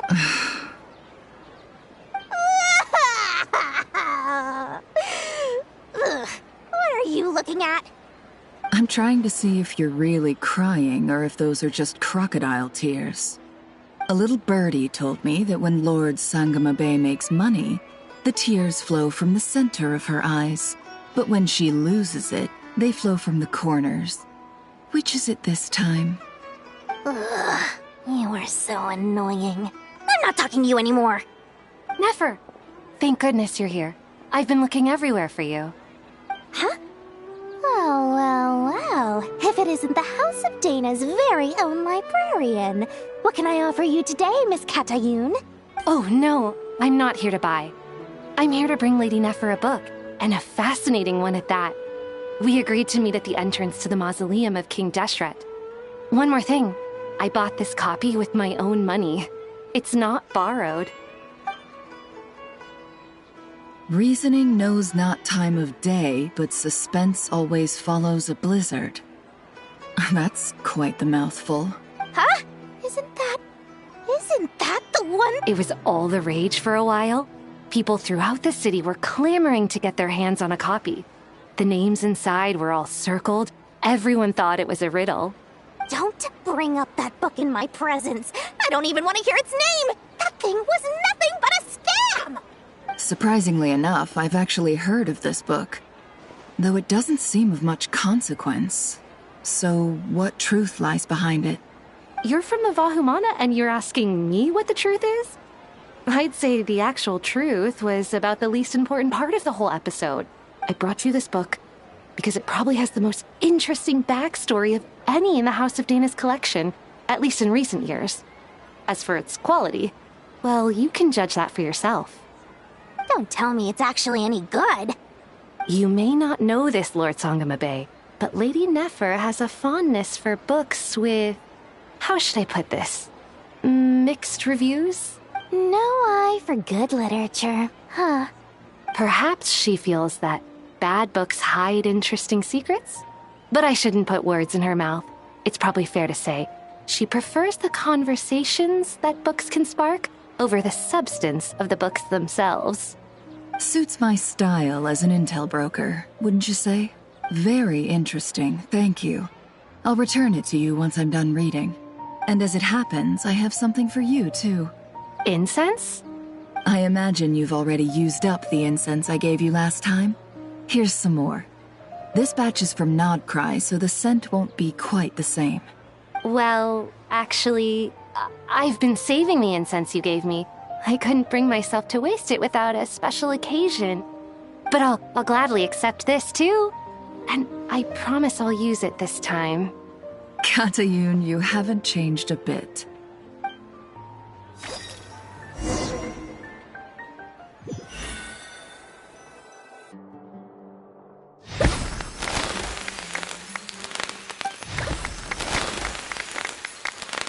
Congratulations, Kale. Well done, Kale. After studying for so long, You've finally become a full-fledged ranger. Sure hasn't been easy for you, huh? This really is fantastic news. All grown up. No longer a trainee, but an official forest ranger. Oh, the next step is to secure tenure in the academia. Thanks, everyone. It's true. I'm an official forest ranger now. Master Tainari, thank you for your guidance and support. I wish Mr. Sino were here so I could thank him too. Sino had a matter to attend to at the Temple of Silence. I don't imagine he'll be back for some time. But don't worry, we can celebrate together once he's finished. I'm afraid the party will have to wait. Kale still has some matters to attend to first. Kale? Is everything all right? No, it's not what you think. There's nothing wrong with my health. I just have a few things I need to deal with. I've made plans with the Traveler and Paimon to visit Mondstadt. Master Tainari and Mr. Sino will be accompanying us too. Well, that's a relief. Let's get together when everyone's back. I'm sure you'll be doing even better by then. Of course. I have a feeling you're right.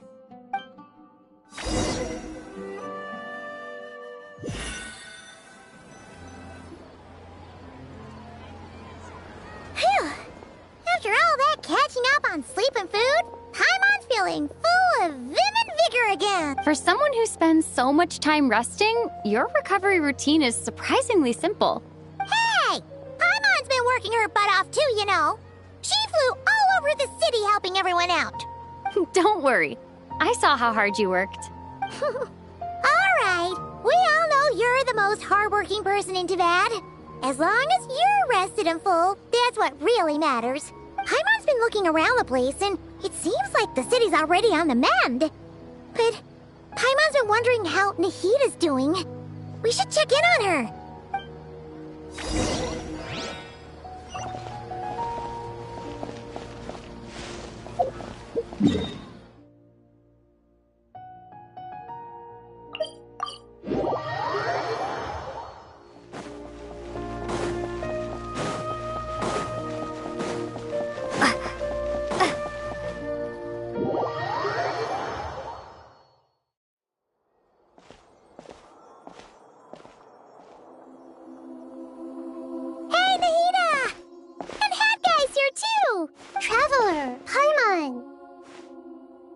What's going on here? Nothing much. Nahida was just expressing concern for my physical and mental well-being. Oh, the Traveler told Paimon all about that. We've both been very worried about you. Are you feeling alright? You make it sound like I'm on the brink of some kind of breakdown. Truth is, I'm doing much better than you might imagine. If we can just get to the bottom of Dottoro's intentions, we can minimize his negative influence. That's the sort of thing I excel at. Just listen to that newfound optimism. It seems like having you enroll in the Vahumana was a truly inspired move. I can really see the positive influence. Observe, a classic Sumeru specialty. Chalking everything up to education and learning. To be honest, even I can sense the change in you. Everything Dottori said to you was a way to manipulate your mind. Fortunately, you're no longer under his sway. Can someone as old as me really continue to grow? If it helps, just think of yourself as a late bloomer. It's all a matter of phrasing, and it comes down to what standards you measure yourself by. For a puppet, developing at such an age is perfectly normal. But if you choose to call yourself a late bloomer, it sounds more like you consider yourself human. However you see yourself, well done. All right, I see what you mean. Anyway, what's your next step? What else can I do but complete my current courses? Everything else can wait. Anyway, that's enough chit-chat. There are still things in the city I need to help out with. I'll be heading there now.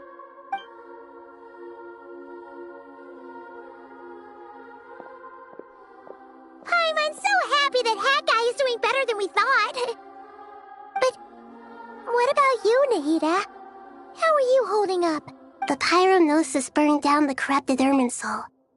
The flames blazed for 7 days and 7 nights before they finally subsided. All that was left were the parts underground.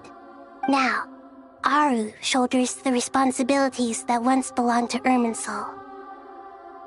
The situation was contained before it got out of hand, so Tevat's most vital information has largely been preserved. Irminsul has a strong influence over you, doesn't it? How will you cope now that it's gone? There is no need to worry. Thanks to Nicole's extraordinary talents, my connection to Irminsul has been severed and transposed onto Aru. Angels can do things like that? They can. Such abilities are precisely what makes them so powerful. The goddess of flowers, Nabu Malikata, once claimed that she too could perform feats beyond the reach of mere mortals. In my eyes, much of what she went on to achieve reached such transcendent levels. Her and Nicole really are both fascinating and magnificent. So, does that mean your situation is stable now? Correct. Just imagine that Aru has become the new Irminsul, and the essence of my existence has been bound to it. The wisdom of Sumeru has ultimately converged into a single, unified entity. Should we ascribe this all to fate, or is it merely fortune? Whatever it is, the important thing is that you're okay, Nahida. Dendro Archon, Lesser Lord Kusanali. Oh, thank goodness you're here. Greetings, Traveler and Paimon. Sir Nevis, do you have something urgent to say? Yes, there's something I need to report. We've received a message from Snezhnaya.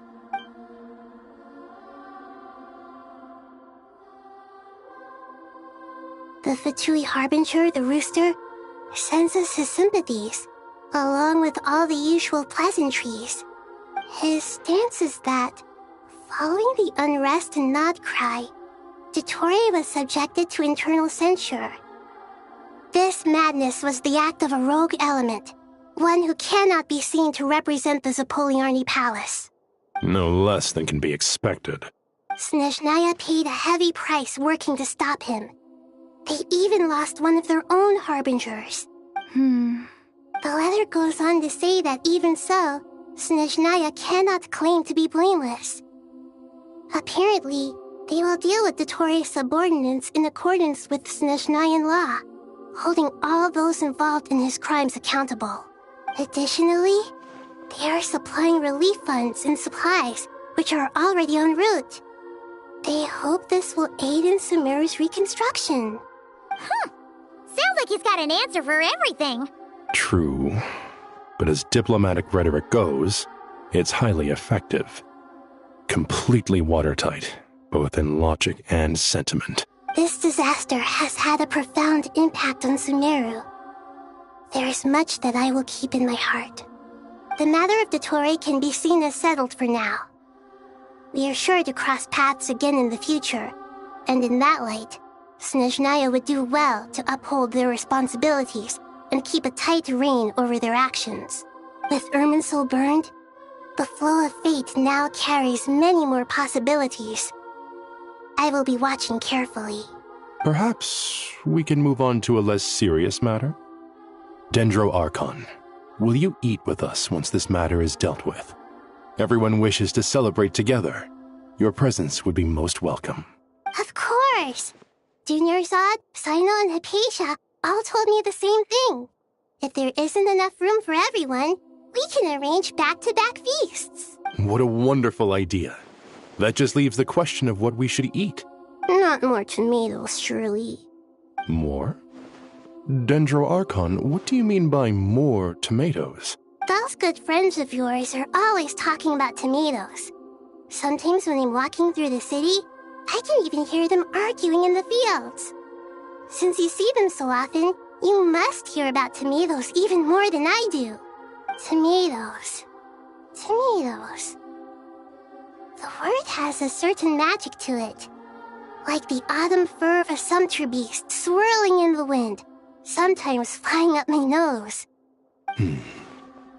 Tomatoes. What can we make with tomatoes? Take your time, there's no need to rush.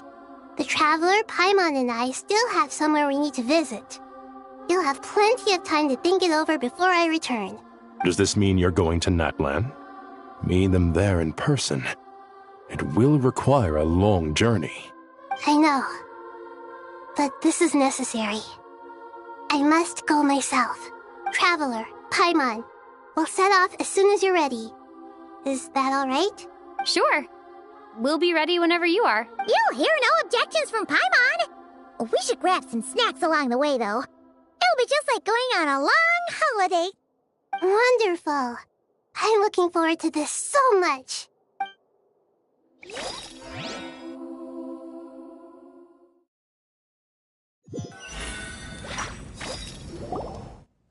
Natlan is such a lively place. It's super cheerful and positive, too. I can see that. There are people outside exercising at all hours. Such a healthy way of life. You came. Welcome, welcome. You must be hungry from your journey. Would you like something to eat? Oh, thanks, but no thanks. We've been eating the whole way here. We had a mushroom platter, sap's meat stew, butter braised chicken, hot sour pudding. Paimon's positively stuffed. All right. No need for all that detail. I'm starting to get hungry myself. Maybe later then. We can wait till everyone's got an appetite. Then I'll head out for a meal together. Sounds like a plan. Let's find somewhere to sit down.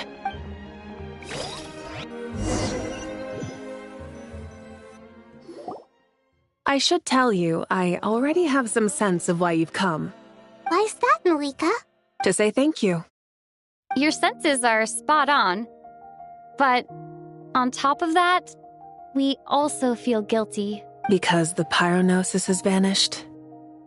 I sensed its loss.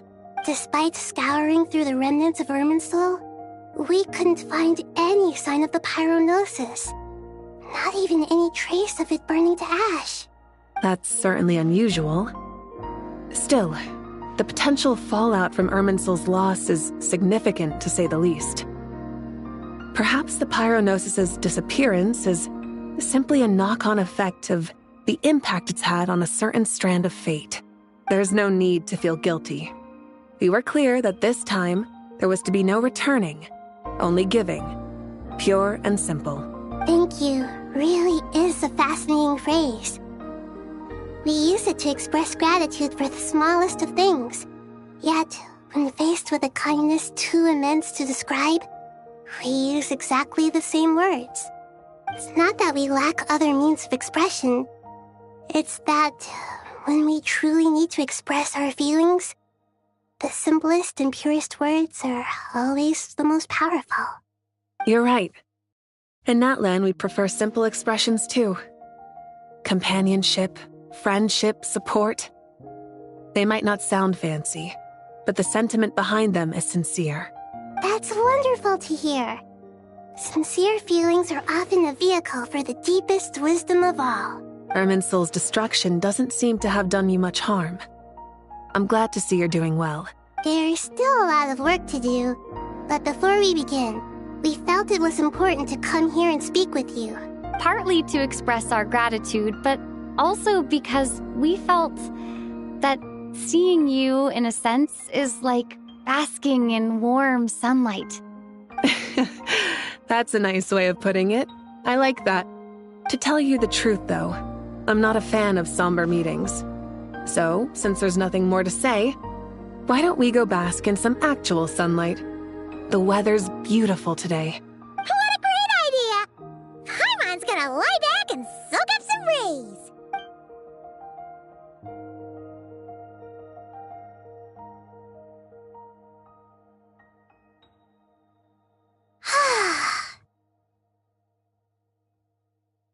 In that case, I think I'll lie down for a bit too before we head to our next stop.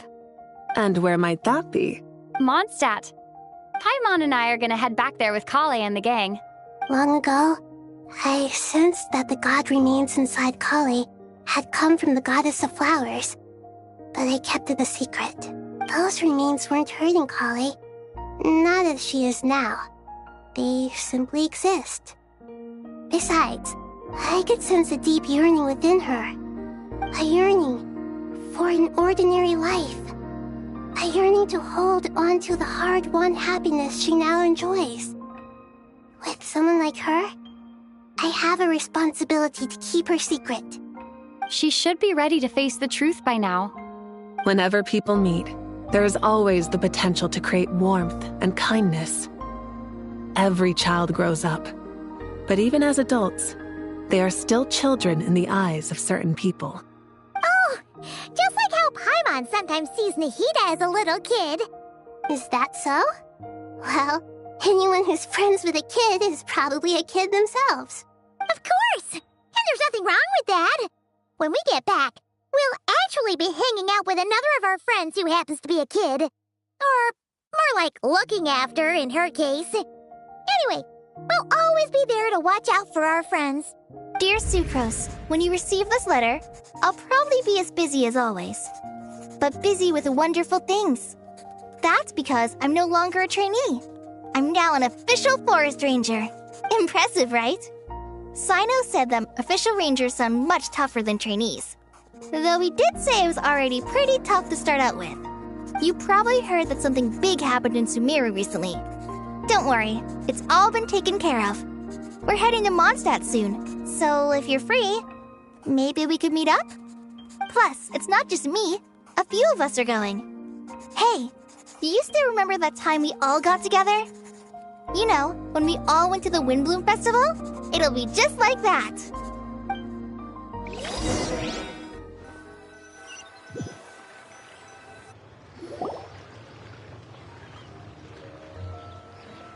Dainari, is that... Don't you say it! Is that the great Vayuvyastra? Behold, the great Vayuvyastra, General Mahamatra. How times have changed. I wasn't expecting you to beat me to the punchline.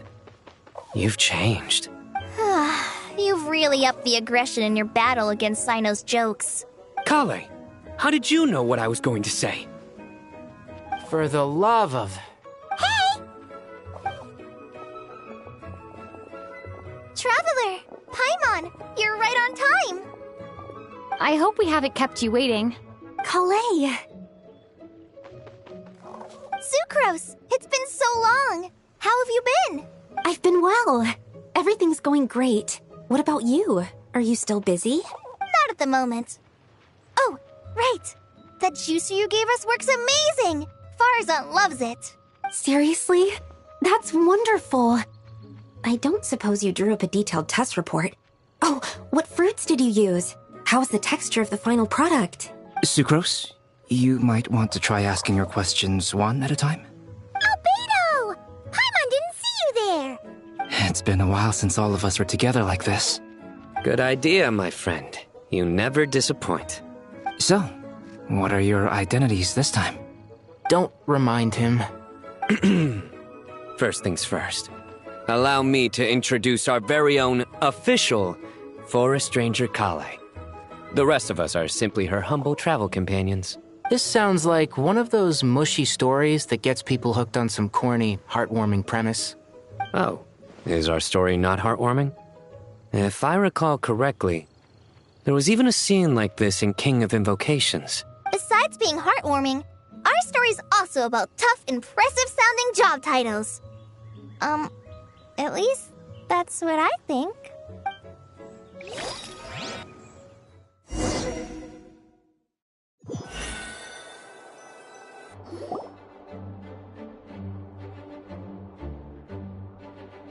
Oh, you're here already?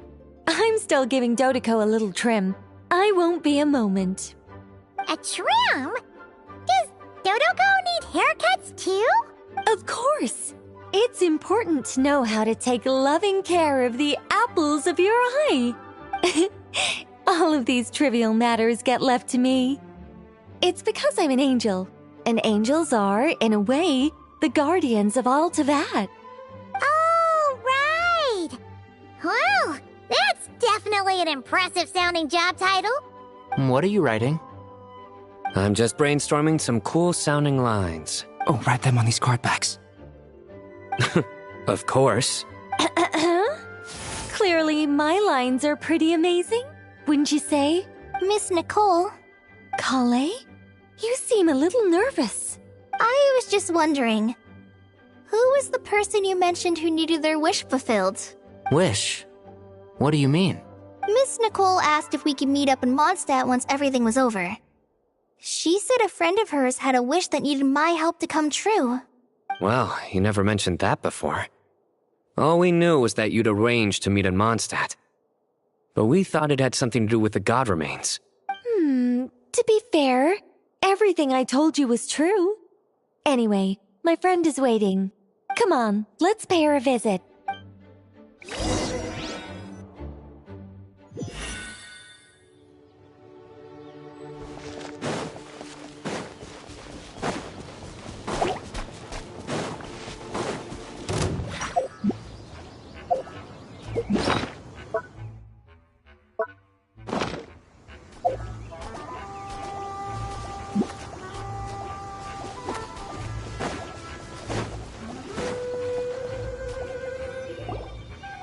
Huh?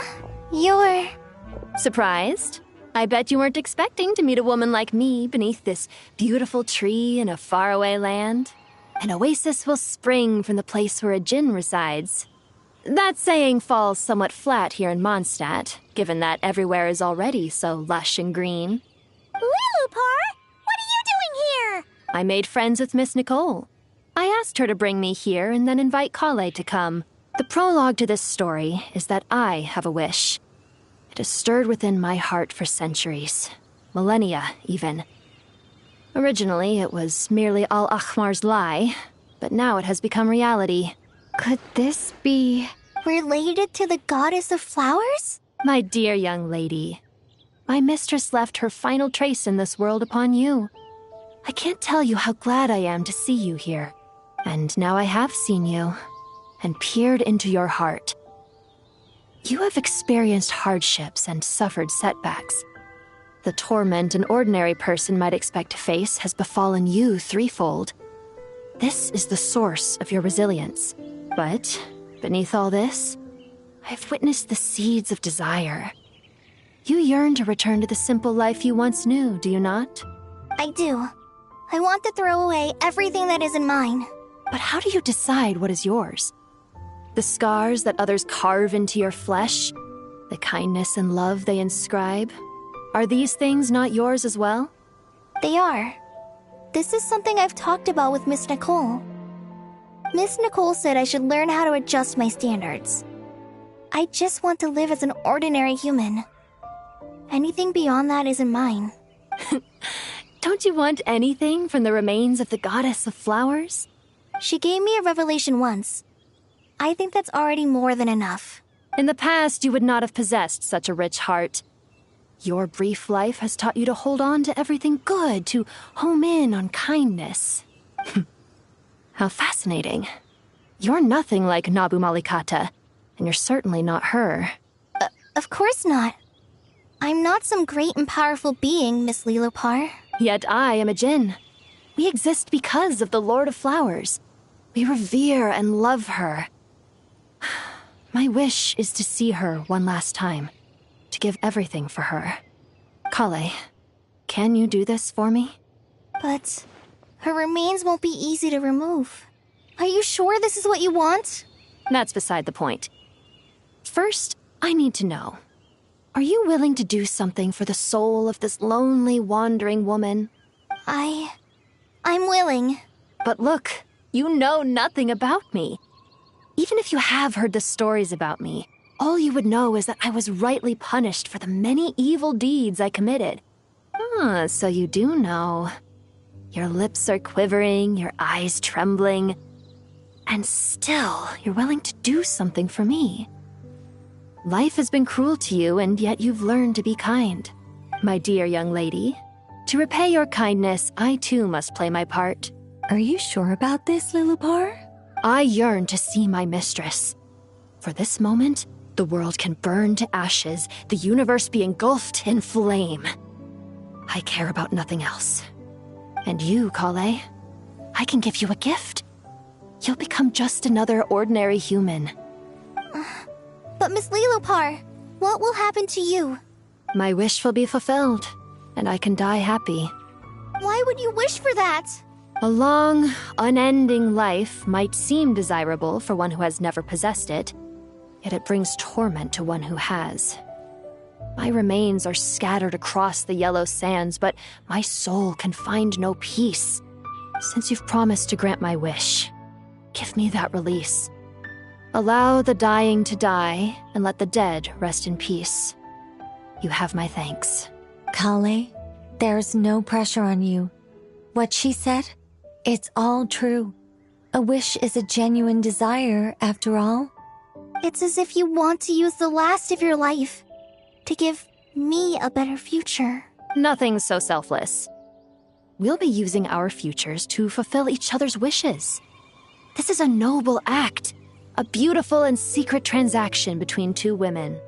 I understand. Miss Lilopar, I'm ready. Close your eyes, Kale. Then open your soul. From there, I will embrace my mistress. The downpour of flowers is your touch. Like returning to the very beginning. Like surrendering to your grace, my mistress. People say that devotion is beautiful, yet filled with pain. How foolish of them. For me, devotion is beautiful, pure and painless. Devotion is my love. Thank you.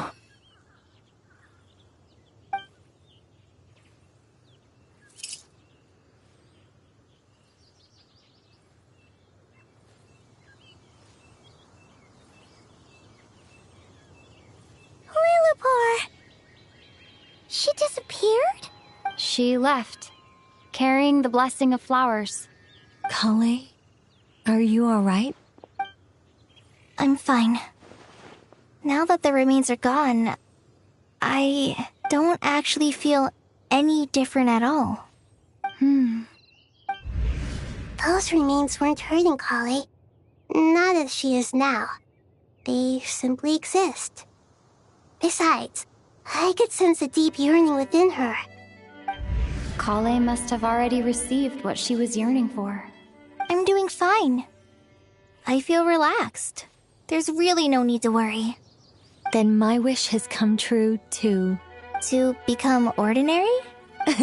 That's just one of my wishes. Actually, I have a few more. For instance, I want to protect the people I meet and help them find happiness. That sort of thing. So between Miss Lilopar and me, you fulfilled 2 wishes already, and protected 2 people. Wonderful, isn't it?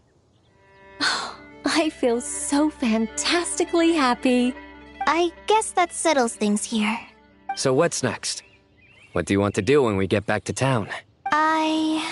Kalei, look who I've brought to see you. Hey, Kalei!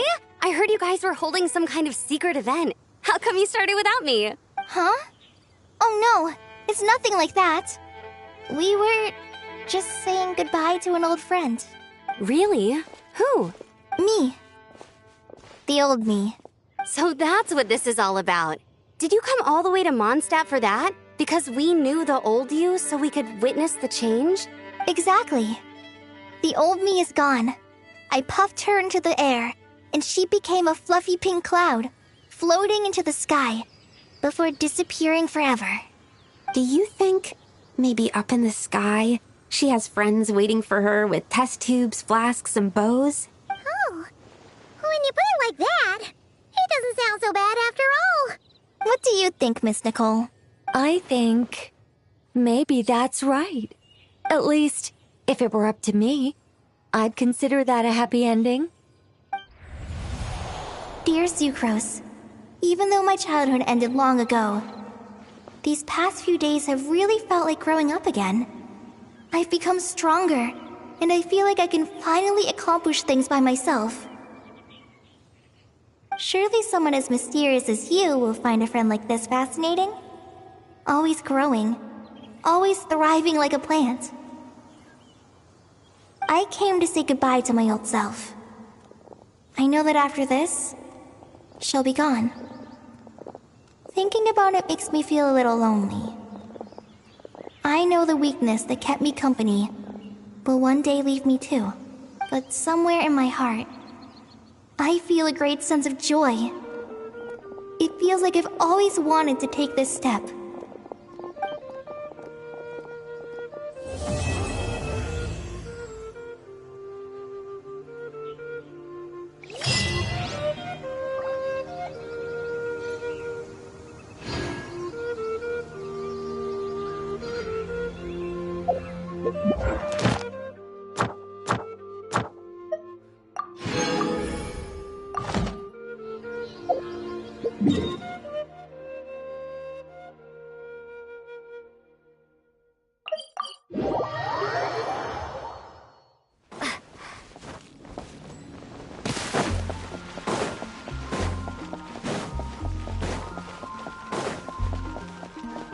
Ad Astra Abyssal. Thank you for